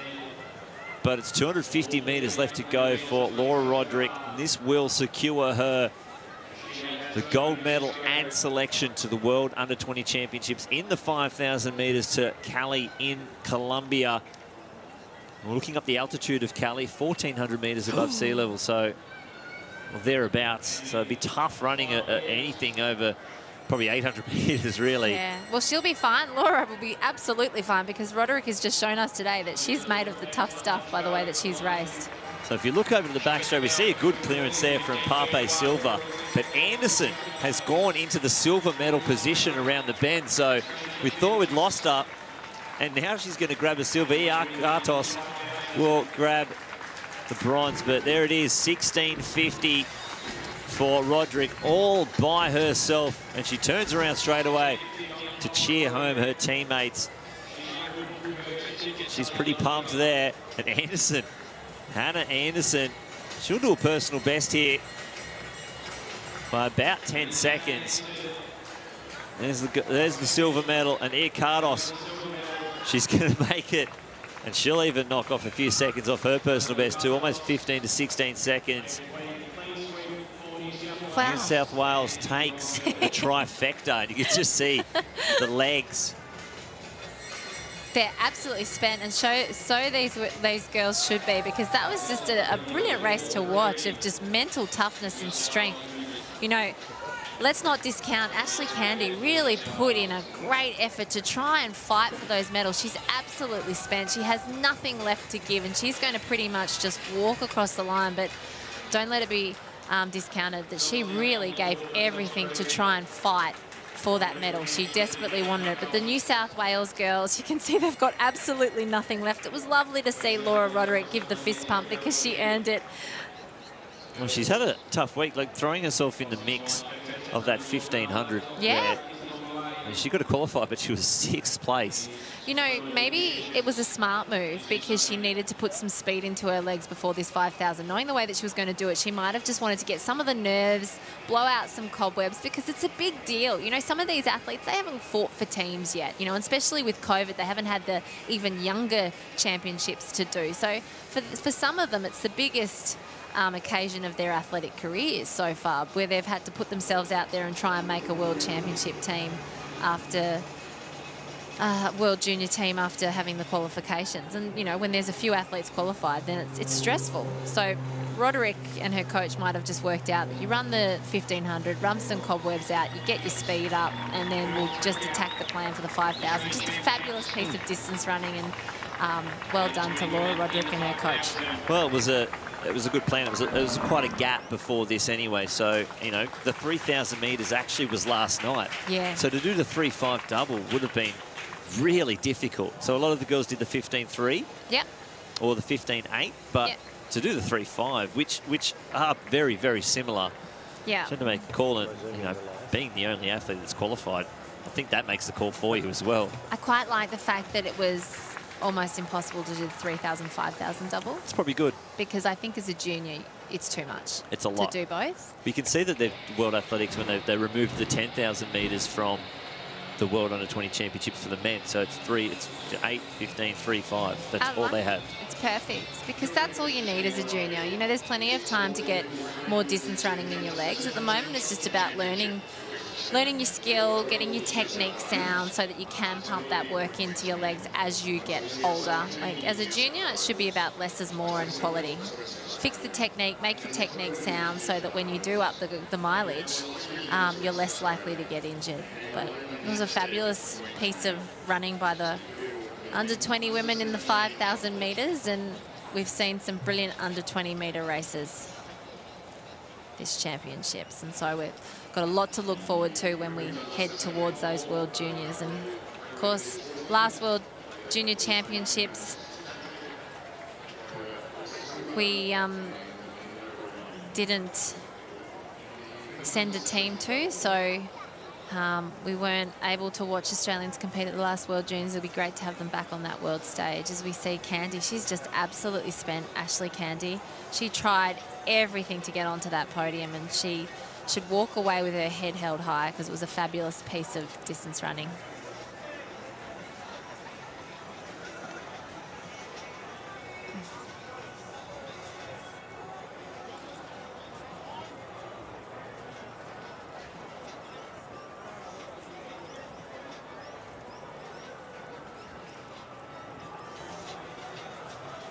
And I just saw it looks like Layla's bib, and I'm sure it said an L, so Leah Kartos. I'm definitely going to go and find that out so that we get that right, because she's going to be a name to watch in the future. Fabulous, fabulous race by Leah Kartos to snatch that bronze medal. Hannah Anderson, great ability to hang in there. Even when she looked like she was gone, she fought back. She's a fighter. And a great effort by Laura Roderick to win that under 20 women 5,000 metres and book herself a ticket for the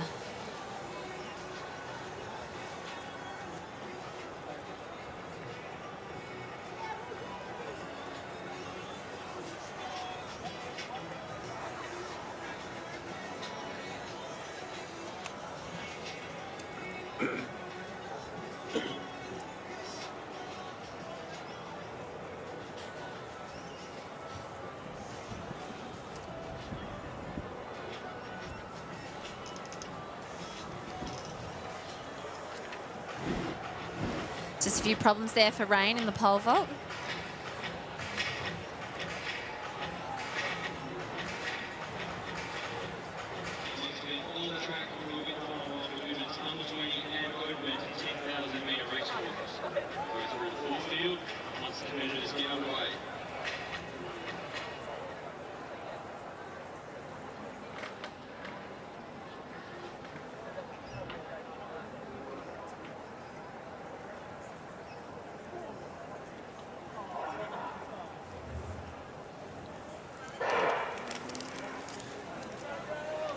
A 10,000 metre walk, both combined under 20 and open here on the track.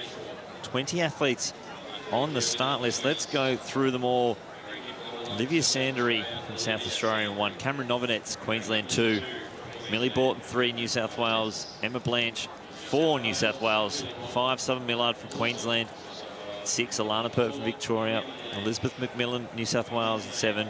Char Hay in 8 from Victoria. Alana Pitcher, New South Wales in 9. Annika Clark, 10 from Queensland. And Hannah Bolton, 11 from New South Wales. They are our under 20 athletes and our world qualified athletes. We just have a quick look in this walk. It's a big field, isn't it? Alana Pert, Olivia Sandery, and Alana Pitcher. Yep, so Olivia Sandery,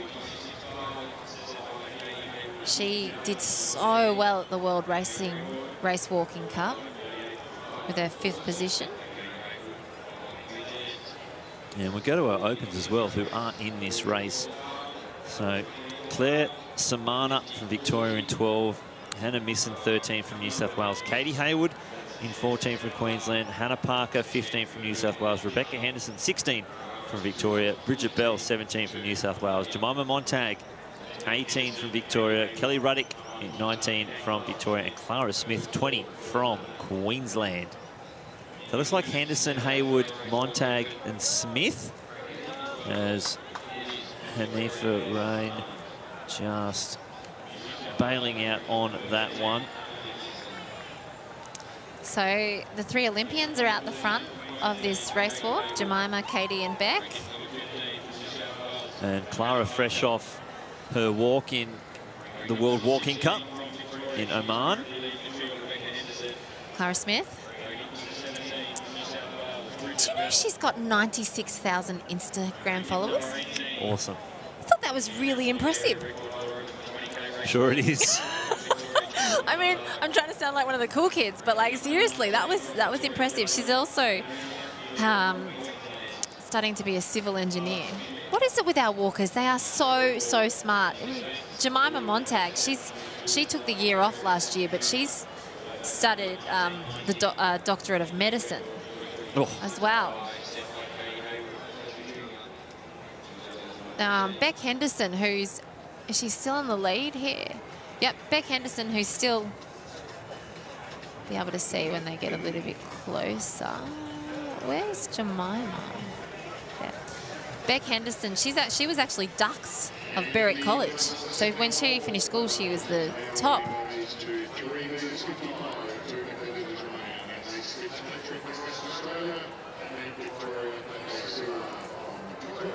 Beck Henderson's leading the way so far. So you see Jemima's just took a breather there and she's just latched back on to Katie. Beck Henderson's coached by Simon Baker, four-time Olympian, Commonwealth Games gold medalist in 1986. It was the 30-kilometre walk back then from memory. And the winner of the World Race Walking Cup in 1989, I think it was. Last year, Beck Henderson, her and Simon, they were walking towards having a goal of achieving a 136. So it was a big surprise that she actually came out and she qualified for those Olympics. She had such an incredible year. She's such a talented athlete. She's a junior triathlete. She's competed on World Triathlon Championships as a junior, and she's an open water swimming champ as well. Just great aerobic ability. Yeah, that is fantastic. Now, the thing that makes this race interesting, normally we do throw the 10,000 metres on because it's a chance for our race walkers to actually be on the track. Yeah. They don't get a chance to be part of the championships because it is road. And we get to see our stars of the walk. But this year, this is an event in Birmingham. Uh-huh. The 10,000 metres is the only walk that's offered, a 10,000 metre track walk, and it is 44:30. So I know that Jemima has got the qualifier. Mm-hmm. Not sure if Beck has it just yet, but I'm sure these three especially, and you can see them pulling away from Smith, will be looking to get all three of them under that 44:30.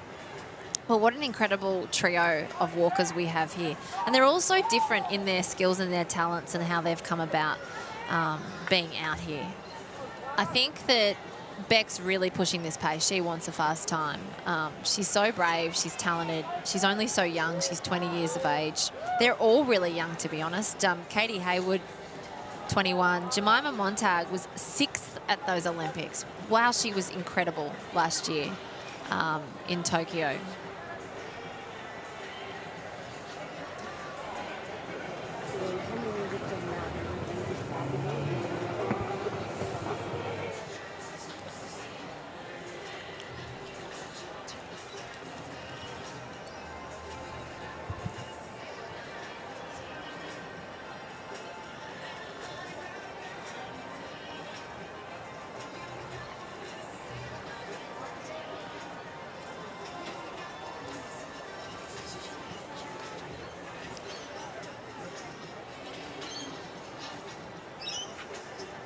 So before the Olympics, they asked some of the athletes to do some just questionnaires to find out some little tidbits on them. And they asked the walkers who they thought should light the cauldron for the 2032 Olympics. Oh, okay.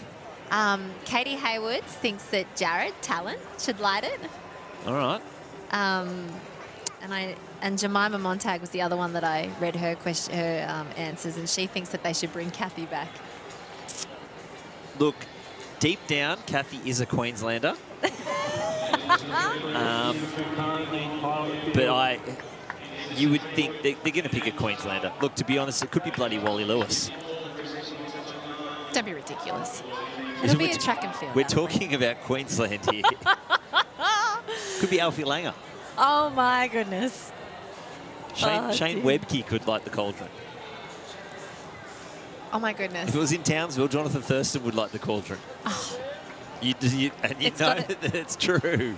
Yeah, well, fingers crossed that common sense prevails and it's an Olympian, at least.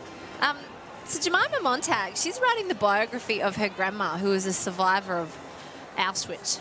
Wow, okay. Yeah, so because she's just so incredible. I feel like Jemima has done so much in her life already, but she still just keeps achieving. She's her parents met at the Maccabi Games, the Maccabi Games. However you choose to pronounce it. How do you say it? I think I've heard it both ways. So have I. That's why I say both. I hedge my bets.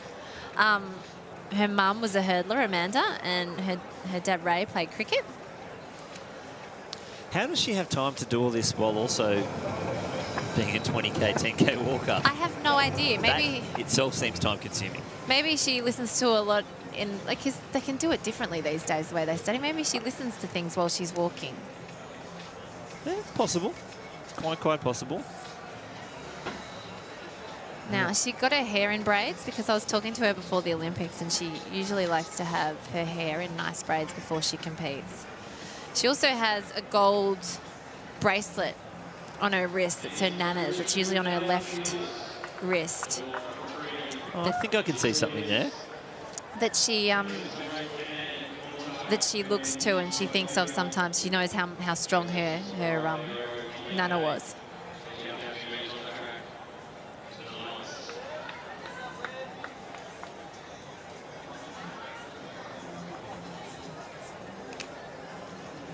So that chase pack looks like Olivia Sanderi trying to make up the moves.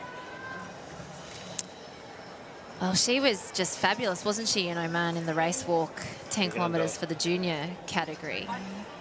All the juniors were. They were incredible, our junior walkers. Alana Pert, who's Jared Talent's cousin, and he's coached by Jared. She was 13th. Alana Pitcher, she was 7th at those World Race Walking champs and team champs.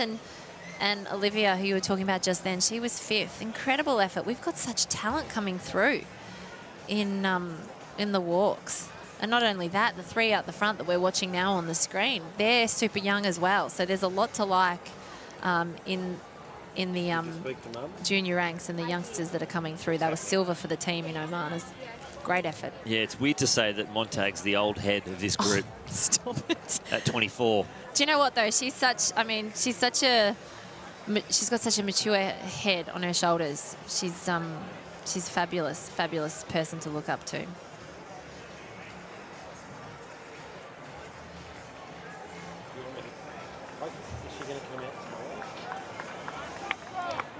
So the leaders, 19 laps to go. And we'll try and see who is jumped on the back of this chase group with Sanderi.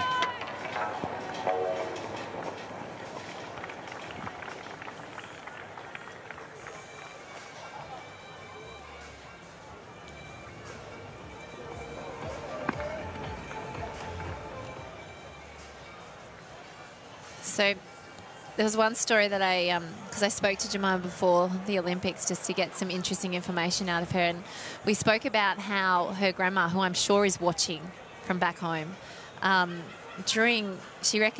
grandma reckons that the race walking gene came from her, and during lockdown, she used to go on power walks every single morning, and she did them up and down the short hallway all the way through lockdown. So she walked up and down her house to keep fit.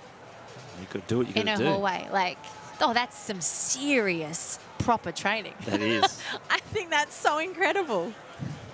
And she also plays tennis 3 times a week. That's all right. She's got some fitness genes in her family.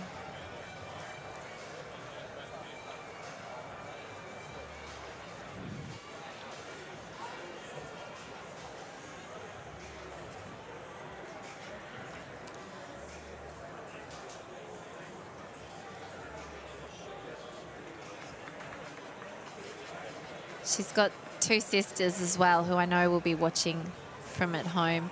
Her sister Piper was also a talented thrower.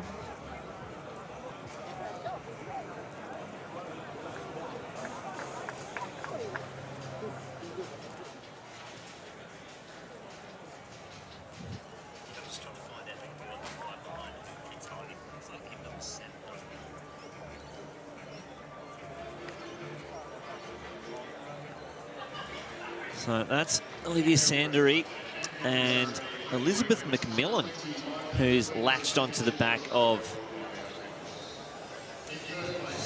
Sanderi. She's having a fantastic walk. She's going brilliantly, isn't she? Yeah, she's coming with a 52.11, but the way that she's sort of tacked onto the back of this, she could be putting herself in the picture for a World Under-20 qualification. 50.40 is the time. Sanderi, the fastest junior, with a 46.12 in January this year. And Pert and Pitcher Well, they have qualifiers, but this is some great walking from McMillan here.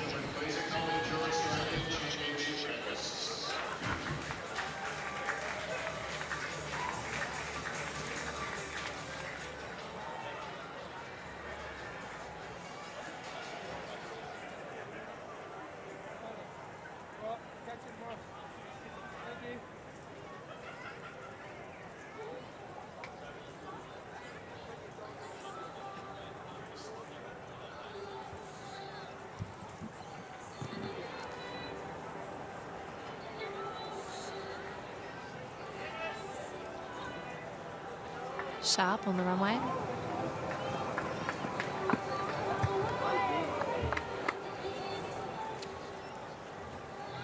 Caitlin Sharp from Victoria. She's from Terang, which is in country Victoria. She started after being dragged along by her older siblings. She did one of her first races. She was in the 100 and she screamed the whole way down the front straight. But after she won a medal at presentation night, she decided she loved it. Yeah, well, that's what keeps them coming back. I love that, Caitlin. She's coached by Jeremy Dixon in Victoria. So just behind this leaders group, Sandry has just dropped McMillan. Might just be fading from the hot early pace. Unfortunately, they've reverted back to the very small hip numbers.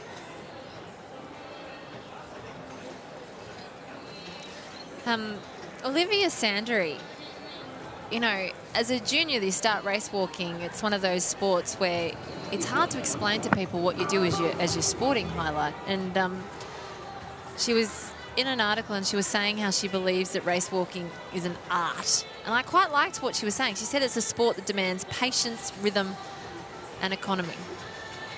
And it's true. We're watching it. There's 16 laps to go.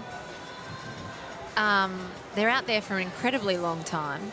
I challenge anyone to do 400 metres of this race walk to make sure that you do it technically correct. It really hurts. It hurts the hips, it hurts the body, and they have to be really concentrating. I mean, you know, if you run a running race, you just run to win, right? You know, you just go the gun goes, you focus on your tactics, but these guys, they have to really focus on making sure that they're technically correct, otherwise they can be disqualified. So there's a lot of concentration that goes into it, and that's not just for while they're out here, that's every training session, and it's an incredibly hard event, and I think that's why you find that they're so mentally tough, because they're able to just push through that pain barrier time and time again. Well, exactly. Can you imagine how many sprinters would probably get disqualified if it was technique? Oh dear. Yeah, it's... Under 17 shot put, you got 3 rounds, so just one round.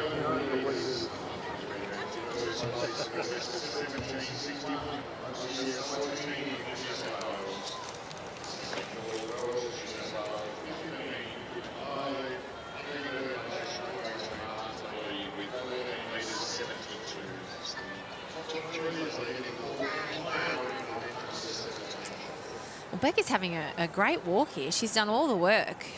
She's definitely keeping that tempo up. I think the walking community is so close that they will have spoken to each other. You know, they know what they want to get out of this race. They'll want to have a full contingent of walkers at the Commonwealth Games. There's no doubt about it.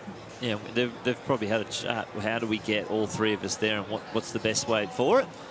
And to see that these 3 walking together. So Katie Hayward did our Queensland Championships in the 10,000 metres, but classic Queensland weather. It was hot as hell. Tokyo-esque. Yeah, it was bad, and we got smashed with a gigantic storm that afternoon, so you can just imagine how humid it was as well. So it wasn't ideal walking conditions. But if we can get these Henderson and Hayward under the 44.30, which they're more than capable of doing, we say that Katie Hayward has the meet record for both of these events. So she's so talented, Katie Hayward. But she's 21, and do you know the music she listens to on race day? She listens to Queen, Green Day, Bon Jovi. Best concert was U2, and favourite movie is Dirty Dancing. Are you sure she's not born in the 80s? Well, if you took Green Day out of that, that's the outlier. Yeah, no. But not a lot of 21-year-olds who say, the who's your Breakfast favourite? Club and Do you know, I think that's fabulous. A little bit of culture, a little bit of respect to the 80s. There's a lot of culture in there. What's the culture in? Queen is fabulous. Bon Jovi, living on a prayer. Great hairstyle. He reinvented himself. Best concert, U2. That's interesting. Bit of Zeropa. That was pretty cool concert. And favourite movie, Dirty Dancing. Who doesn't like a little bit of Patrick Swayze and Baby?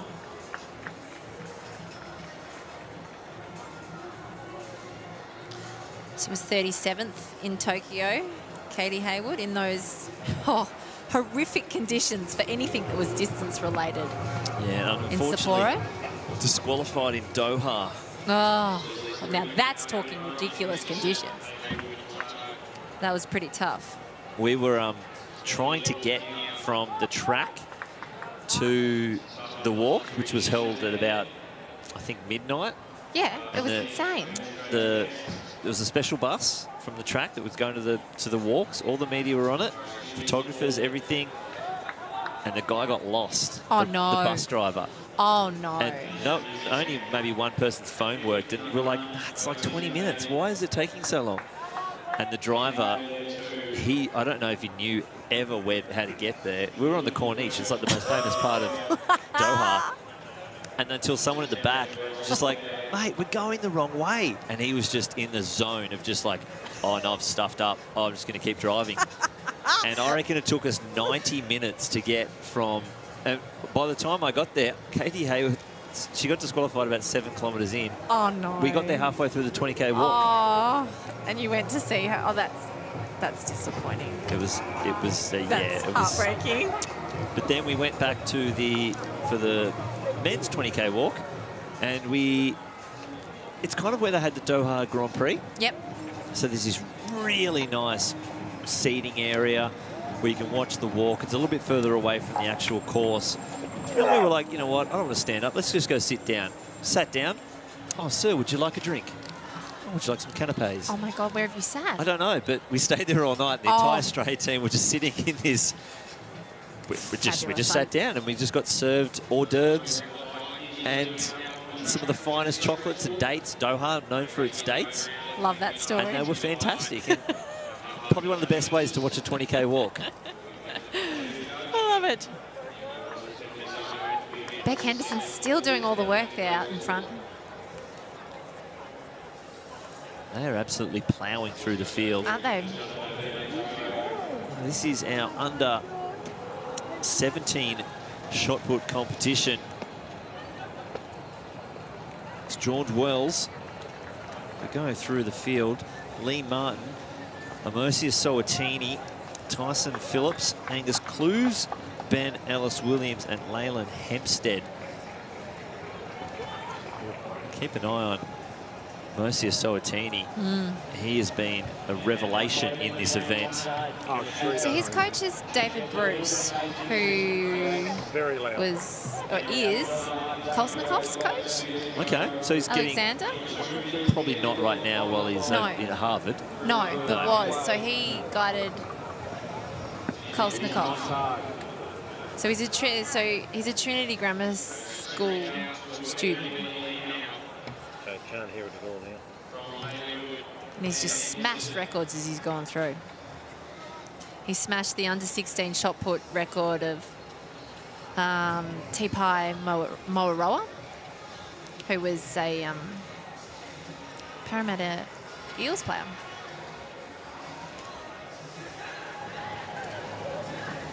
Now, while we were on that, as we said, George Wells, Jemima Montag has just had enough. And she's probably put 30 metres into Henderson and Hayward. That's incredible. Totally apologise for that while we're rolling through the shot put, but... Incredible. She's such an incredible athlete. It's basically been the 5 kilometre mark. With 12 laps to go, she's just like, let's go. Well, you know, the Commonwealth Games in 2018, she won a gold medal, you know, in front of a home crowd. Her whole family was there. It was just brilliant to see those pictures. You know, she was walking with Claire Tallant. Claire Tallant got disqualified right near the end, and Jemima was biding her time and just walked brilliantly. And since then, she's gone from strength to strength, and 6th at Olympic Games. Let's just think about that, you know, and she was well within that race. Like, she was fabulous, you know, in tough conditions. She's an incredible athlete, Jemima Montag. I don't think she gets anywhere near enough attention in terms of how good she's been and how good, you know, I think she's going to be. There's so much more that she's got to give our sport. She's just brilliant. And just what she's done here to athletes, let's not forget, they're Olympians as well. They were 37th and 38th at the Olympics, and she's just put in a spurt, like just an incredible spurt. Look at her go. Well, she was top 10 in Doha as well, and I think that was the just every year got better and better and better. It's almost like she's got confused and she thinks it was the last lap and she's done the kick. Like, there's still a long way to go. Just the gap that she's put into those athletes in such a short time. It's about a 70-metre gap.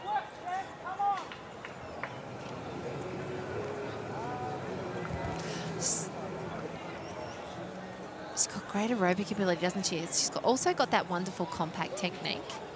No wasted energy with Jemima Montag's technique.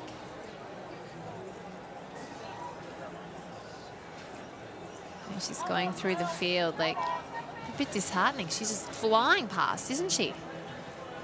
So good. Such a talented athlete.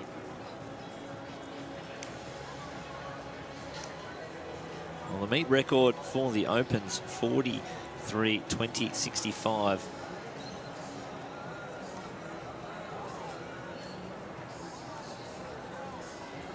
So I'm thinking that that could get taken tonight.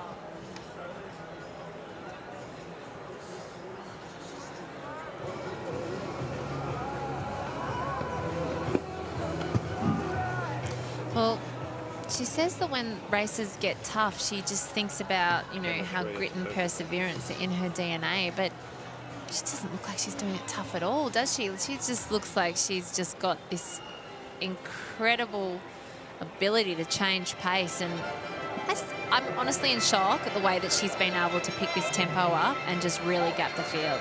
Yeah, the cadence just changed, and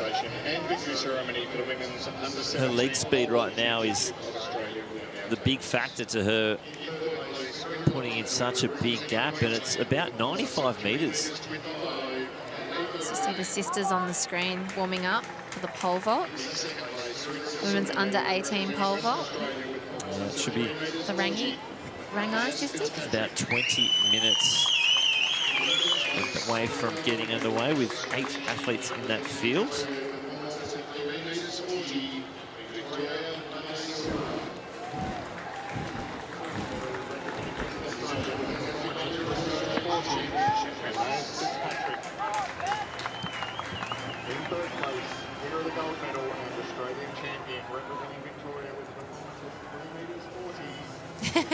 I love that footage. Then you see the cameraman running backwards in the background trying to keep up, because I don't think people really appreciate race walking, how fast they actually do move. Oh, they are absolutely flying.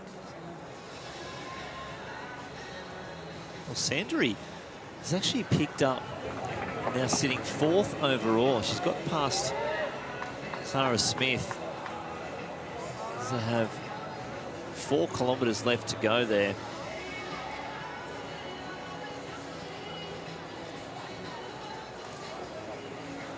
You might see the BMX bike going around the track. That's to pick up the red cards from all of our walks judges, and then you hand those to ladies, just tell us if we're in your right. our whiteboard, which you'll see at about 300 metres to go. Oh, sorry, 300 metres, 100 metres to go for each lap. And so I'll pop their hip numbers up there. So 9 laps to go. 3,600 metres for Montag. Let's hope she's holding a clean sheet as well.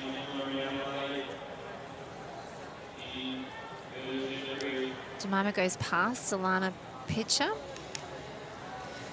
one of our World Junior qualified athletes.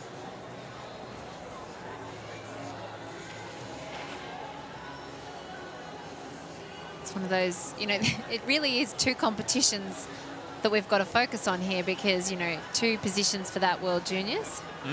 And then obviously we were focusing on the Commonwealth Games athletes who'll be selected.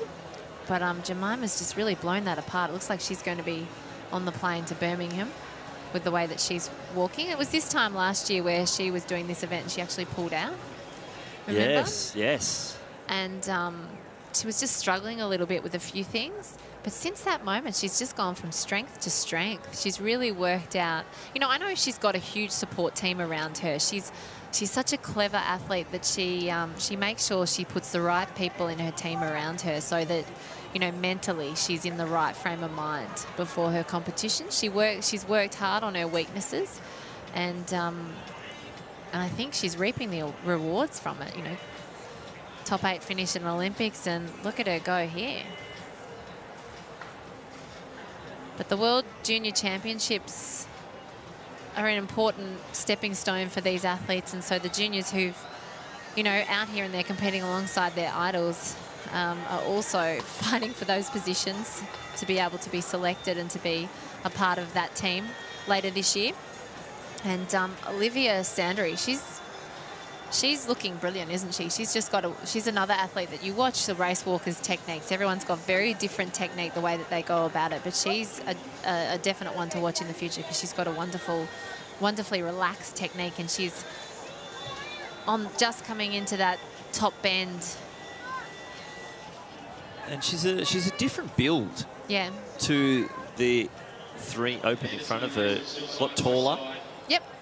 She's got she's taller and rangier than the 3 athletes who were walking together for so long, the senior athletes. They're all like that shorter, compact sort of stature, which that's the beauty of our sport, and especially race walking. It's all different types, all different shapes and sizes that do this event. And there's no right one, there's no better one. It's just whoever can get the technique right and have that good aerobic base and be able to handle the ridiculous amount of training that needs to go in to be an elite race walker. Well, Jemima's, you know, when she put her foot down on the pedal to go a lot faster, she certainly has not taken it off at all. Well, she's about 150 metres now in front of Henderson and Haywood.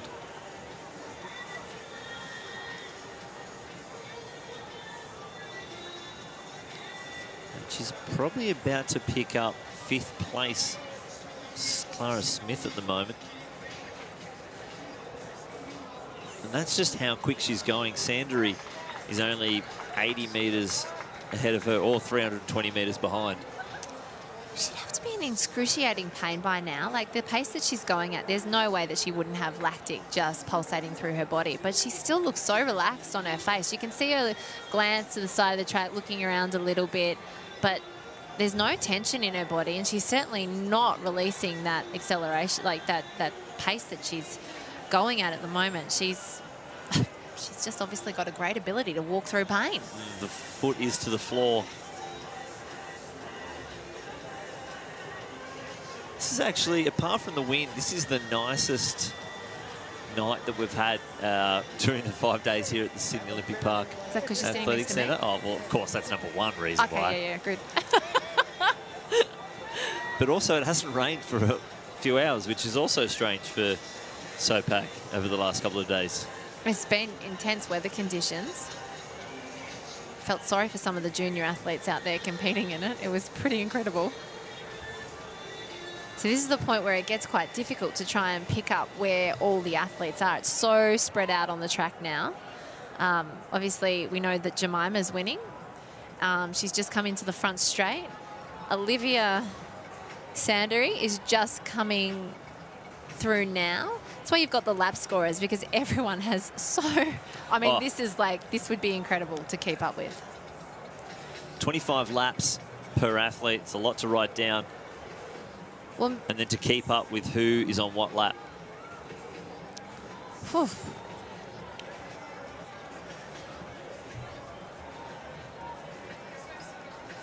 Okay, so the battle for the silver.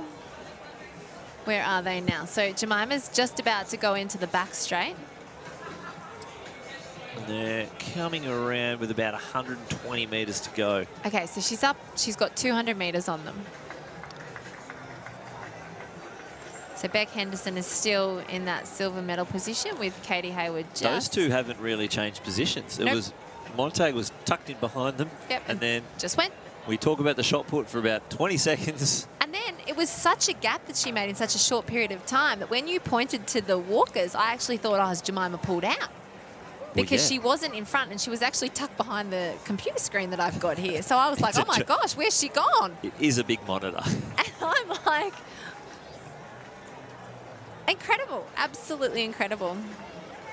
But Beck and Katie are quality athletes and they're still really walking well. It's just that we're very fortunate to have an athlete like Jemima that's so talented representing Australia. And she's putting on a masterclass of walking right now.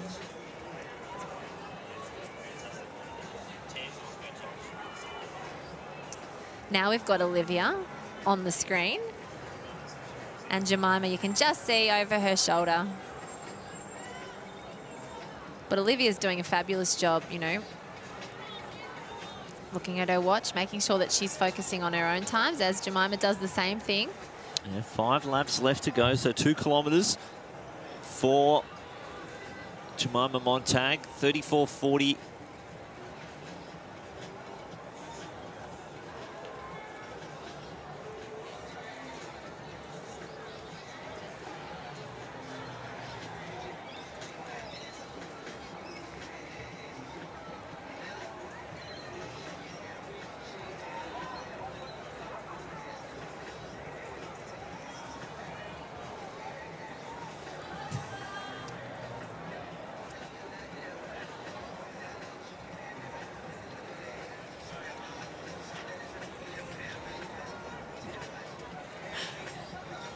So there's our second and third athletes. Hayward on the outside, Henderson on the rail.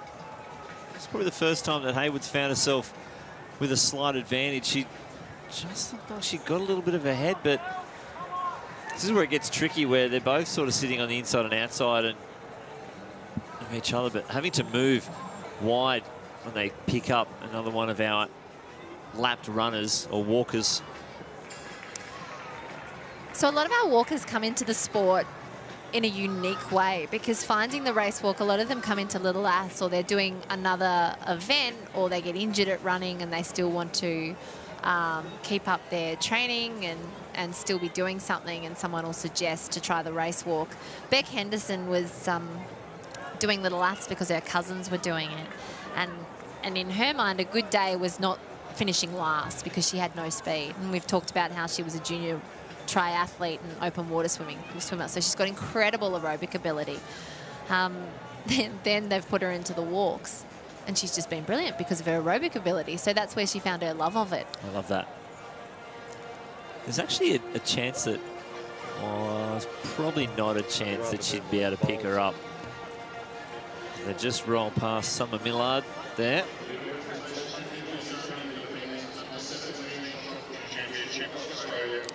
So you can see Hayward's looking just probably that little bit fresher. Well, that's our move. Here's the break. Well, yes. No wonder we didn't see it.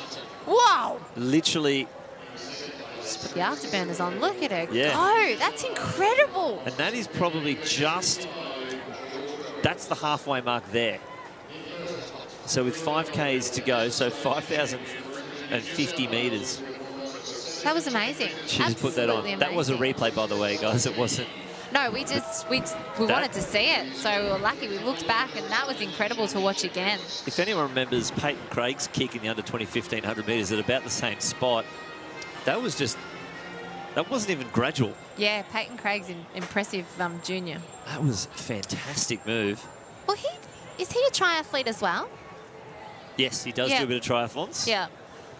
So it's that aerobic ability.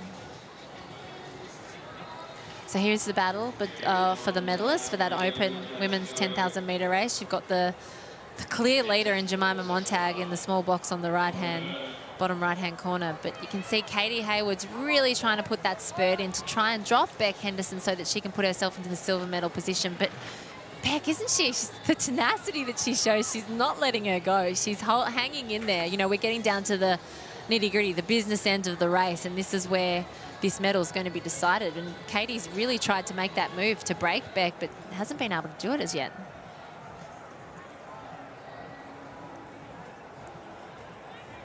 No, Henderson will want that bronze medal upgraded to a silver if she can get around Hayward.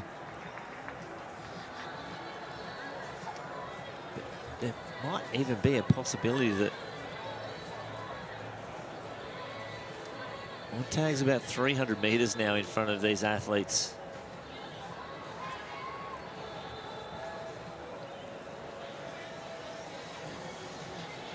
They're working fantastically together, but Montag just another level here.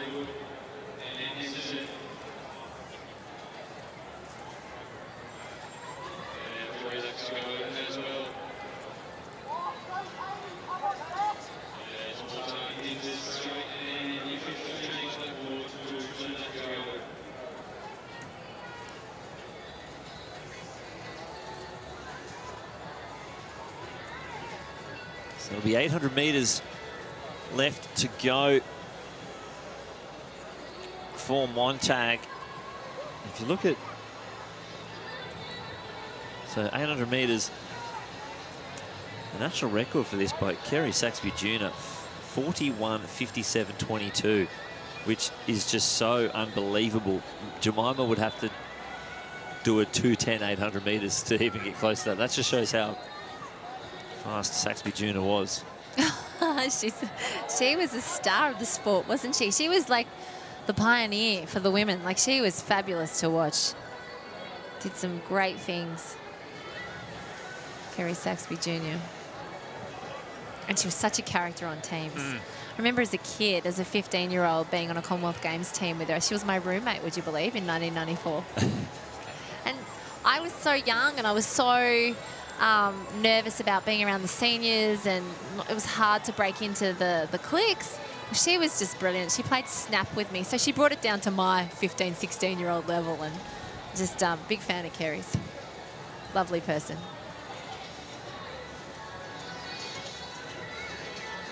So Hayward and Henderson, they'll have 2 laps to go very shortly, and a big move there from Hayward. She's put in almost around 20 metres into Henderson with 800 metres left, and she's really pushing hard, Hayward, to keep that gap growing more and more. And entering the home straight as well to get the bell is Jemima Montag. So she was getting close to even lapping Henderson. That's how quick she's going. And to think that she's only done this in the last 5 kilometres. This isn't from the gun. This is only from halfway through the race. That's how amazing this walk is. Should be excited because Jemima, this is only, you know, the start of the season for her. You know, she's got so much to look forward to, and we should, as Australian athletics fans, we should be excited because she's going to do something special come those Birmingham Commonwealth Games if this is anything to go by. Oh, I don't doubt it. This is a fantastic performance. To do what she did, just almost like it was 2 races for her. Yeah. You know, and people were talking about, you know, she's going for, you know, she took a gap year last year, but she was starting back for the Doctor of Medicine. That's a lot of study. They were saying, oh, how's she going to cope with the training and the study that she does? But I think if tonight's race is anything to go by, she is so super organised. Simon Baker actually just messaged me, Beck Henderson's coach, to say how organised Jemima is. She's just a fabulous credit to our sport and brilliant to watch, and this has just been a fabulous race walking masterclass. Well, it sounds like she organised this race perfectly to hit that spot. She probably had that ready to go when I hit that mark at this time. Go. So the leader is going to come into the home straight. Jemima Montag, this is going to be a fantastic performance here. A brilliant walk. 10,000 metres, 25 laps here of Sydney Olympic Park Athletics Centre. She's going to be your national champion for this event. Could she have another Commonwealth Games gold in a few months' time in Birmingham in this exact event? Wouldn't put it past her. Montag takes the win, 43-02.99. Now, don't forget, ladies and gentlemen, 44.30 is the Commonwealth Games qualifying mark. She's not the only athlete currently with it, to the best of my knowledge.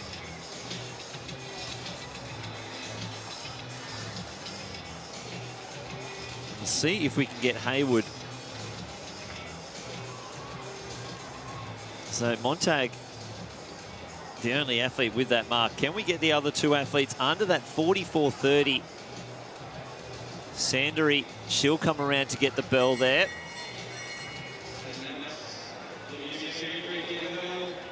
The junior athlete, she'll be looking to put on a big performance as well. Comes in with a seed best of 45.24.10. And Hayward's going to come into the home straight.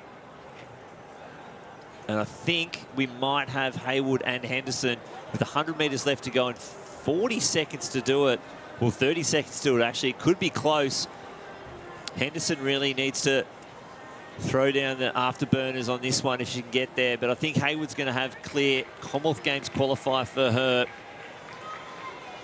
And Henderson should just do it as well. But Hayward's going to get a qualifier here. Unfortunately, Henderson's going to miss out, but there's a qualifier for Hayward. Henderson's just going to be a little bit off the pace. So we had our first two athletes under the Commonwealth Games qualify for the 10,000 metre race walk. Henderson grabs the bronze medal there. And Sandary try and pick her up. Looks like she's got 150 metres left to go. And she will secure her automatic selection for the World Under-20 Championships in Cali, Colombia for the 10,000 metre race walk.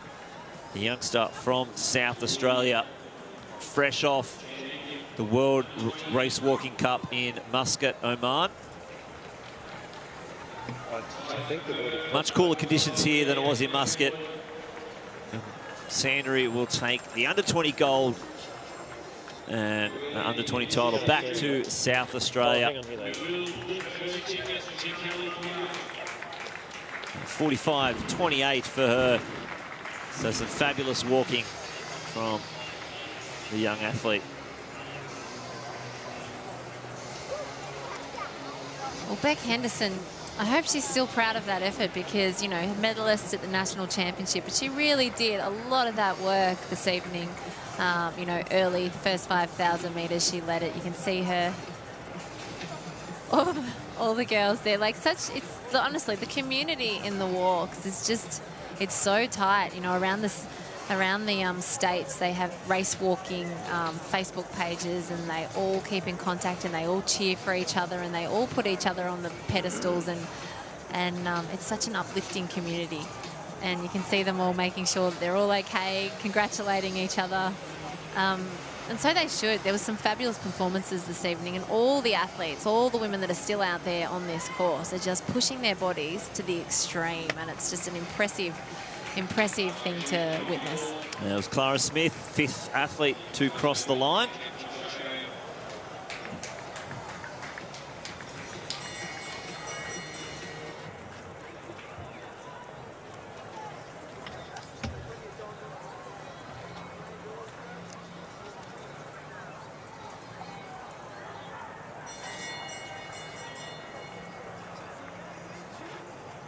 I'm just trying to catch the name of the Victorian that just snuck across the line. Might have been Alana Pert there. Not sure.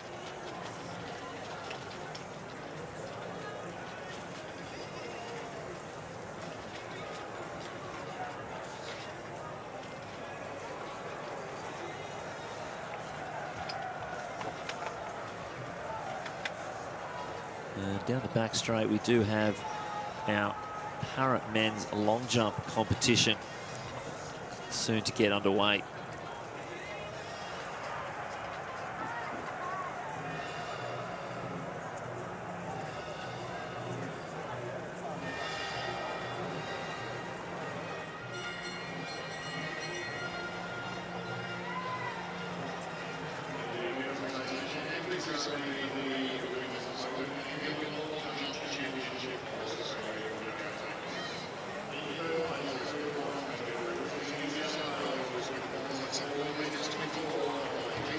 starting to rain.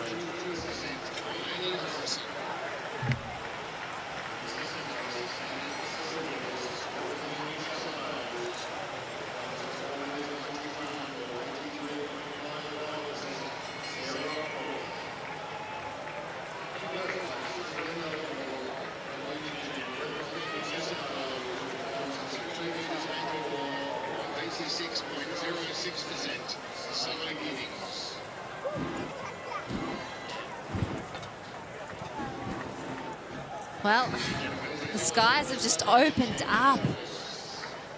It's absolutely pouring out there right now. And that was Kelly Ruddick, who had crossed the line earlier, that we were trying to work out who that was. We couldn't quite see. She flashed home. It's a fabulous race walk by Masters athlete Kelly Ruddick. They're all out there. They're getting drenched, as are the judges, and as are our next event.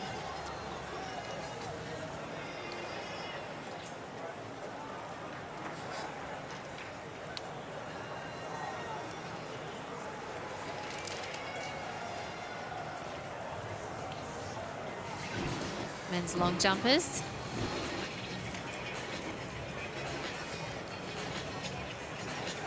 Oh, it's really, that breeze is actually quite cold now, isn't it? I've got to put my jumper on earlier. Now, I reckon maybe it was at about halfway someone yelled out to Jemima, "Jemima, have you been to bomb.gov.au? You've got about 20 minutes to get this walk in before the rain hits."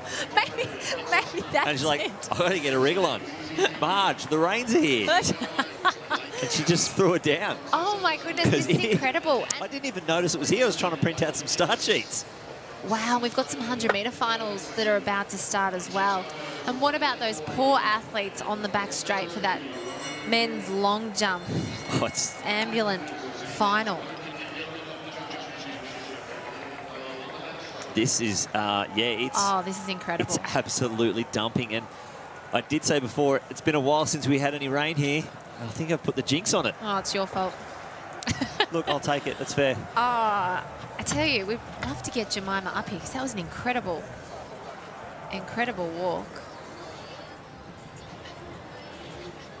You know what I love with the walks? You can't see this on the screen, but the athletes are mingling together and making sure that they stay out there till everyone's finished, and they're actually getting drenched. Well, I think they've turned the trackside bar into their post-event room. I like it. Yeah, sure, why not? They deserve it. They've just walked 10,000 metres on the track. Incredible effort. So there it is. It's actually still, it's the wind that's really doing the damage with this temperature. 22 degrees, and yes, rain confirmed. That is the current weather situation in Sopak. And you can just see it coming in waves across the track from the south, moving down the back straight. It's the direction. The track sort of faces the south, more of a southeasterly breeze. Should have walked faster. Look at them all just chatting. It's probably the best kind of weather that you could ask for.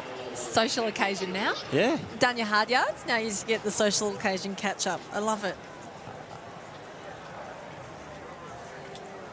Look at that water. It's just incredible how much water just came in. And we've got some sprint finals about to come up. We do. And this is going to be interesting. This could change results, this sort of weather in junior levels, just because it does. You have to be able to stay calm and stay relaxed and just keep saying to yourself that everybody's got the same conditions. Yes, it's not the nicest of weathers that you've ever competed in, but you look left, you look right, and they're all under the same conditions. The rain's falling on everybody, and you've just got to stay relaxed, and you still got to focus on those basics. You react to the gun well, you keep the drive phase. Even more important to stay low that little bit longer before you come out of that acceleration phase. Stay tall through the middle and stay relaxed, and just open it up on the way in the back end of the 100. But this is incredible weather.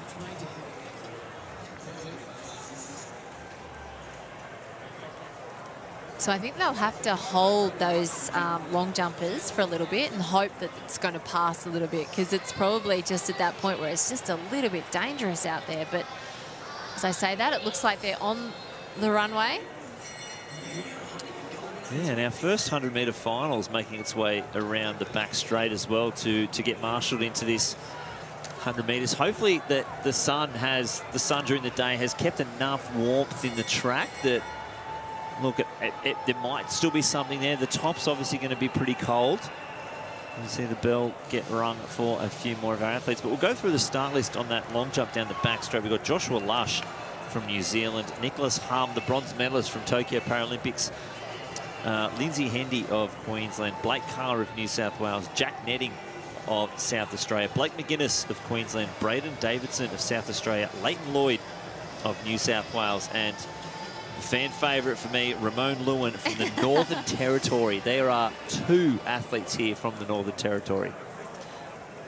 Well, he'd be used to these sort of conditions. The wet season. Would not be this cold. Oh, no, it wouldn't be this cold. But the wet season, he'd be used to competing in the rain. Well, see, their season also goes the opposite to ours. So Still they go through train. winter. Still got to train. Well, we're just like, you wouldn't train during the storms.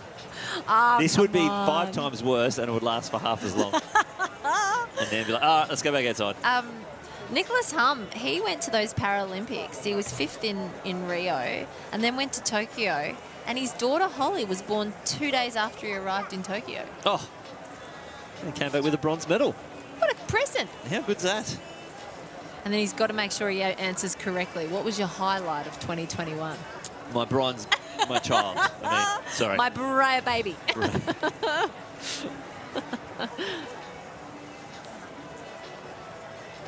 Well, thanks for letting me come up here into the comms booth rather than being out on the trackside today. Yeah, no, you've picked a good day to do it.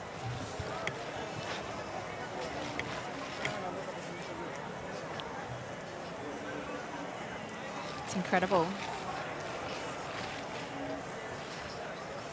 So the walkers wouldn't be allowed to leave post-event, would they, until everyone had finished? Or can you? I'm fairly sure you can, but like you said before, the camaraderie, they'll all want to be there. Yep.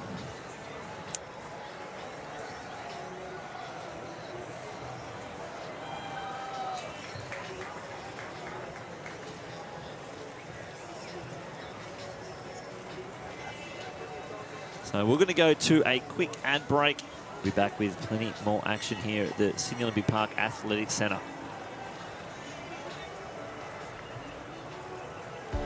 We know it's important to stay hydrated and that 8 glasses of water per day is recommended. Though for many of us, that's easier said than done. That's why more Australians are making Hydrolite part of their daily rehydration routine. Hydrolite is scientifically formulated to rapidly rehydrate faster than water alone, with products suitable for every member of the family, so you can embrace life's everyday moments. You'll find the Hydrolite range for a great price every day at Chemist Warehouse.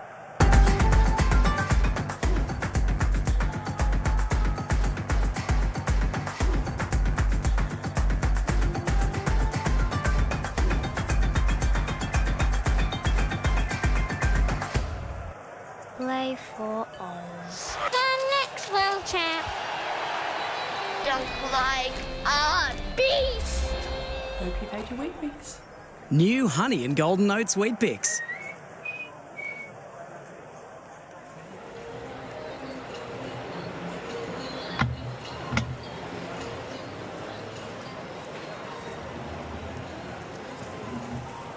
So not long left to go here for our race walkers. 7:10 will be the start of our 100-metre finals, which isn't too far away either.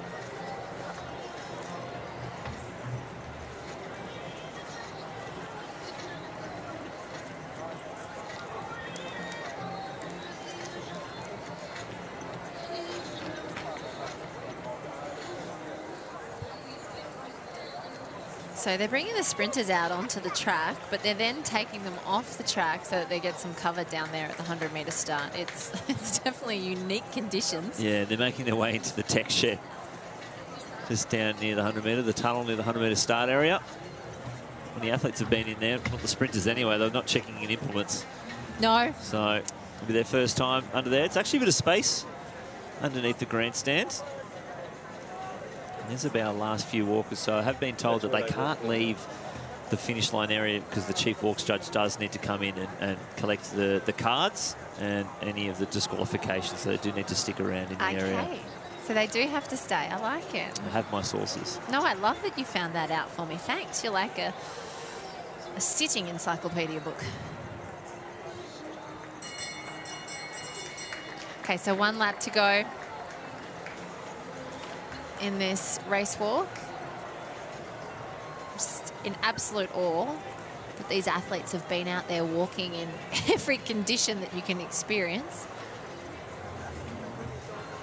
Well, Victorians are used to that. Walking in any seasons. Conditions. Well, we have 4 seasons in a day, right? You do. Even though I think that it should be noted that Melbourne probably this summer should be known as the Sunshine State. Oh, you have had the best weather. Had phenomenal weather down south. But it's been tough conditions in the rest of Australia. So much rain on the east coast, the northern east coast.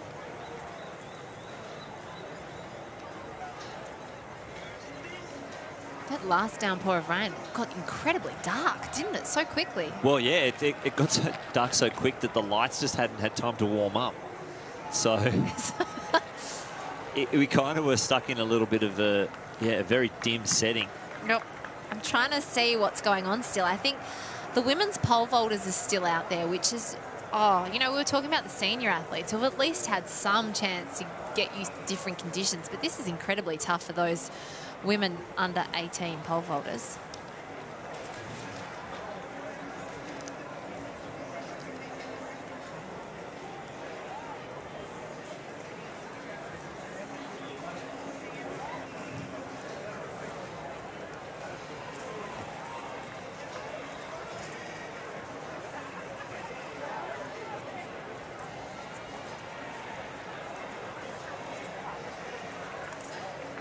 We're just about to see the last walker. And here's Blake McGuinness, a vision impaired athlete from North Coast of Queensland. And final walker coming across the line.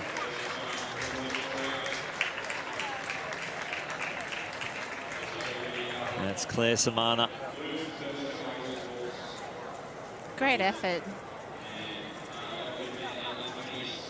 The athletes come out to say well done to her.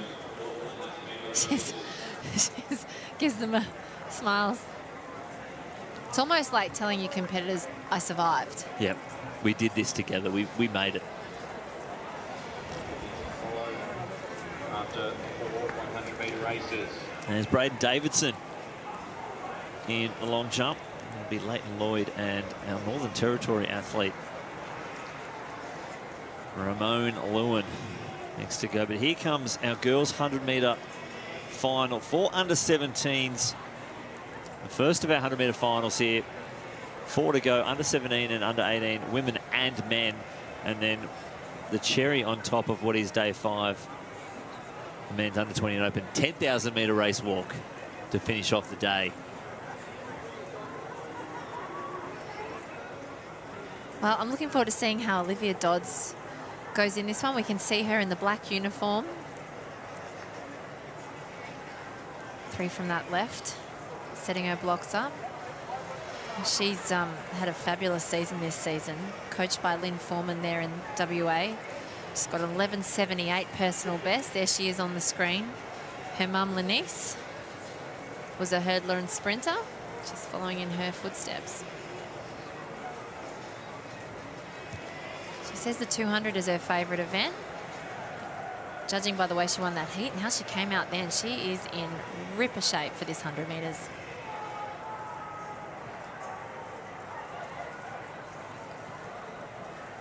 There's Harrison, Suma Harrison. She was second in her heat. She's a sub-12 second to her name as well. And awesome braids as well. We'll let all the big guns for nationals. Yeah, exactly. It's a show. It is a show. You're right. It's a performance. Grace Kelly, the young Victorian as well. She was pretty good in her heat. She won her heat. She had a lot of people talking last year. She's a country athlete from Warrnambool in Victoria. Runs for Ballarat Harriers, I think. She was 5th in the Stall Gift final in 2021. It's going to be an incredible Stall Gift final later. Here he is, Ramon Lewin. Next month. Our second of our Northern Territory. Unfortunately, someone's just decided to stand right in front of the camera there. But Ramon Lewin, one of 2 Northern Territory athletes. Actually hadn't had a Northern Territory athlete compete at the National Championships for about 3 to 4 years. And also, that's just an athlete on the left there, Amelie Burge. Yeah, granddaughter of Diane Burge. You might have heard us mention her at the Adelaide Invitational. Yeah. I think Diane was in the crowd too, actually. She would have been there to watch because she ran. Amelie Burge. She's Diane Burge, if you don't know your athletics history, which you should. She was a 1968 Olympic finalist. She was sick in the 100 metres when she was probably one of the favourites. And she's a 3 times Commonwealth Games gold medalist from 1966. So impressive athlete. Good pedigree. Great pedigree. So let's go through this start list. It's Evelyn John Jimmy from West Australia in 2. Bailey and Tawaki in 3 from Queensland. Amelie Burge in 4 from South Australia. Georgia Campos in 5 from New South Wales. Grace Kelly in 6 from Victoria. Olivia Dodds in 7 from Western Australia. Summer Harrison in 8 from New South Wales. And Lucy Schultens, New South Wales, in 9. And watch for Georgia Campos as well. She was fabulous in her heat. This is the women's under 17 100 metre final. The meet record 11:65 set by Mietta Russell in 2018.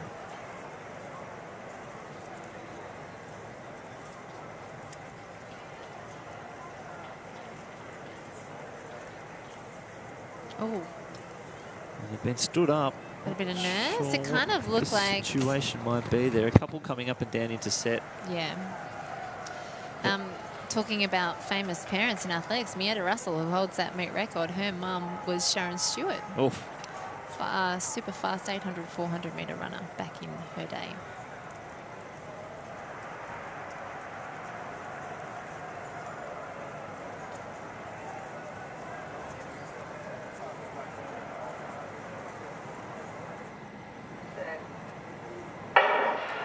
An even start. Here comes Dodds, though, straight to the lead. Campos moving well. Kelly and Harrison trying to get up into the medals, but it's Dodds pulling away. Kelly into second place. Campos will get the bronze, but Dodds gets an 11.96. The wind negative 0.7. But Olivia Dodds just in a class of her own there. Incredible run by Olivia Dodds. You know, she brought her A game to that final. In the heat, she was just about qualifying, you could tell, but, you know, she has had such a fabulous season over there in Western Australia. She had those World Junior qualifiers, but she's really focused on her own age group this season. See her get out. She keeps low, and then she comes up. Once she gets up and running, she's got fabulous turnover. You know, I can see why her 200 metres is her favourite event, because look at the back end of her race. She almost veers out of her lane, but she was almost out of control because she was going so fast. Her turnover was incredible, and she really blew that field apart. Great run, and Grace Kelly came through for the silver, the Victorian. Yeah, that was a fantastic run, and the first of our 4 100-metre finals. We go back up to our Ambulant men's long jump over on the back straight. That was Townsville North Stars. And Lindsay Hendy. You can see how strong the wind was. Just as they were going in the blocks, the girls earlier, it was a negative 2.1. So they got lucky with a minus 0.7. Now this one will be very, very intriguing.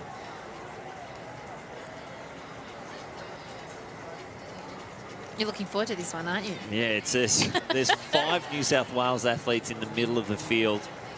And anyone with a chance to win the title. This is the under-18 women's 100-metre final. In lane 2 from WA, Sky Bowen. In 3 from Victoria, Holly Nevenhuizen. In 4 from New South Wales, Emma Lee. In 5, New South Wales, Amy Watson. In 6, New South Wales, Olivia Rose Inkster. In 7, New South Wales, Gabriella Taylor. In 8 from New South Wales, Ebony Newton. And in 9 from Queensland, Talara Henselay. Well, you know, Mel Gainsford-Taylor, the sprinter from 2000 Olympics who made the final across the road in the 200 metres.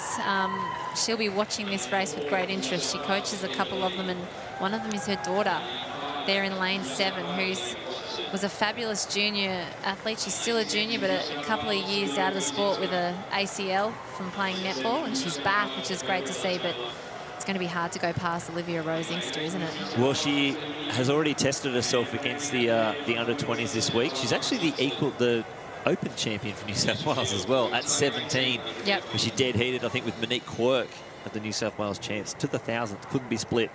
But 5 New South Wales athletes across the middle, and look, they could go first 5 across the board here. Keep an eye on lanes 4 and 6 will be the ones to watch, and Taylor in lane 7.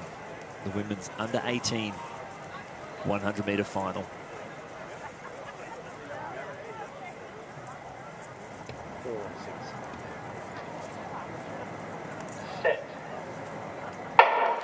And a good start there on the outside from Taylor. Inkster getting to a running as well as Lee. So it's Inkster and Lee. Lee might not be just a little bit in front. Here comes Inkster, though. She's strong at the end. And Inkster's going to take the win from Taylor and Lee. 11.94. The 3 across, but just that extra strength from Olivia Rose Inkster. And they go 1, 2, 3. Conditions plus 0.1. Not too bad. Taylor got out well. Bit of pressure, but actually Lee probably had the best of the starts. Lee was great out. It was almost Lee leading to the 50-metre mark, and Inkster had to really stay controlled and stay relaxed, but her back end with her 400 strength just came through. She was fabulous. And you know what's really lovely to see? Gabriella Taylor, she claps her hands, and so she should, because she's come through for that silver medal, and after having an ACL, that's a long layoff with an injury. She's on her comeback trail, and that was a fabulous run. But Olivia Rose Inkster, she's a definite star of the future. She's got that wonderful, laconic way about her for a sprinter, able to relax under pressure. And Emily was fabulous out of the blocks. What a great trio, and it was wonderful to see those scenes after the race of them hugging and being happy with each other's performances as well as their own. I'd hate to be in any relay tent that had to line up against the under-18 girls 4x100 metres. I think they're all in trouble. Yeah, I think they might do some damage. Maybe do it like the stall gift, give the other teams a head start. Whatever it takes. Whatever it takes. Great effort, and a great effort by Mel Gainsford-Taylor coaching them as well. Yeah, not a bad run from Talara Henselay as well. It's had a tough year through injuries, based up in Cairns in North Queensland. So their season actually runs April to September. Yeah. Opposite. So that's hard, isn't it? Like you were saying about the Darwin athletes. Yeah, and because the summer is the wet season. Yep. Whereas the winter is fantastic time to do some performances. So for their club athletes, it's fantastic. But for those who want to contest themselves... Sorry, Tams, I just took your start list because I realised I threw mine in the bin. It's like, I had 2 races. I had 2 races in a row, and I was like, that's done. Bin. I love that you just didn't even tell me. You just took it, and I only just realised. It's okay. We can share. We can share. I'm happy to share. It's okay. There's a lot to look forward to in this race as well. Yeah, I'm excited for this one. The men's under 17. 100 metres. Let's go through our start list here. In lane 2 from New South Wales, it's Lachlan Herbert. In lane 3 from Victoria, Jaden T. In 4 from New South Wales, Sadhil Kumar. In 5 from Victoria, Max Busuttil. In 6 from the ACT, the favourite, Max Berry. In 7 from New South Wales, Jacob Taylor. In 8 from South Australia, Thomas Griffiths. And in 9 from Victoria, Jeremy Karawicki. Yeah, Max Berry, wasn't he just brilliant to watch? He's a consistent sub-11 second runner. He is the form athlete in this field, and if the heats were anything to go by, he's definitely the one to watch. But I think another story to watch is that Thomas Griffith we want to see if he can get under that sub-11 that he's been desperate to legally get under. He's run 11.00 a couple of times, and that's the athlete in lane 8. But I think we're in for something special here. Yeah, you could see how strong the wind was. The boys' singlets just blowing around. Yeah, Kumar had an awesome start before in that heat. Berry got left behind, but he was so strong at the end. If he gets a start here, could be quick. Yeah, he would be hard to beat.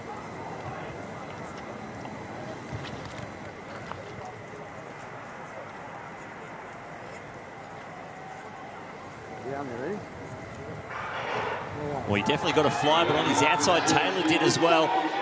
Griffiths on the outside, though, from South Australia is making some moves. Can Berry get through the field? He is. Berry's going to take it. Great run there from Busatil, and Griffiths gets the bronze. The win, 11.07, minus 1.2. Berry reacted first, but he just didn't get through his drive phase. No, so you're exactly right, Lynchy. He reacted really well, but he just popped up. You can see how he just popped up. So rather than doing the low drive phase that the athletes on the outside of him and inside did, which gave them that lead at the 10-metre mark, he just popped up and so had no acceleration, no ability to use that gradual rise in the acceleration. So he just had to work hard from 10 metres on. But what wonderful last 30 metres. Yeah, he had to work really, really hard. But luckily, he's watching for the 200. He's definitely a 200-metre specialist if he's going to keep coming out like that. We've just marked him down as a 200, 400 runner unless he fixed the start. No, I'm kidding. Look, hey. I'm kidding, Max. Though you probably would run a lovely 400 when you're older. But that was just, you know, it's a talent to be able to relax under pressure. So he would have known that he was probably towards the back at 10 metres and he hadn't got the start that he would have liked. But he was able to relax and not panic too much, and he came through that back end and was able to get the win. And what a fabulous effort by the Victorian Max Busatil. He was third at the Victorian Championships and has managed to sneak away with a medal here. And the South Australian Thomas Griffiths, who's been doing great things down there in South Australia. So back over to that ambulant long jump. Joshua Lush from New Zealand. Just a little bit off the back of the board there. He didn't like that one. He's actually a painter. Lives in Cairns in Queensland. Yeah, based out of North Queensland. And this is going to be an exciting final as well. The entertainer is on the screen. Rashid Kaba. Here he goes. There he goes. He's delivered, he heard. I changed the music on him. He's fantastic. If he gets a medal, he'll probably do a backflip. Well, I hope he does, because I want to see it. I just, you know, there's some athletes that you watch that just make you smile, and he's one of those. Now, with this headwind here, it's probably going to... It's going to be tough for the smaller runners, but I've got to say the favourite, Sebastian Sultana, he was just unbelievable in the heats. Toshi Butlin as well, super strong, and Niwa Jafoy, they're your three to look at, 5, 6 and 7. Yep. I reckon they're your favourites at the moment, after their heat runs earlier today. Yeah. Sebastian Sultana was just brilliant. You know, he ran a beautiful technical race. I love that Butlin's come out in those shorts again. Yep. And, you know, he's one to watch, the Queensland under-18 100, 200 champion. Niwa Jaffo, the Victorian under-18 100 and 200 champion, and also won the long jump as well. So he's one to watch too. He's stealing the glory here. So Adrian Hadfield from New South Wales in 2, Joshua Colosi from ACT in 3, Rashid Kaba of New South Wales in 4, Toshi Butlin, Queensland in 5, Sebastian Sultana in 6 from New South Wales, Franklin Niwa Jafoy from Victoria in 7, Sebastian Gisso, New South Wales in 8, and Ifi Okawelu from South Australia in lane 9. The men's under-18 100-metre final of Australia.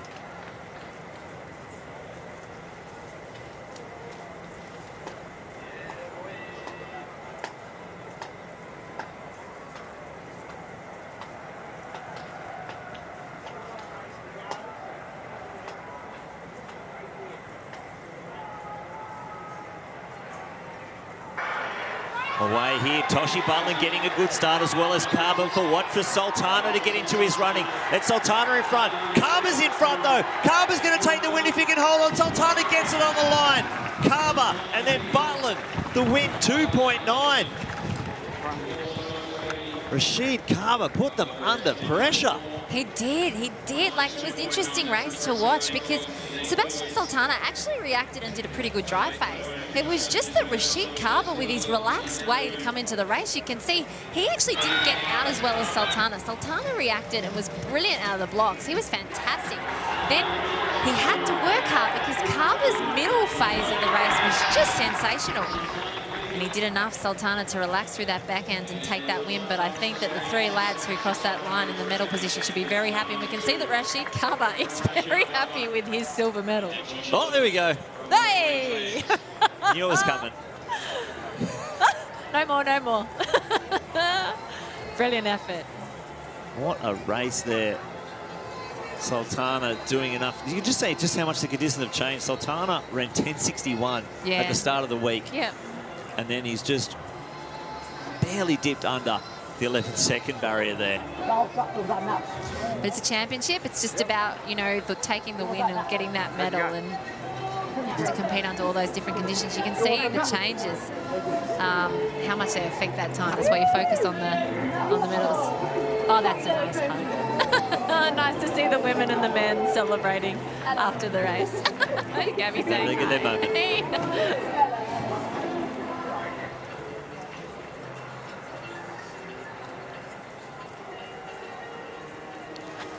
Go back to that pole vault.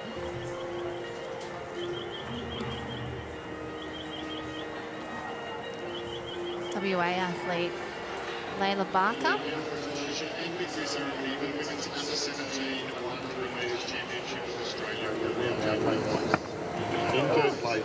Back again to Blake Carr.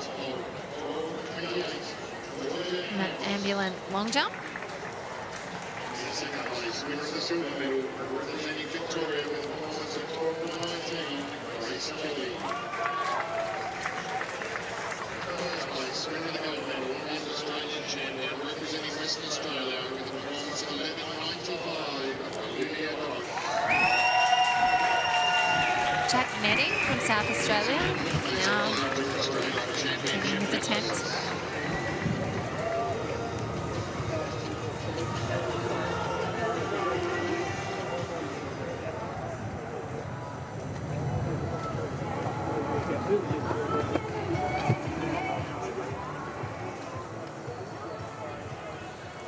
There are the women. Olivia Dodds with her gold medal. Grace Kelly getting a photo taken as we see Layla Barker taking her attempt, and she's clear. She's got a PB of 370. She won the WA State Championships under 18 with a 350. It's definitely the pole vault state, isn't it, Lynchy? Oh, they've got runways every direction of every kind of wind that you could ever imagine. Oh, there's a north-northeast. Oh, we've got a pit for you right here. There was actually one point at a Perth Track Classic that they had to move the high jump bags because where they'd put them, and I think Brandon Stark's run-up was over a pole vault box. Just because there was a random pole vault box there, so they had to move the whole bag to cover it up. Goodness. They can't help themselves. And there's Blake McInnes.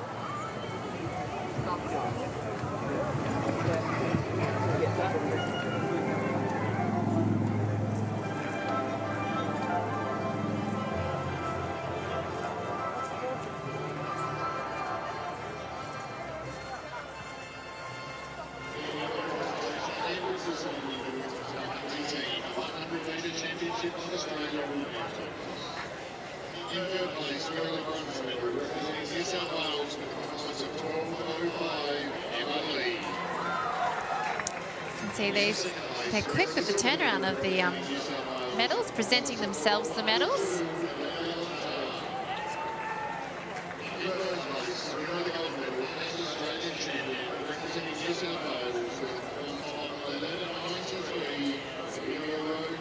Brilliant, what a great race these young women had.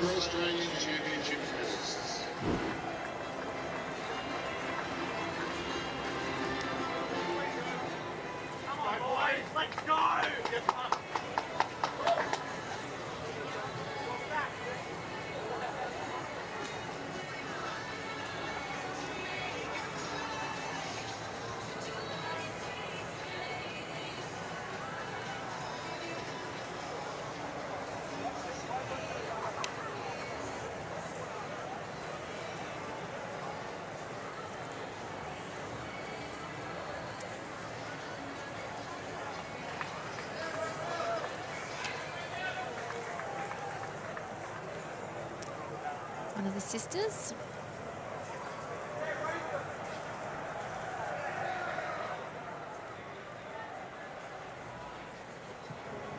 From Maribyrnong Sports Academy. Here's your man, Lynchy. Like we said, I've mentioned it earlier, it's like finding a rare Pokemon that you find a Northern Territory athlete at the Australian Athletics Championships, and it is fantastic to see the orange of... What's the saying for... What's their number plate saying for the Northern Territory? Well, it's a good question. Northern Territories... Oh...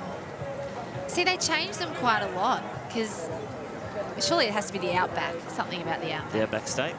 Surely.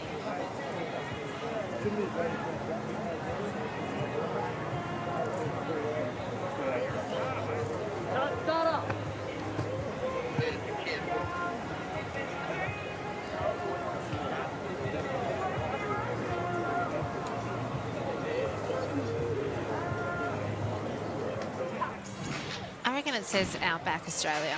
Has to.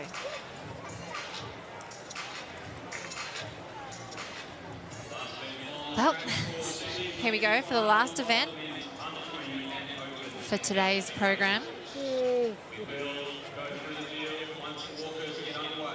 So Outback Australia is what is on the number plates of the Northern Territory. Yes. Is that a win? That's a win, right? Would you have given me the points in a trivia night? I think it was a competition. Everything's a competition. We're at an athletics meet. We'll share the points. I think that's a good idea. Oh, classic. You say anything about walkers, they always want to get a quick start. Well, do you know what? It's all about the start in the 10,000 metre race walk here. Oh, here we are. Whose fault is it? Don't give me a red card. Don't do it. They're in trouble. They were that excited to get it underway. No false start. Ooh. And they go given the green. I love it. Oh, dear. Brilliant. Now they're all resetting their watches. Yeah, well, I've got to make sure I get the GPS location. Brilliant. I love it.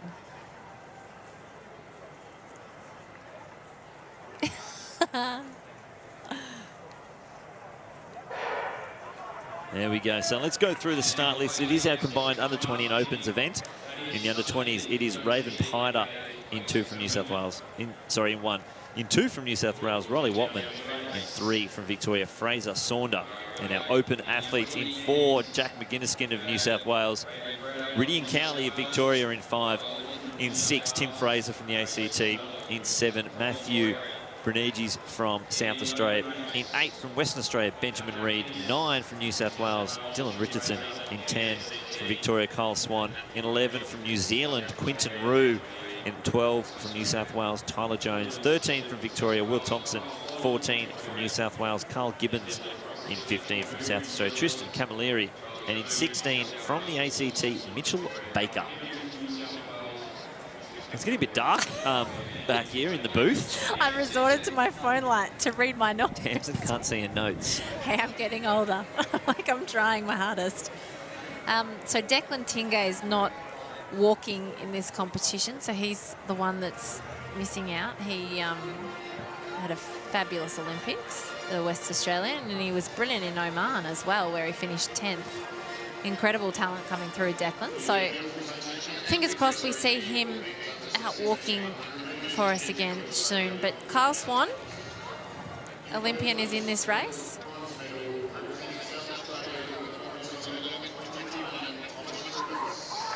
Just going to try and work out. Looks like Kyle's gone straight to the front. Well, he is qualified for the Commonwealth Games in that event, in the 10,000 with Declan Tingay. Yep. Both have the qualifiers. Yep. A lot of these guys backing up from the 20K in Muscat in Oman, where they finished 4th. Yeah, as a team they event. were so close for that podium, weren't they? Ridian Cowley, Kyle Swan, Tyler Jones and Will Thompson, with also Declan Tingay, who's not competing. Yep. Carl Gibbons tested himself over the 35-kilometre distance. And in the 20s here, Fraser Saunder went out there as well. So be looking to, Fraser Saunder from Victoria, hit number 3. He'll be looking to try and get himself an under 20 qualifier if possible. This is the last opportunity for him. It's a 43.50. The junior athlete from Victoria. From Ballarat Grammar. Part of the Ballarat race walking is coach Daryl Biggin. Kyle Swan is definitely pushing that pace early. I guess it's about finding your rhythm and making sure that, you know, you don't want to walk just to anybody else's pace if you're more comfortable going at that quicker tempo. And Kyle's a quality athlete. He turned 23 this week. What date is it today? It's the 30th, isn't he? So he turned 23 on Monday. So happy birthday, Kyle. He was 6th at the World Under-20s in 2018. And he was 34th in Oman recently. And at the Olympics in Tokyo, he was 36th. He's coached by Brent Valance, like many of the race walkers. Comes through the Brent Valance training school. Spoke to his dad before the Olympics. Dad Terry, Mum Darlene. I'm sure they're either here or they're watching. I remember saying, you know, how a lot of the Olympics were a tough one. You know, you support your kids the whole way to get to the point where they're selected for their first Olympics. And because there were no crowds allowed, you know, family members missed out on seeing their kids compete in Olympics. So I was speaking to his dad about that, and he said that he would have been a bag of nerves if he was there, but he was so upset that he couldn't go, and it's true. So I guess Kyle now just has to make sure that he goes to Paris and that the whole family can come along to them, because that'll be a pretty great place to go. I'd say Paris would be quite nice. During COVID, Kyle really struggled. He's a smart cookie. He's a Bachelor of Science majoring in engineering at Melbourne Uni, in software engineering, sorry. He's at Melbourne Uni, but he's such a humble guy. You wouldn't realise how much of a high achiever he actually is. But during COVID, in 2020, just studied pretty much. And so his training went to a little bit to the side. And he finally came out of his room and the house when he was allowed to, being from Melbourne, and got his love back for sport, got fit.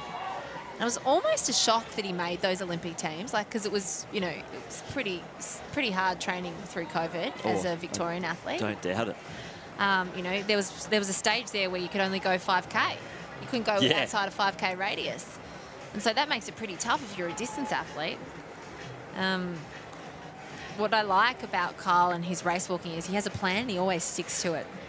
And I think that when push comes to shove, with the new distance being from 50 to 35K, I think it'll suit Kyle. I think it'll really suit him. He'll move out to the new 35 distance, you think? I think so. Yep. And his grandfather Alex went to the Melbourne Olympics. So he had a ticket to watch. He didn't compete, he went to watch, but he kept the ticket and he gave it to Kyle, and Kyle has it and he looked at it for inspiration. That's very cool. Just, yeah. So growing up, you've been able to see that Olympic ticket, and now he's an Olympian himself. His family's very proud of what he's achieved. But there's definitely more to come with him, and you can see here with the way that he's come out and he's racing this race, you know, he may be more suited to the 35K eventually, but he's certainly doing very well so far at the pace that he's set for this 10,000 metres. He's taking the bull by the horns here. I like that.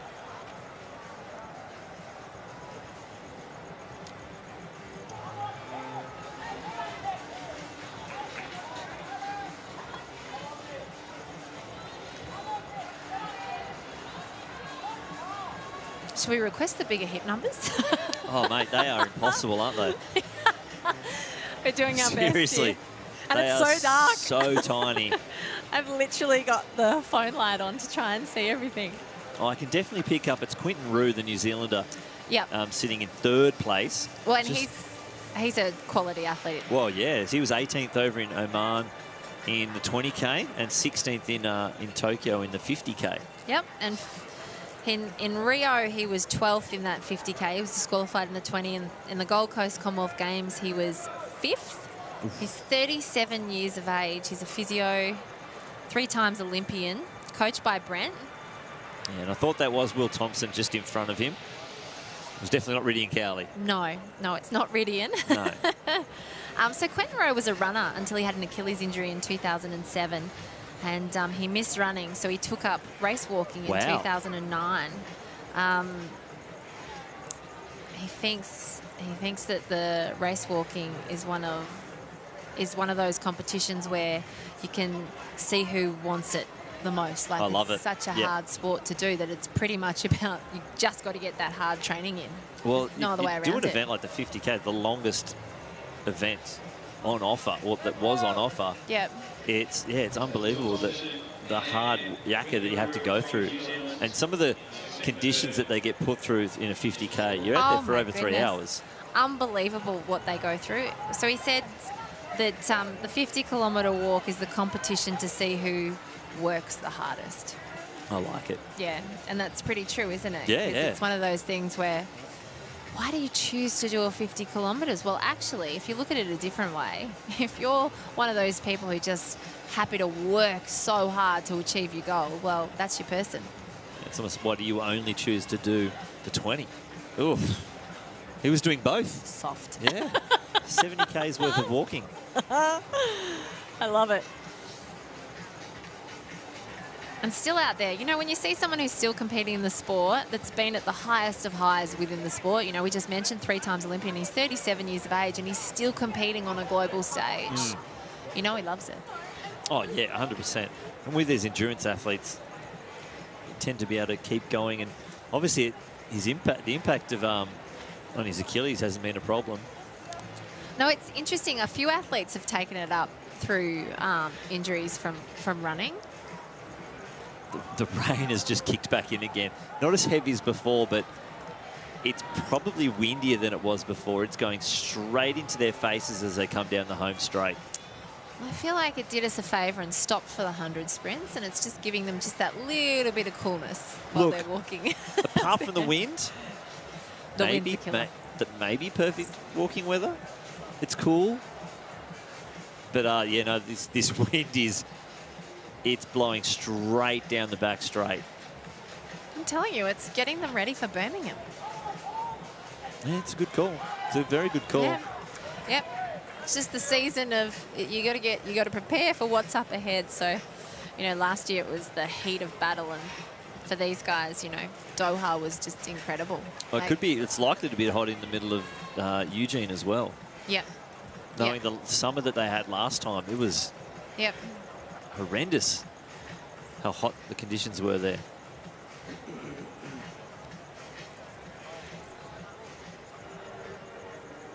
Back over to the long jump that's still going on. They've had rain, it's been dry, it's been dark. Those poor guys out there. There's only one tent. A single 3x3. Tough work for the coaches too. Over on the back straight. That has been a mudslide over there.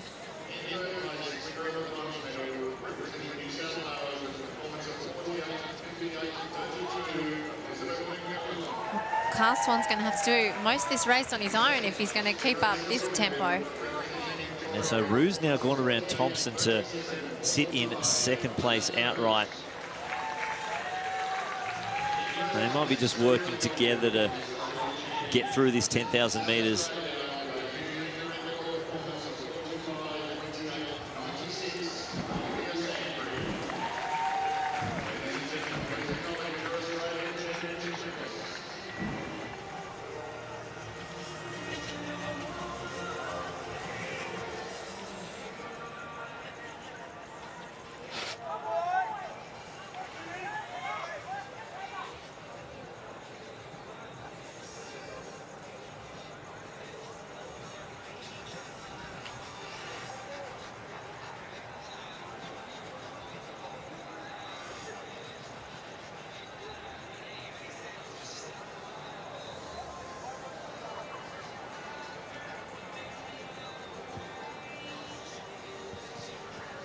So those pole vaulters aren't in too dissimilar situation as the long jumpers down the back, copying a multitude of conditions.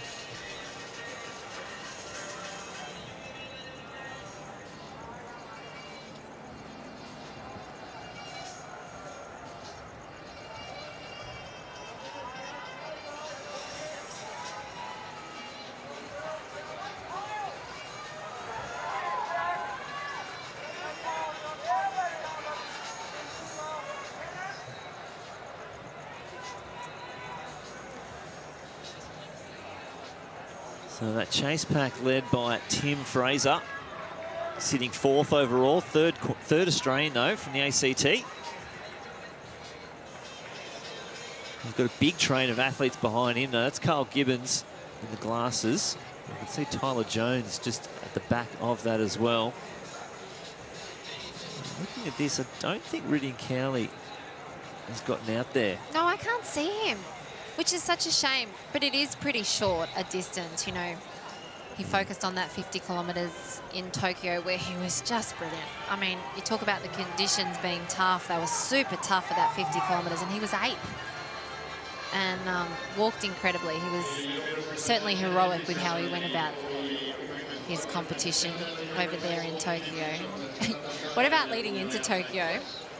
He did an interview with Peter Mitchell, who's the news person in Melbourne, and they spoke to him about race walking. And Peter asked him if he's ever been compared to Kel Knight, which just made me laugh. Like, Liridian was such a good sport with how he answered it. Basically, he said that Kel's a legend of the sport. Perfect. Good old Glenn Roberts. So that's the chase group there. So Tim Fraser leads that. He's the athlete in the hat. Then it's Carl Gibbons, Dylan Richardson, Mitchell Baker, and Tyler Jones.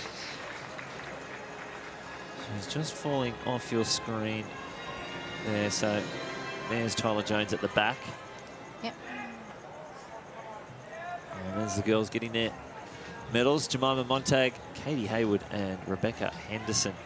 Obviously a fair while to go through all the cards.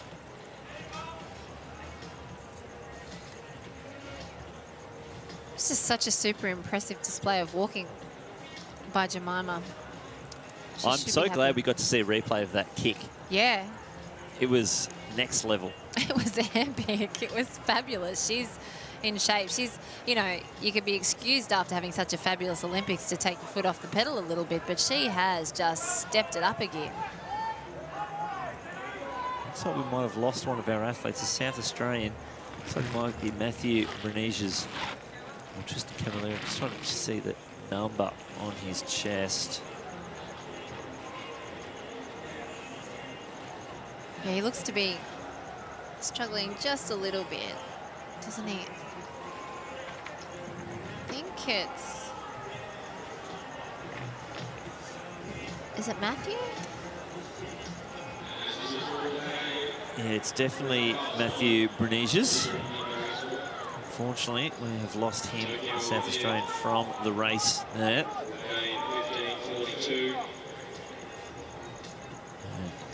Ramon Lewin, Northern Territory athlete down the back straight. Every time he steps up to jump,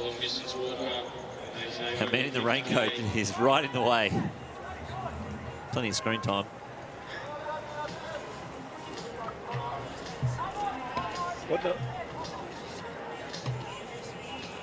What number is the Northern Territory guy?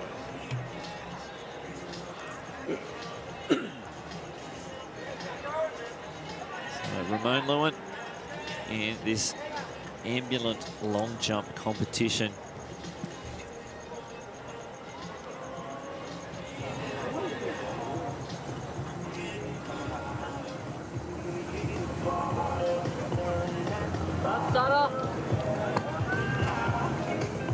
Another good jump there. Some tough conditions to work through. The rain stopped, which are quite thankful for, but this chase group's also dropped Dylan Richardson. So Tyler Jones and Richardson just off the back.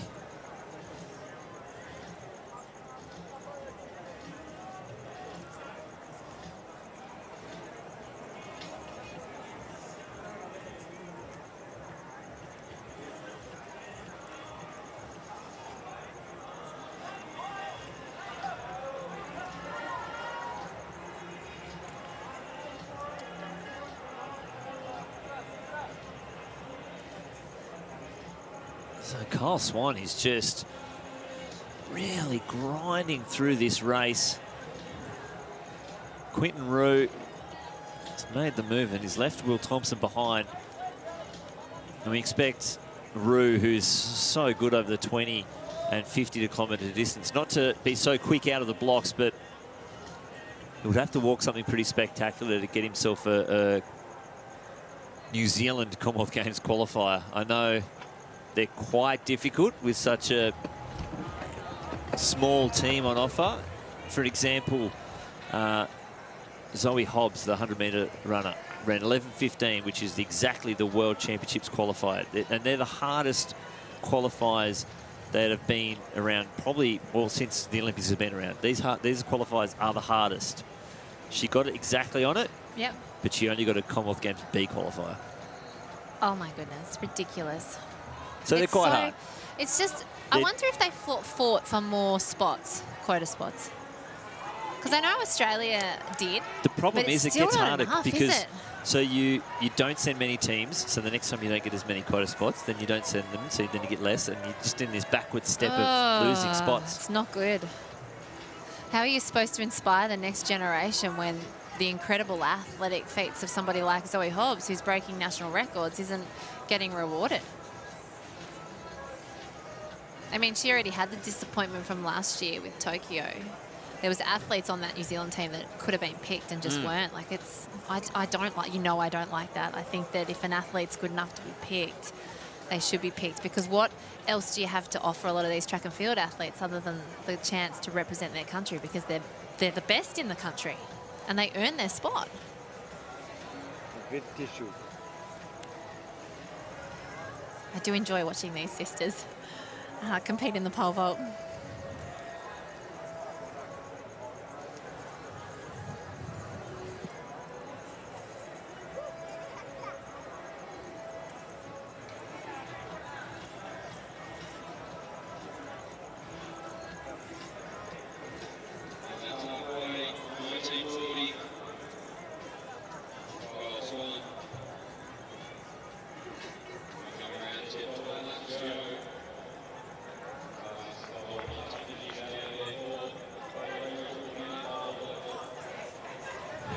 Okay, I'm joined by a special guest up here in comms. I've got the bronze medalist from that women's 10,000 metre, Beck Henderson. Fabulous effort first. You really pushed that pace early. Yeah, thanks. It was, I knew to try and get the Com Games time, I had to go out hard and just give it my all pretty much to get that Com Games time and hopefully get in that top 3. So unfortunately, I just missed the time, but really happy, a big PB. And I've been a little bit sick with tonsillitis the last 3 weeks, so I was over the moon with that performance, really, really happy, and hopefully that puts me in a good standing for Com Games selection. Well, I think if anyone saw you race walk today, especially if you've just come off tonsillitis, it was an incredible effort. Now, you got pretty close to that time. I'm hoping that when you go to sleep tonight, you'll be very happy with your efforts, because it was a personal best. Yes, I definitely will be happy, and hopefully at Oceanias in a few weeks I can try and get that time, and then in the 20K as well, which is our main event, I'll be trying to get that time for World Champs and to improve my world ranking. So I'm really excited for the season ahead. It's looking like a good one. Well, it's been a pretty incredible 12 months for you, hasn't it? Like your coach Simon was talking to me about making the Olympics last year. It wasn't on the radar at first, was it? No, definitely not. In 2020 I was hoping to make World Juniors in the 10K, and that was cancelled, and then I started training for the 20K in our Threadbow camp with all the walkers, and then at the end of January Simon called me up and he's like, I think you've maybe got a chance of making the games. And so I had to do, it was quite stressful trying to get 2 20Ks in and a 10K in to get those points up, but I did it, and absolutely, it was an amazing season and such a great experience getting to go to the Olympics and experience it all, and hopefully I'll be there again in 2 years. Well, you guys, you walks community, you're pretty smart as well. How do you juggle all the studies with all the training that you have to do? Yeah, it can get pretty hard, because I wasn't expecting to make Tokyo. I was doing full-time uni last year while I was over in Sapporo, so it does get hard, but you just get into that routine of training and then studying while you're resting, and as long as you get in a routine, it works out pretty well. Well, just Before I let you go, tell us about that Tokyo experience. It was different to most Olympics, but you guys weren't in the village as such. Were you in Sapporo? Yeah, we were in Sapporo in a hotel with the marathons and the race walkers, and it was, yeah, a bit different, but we got to, I thought it was still amazing. We got to train at the 1970-something Winter Olympic Stadium, which was, yeah, really cool to experience. And we did get to go back to the village for the closing ceremony and that. So, yeah, it was the most amazing experience of my life. I was, yeah, so happy to be a part of it. And so now that you've had that taste of what it's like to don the green and gold for an Olympics, you just want more? Yes, definitely. Hopefully World Champs and Com Games this year, and then, yeah, looking forward to 2024 and, yeah, the 20K and now the 35Ks in. Maybe I'll try and give that a crack soon. So, yeah, I'm really looking forward to keeping training for the next few years and hopefully staying in the sport for a long time. Well, and with the weird season that we have with distances, it's actually quite a tough double, isn't it, going to the World Champs and then to the Commonwealth Games?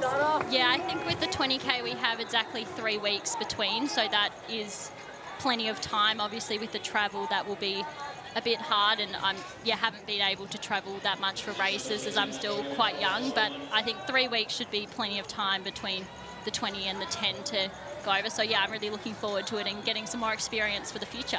And do you think some of your family will be able to come over this time to watch you? Yeah, hopefully. I've been talking to Mum, and yeah, hopefully they'll be able to get over and watch, because yeah, they've been such a great support for me for so many years. So I really hope that yeah, they can experience that with me as well. Oh, brilliant. Well, thanks for joining us up here in commentary booth, Beck. Really appreciate you joining us. It was a fabulous race to watch. Love how tough you are and really enjoying watching your career. So well done. Thank you so much. Thanks.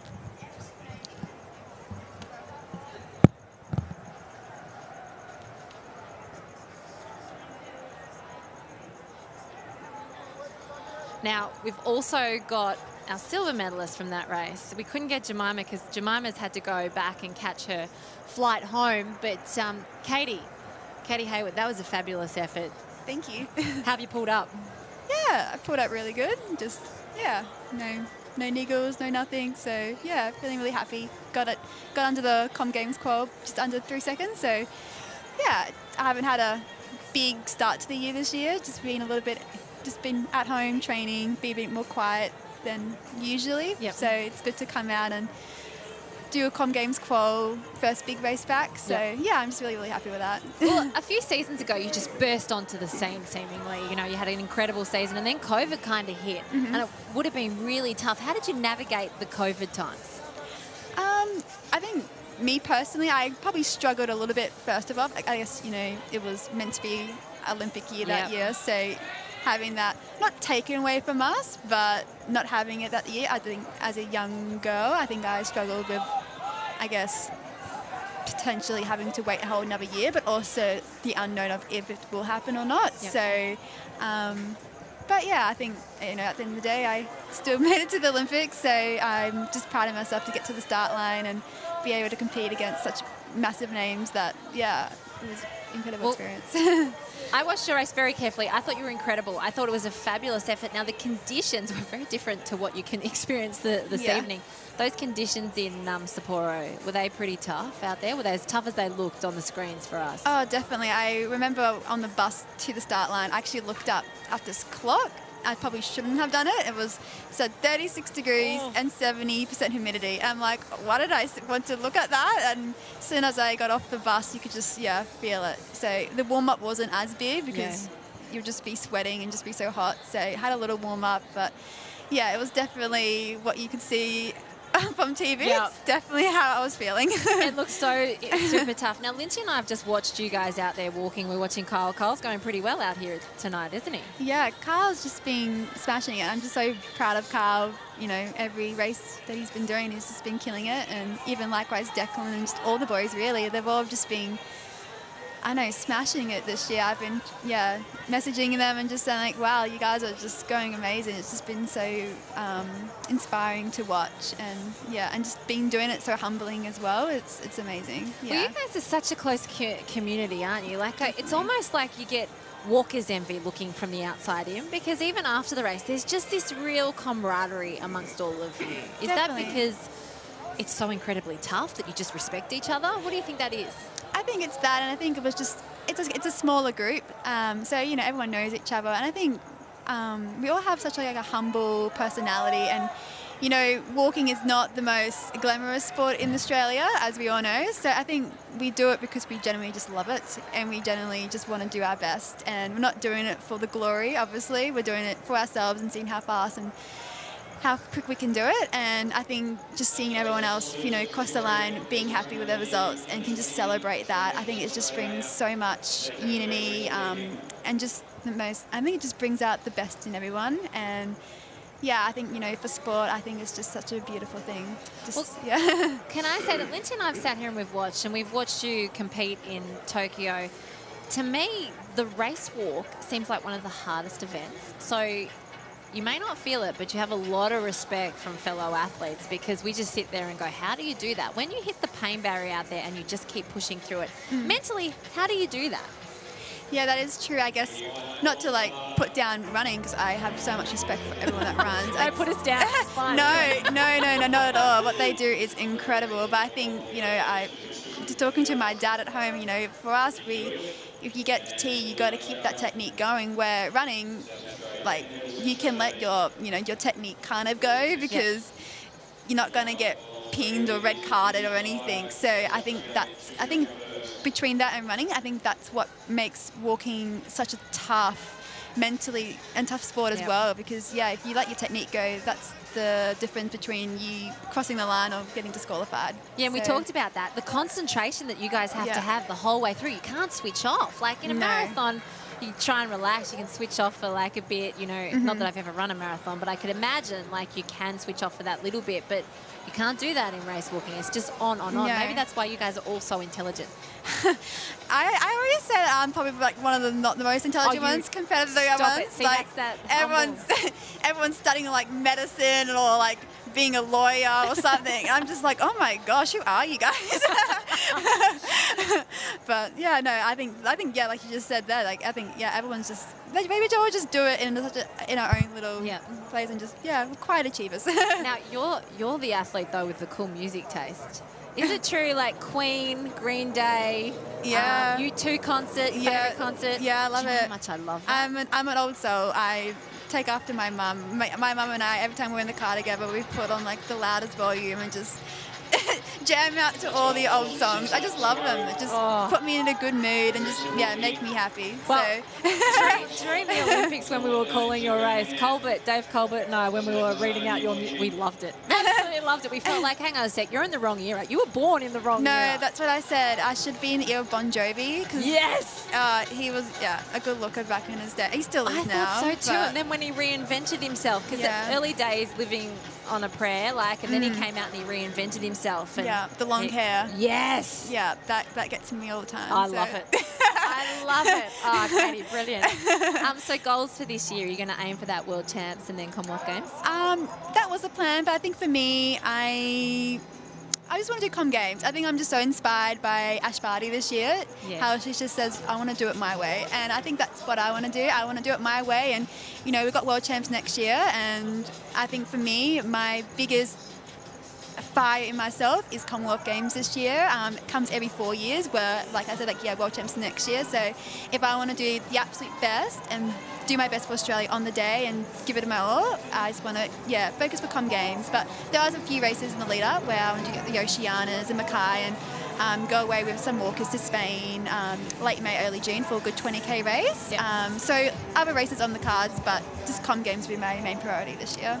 Well, you know what? You sound pretty intelligent to me, because I think that's a really smart move. You're still super young. Exactly. Super young. And the Commonwealth Games is going to be something that will be incredible to experience. So why not put your eggs into that basket? Yeah, definitely. So, I'm just excited to be back, excited to just be happy with what I do. And, at the end of the day, sport doesn't define any of us. We're still who we are. And if I can just do my best and that's all I can ask for, and So true. Well done this evening. You got that box ticked. You got that qualifying time. Thank you so much. I cannot wait to see how you go later in the year in Birmingham. Well done, Katie. Thanks for joining us tonight. Thank you. Thanks.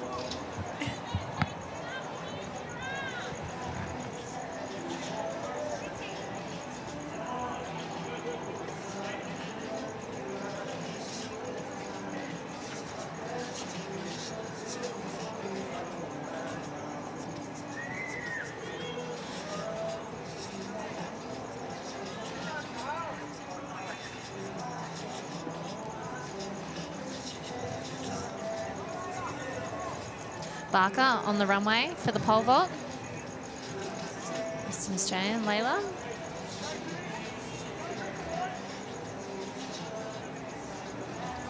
This is probably the best the conditions have been now. There's no crosswind. The track is wet, but there's not really much of a breeze. No, it's not too bad. I'm sorry I kicked you out before, Lindsay. I had a chance to talk to Beck and Katie, and I grabbed it with both hands because they're such fabulous young ladies. I did have a pre-chat. I had my own side interview with Katie just before while you were interviewing Beck. I'm so sorry. I had to chat to them because, you know, they're racing royalty in our country. So Well, exactly. Take the opportunity when you can.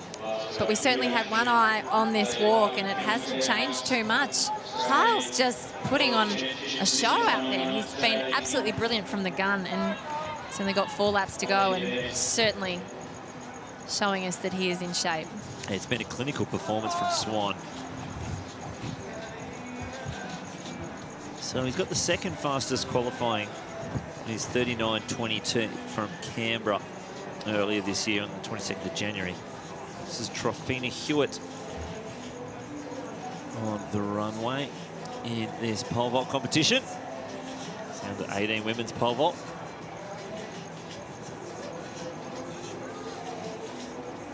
Not to be just cherry picking there.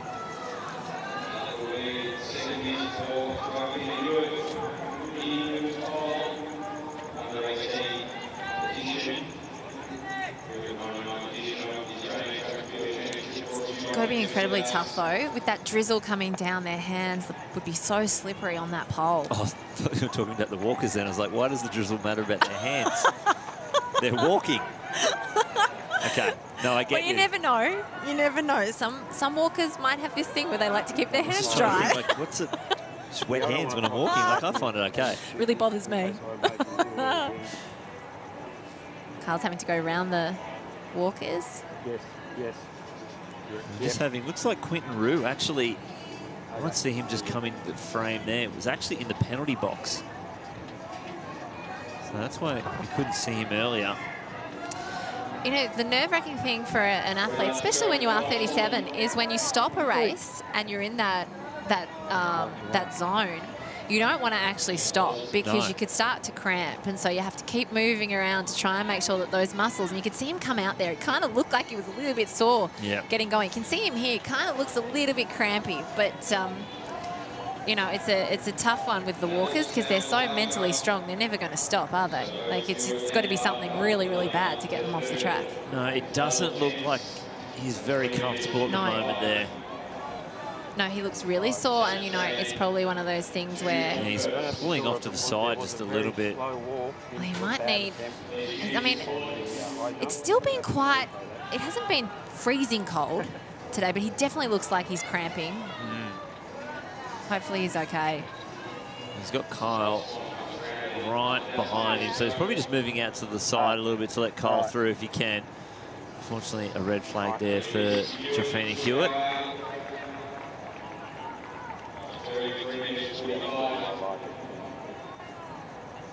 It's pretty slow.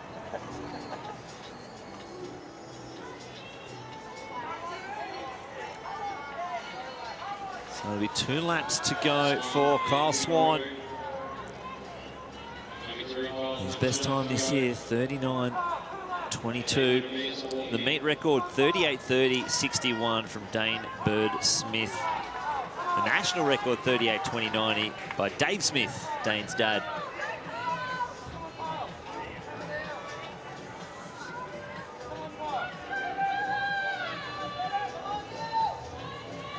So Kyle looks like he knows that the job to get done to get picked for this team is if he crosses that line first, automatically qualified. So it's going to be a great feeling for him when he crosses the line and he knows that he's been picked, because it takes some of that pressure off when you're preparing, especially for those distance events where you need to really put some hard mileage back in at a certain period leading in. So well, it's the tricky one where it's the comp games kind of thing, so they have to do the picking, but we put the team forward, but this will be an automatic nomination. Automatic nomination till they select you. Yes, yes. Yeah, it's very confusing, but you know, they're not going to leave him out, so we're going to see him. Well, no, they Birmingham. usually just... Oh, that was a good attempt. Barker. Yeah, from Layla Barker. She nearly just squeezed herself over the bar. See them really trying to get that grip so that they can at least get some sort of traction holding onto that bar so they don't slip when they plant it into the box. Really tricky conditions out there for the young girls.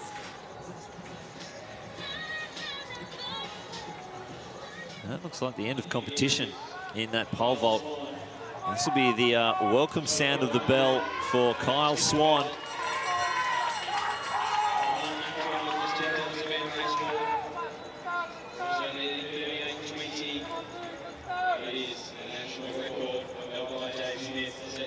See if he can get himself under the qualifier again for the second time. It's 39.30.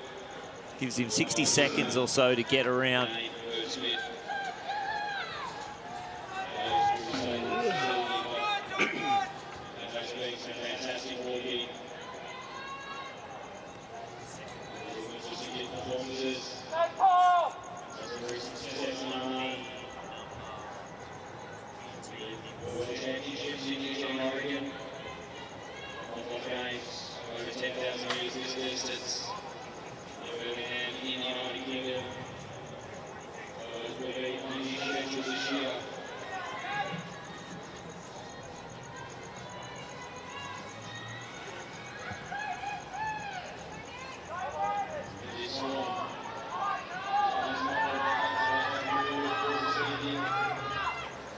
So Swan goes around Tyler Jones and he's going to come into the home straight. 90 metres left to go. The clock's going to tick just over the qualifier. Can he go sub 40?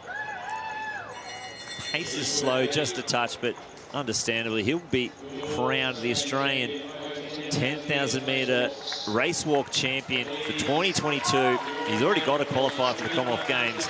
This should secure his automatic nomination. He's going to go sub 40 minutes. And he gets the warm blast of the pyrotechnics to meet him. And there's Will Thompson. There's second place.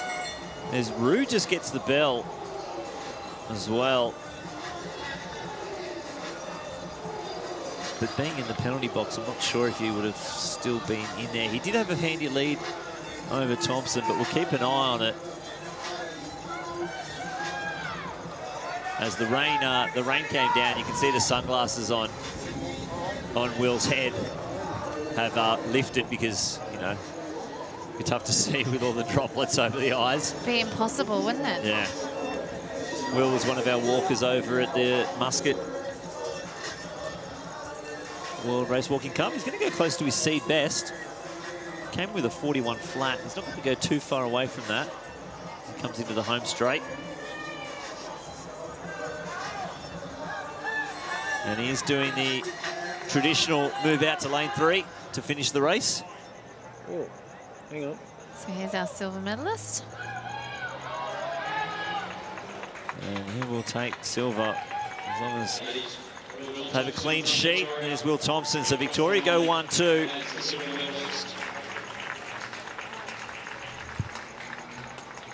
We're on the wrong guy.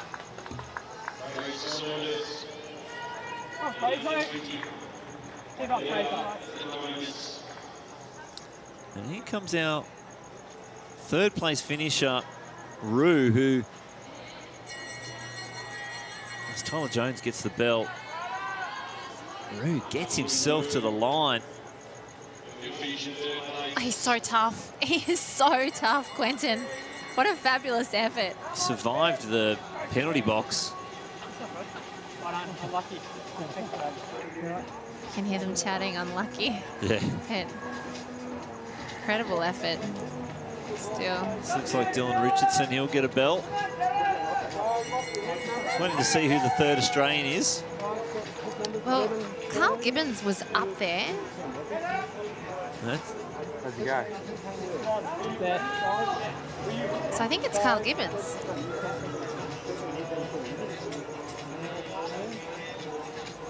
And 248.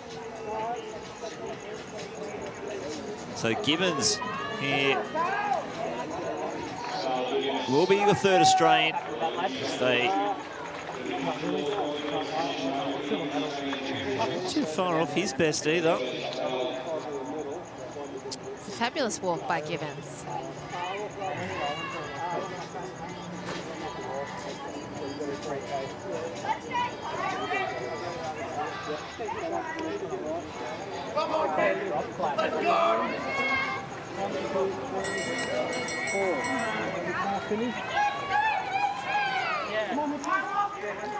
On the screen, it's Fraser Saunder.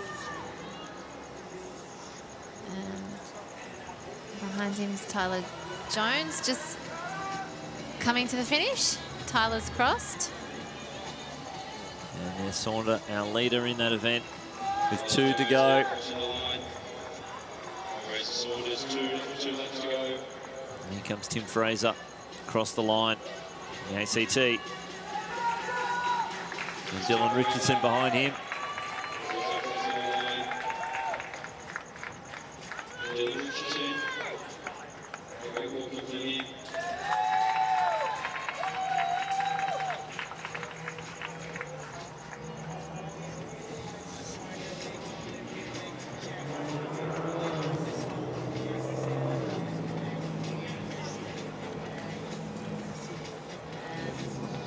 Ballarat race walker. Fraser Saunder on the screen. Bottom right-hand corner.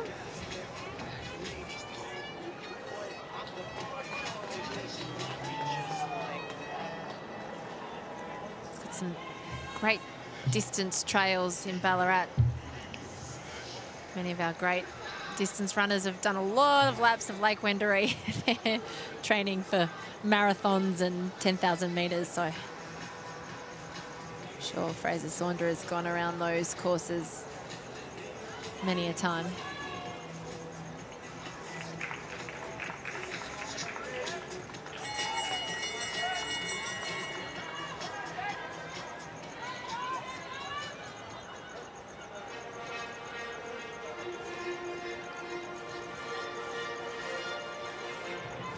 Fraser will come up with a lap to go.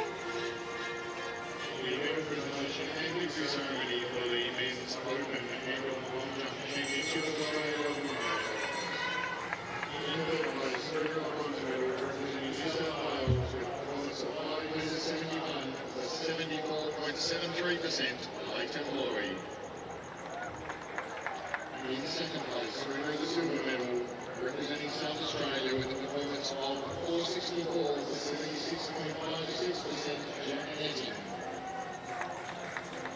In first place, winner of the gold medal and Australian champion, representing Victoria with a performance of 7 metres 20 for 94.24%, Nicholas Hum. We also recognise the performance of Joshua Lush from New Zealand, who is finishing in second place with a performance of 6:07 for 79.45%, is awarded a silver medal. Sorry, just told a great joke off air. It was... He's just told me. Tell them exactly what you just did. You told me how the green on the back of the shirt is the under 20s. Yeah, it's just a wristband. And I just said it so flippantly, like, of course. Of course it is. And I just looked at him and said, well, we've just gone through two 10,000 metre race walks, and you thought you'd tell me with 1 lap to go? Come on, Tamsin, were you not watching the stream earlier during the week? Which I only noticed at the end of that stream as well as those races. But I heard your voice and I mute. No, I'm kidding. Yeah, I did. Fair enough. See how it is.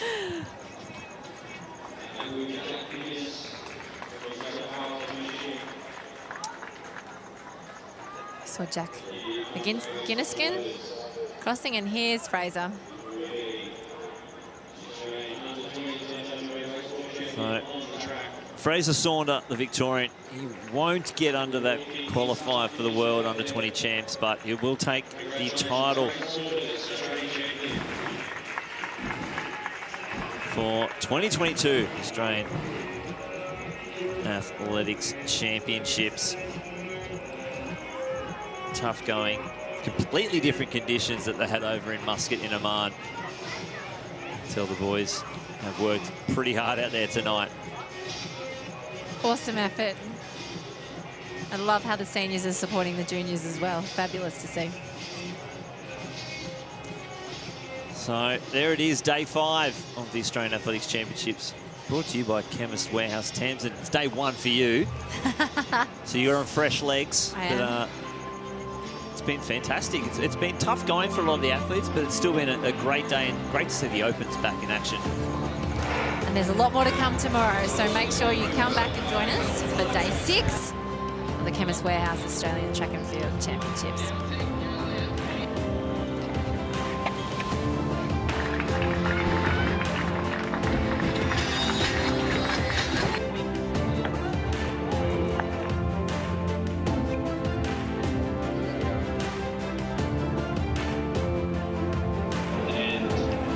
Blackburn, I think we're the same whether she gets into the final.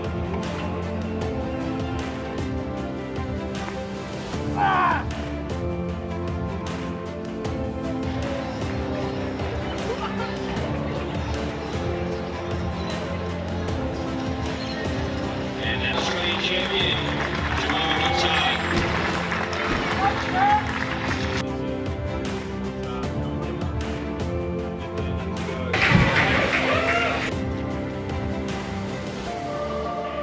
Hello.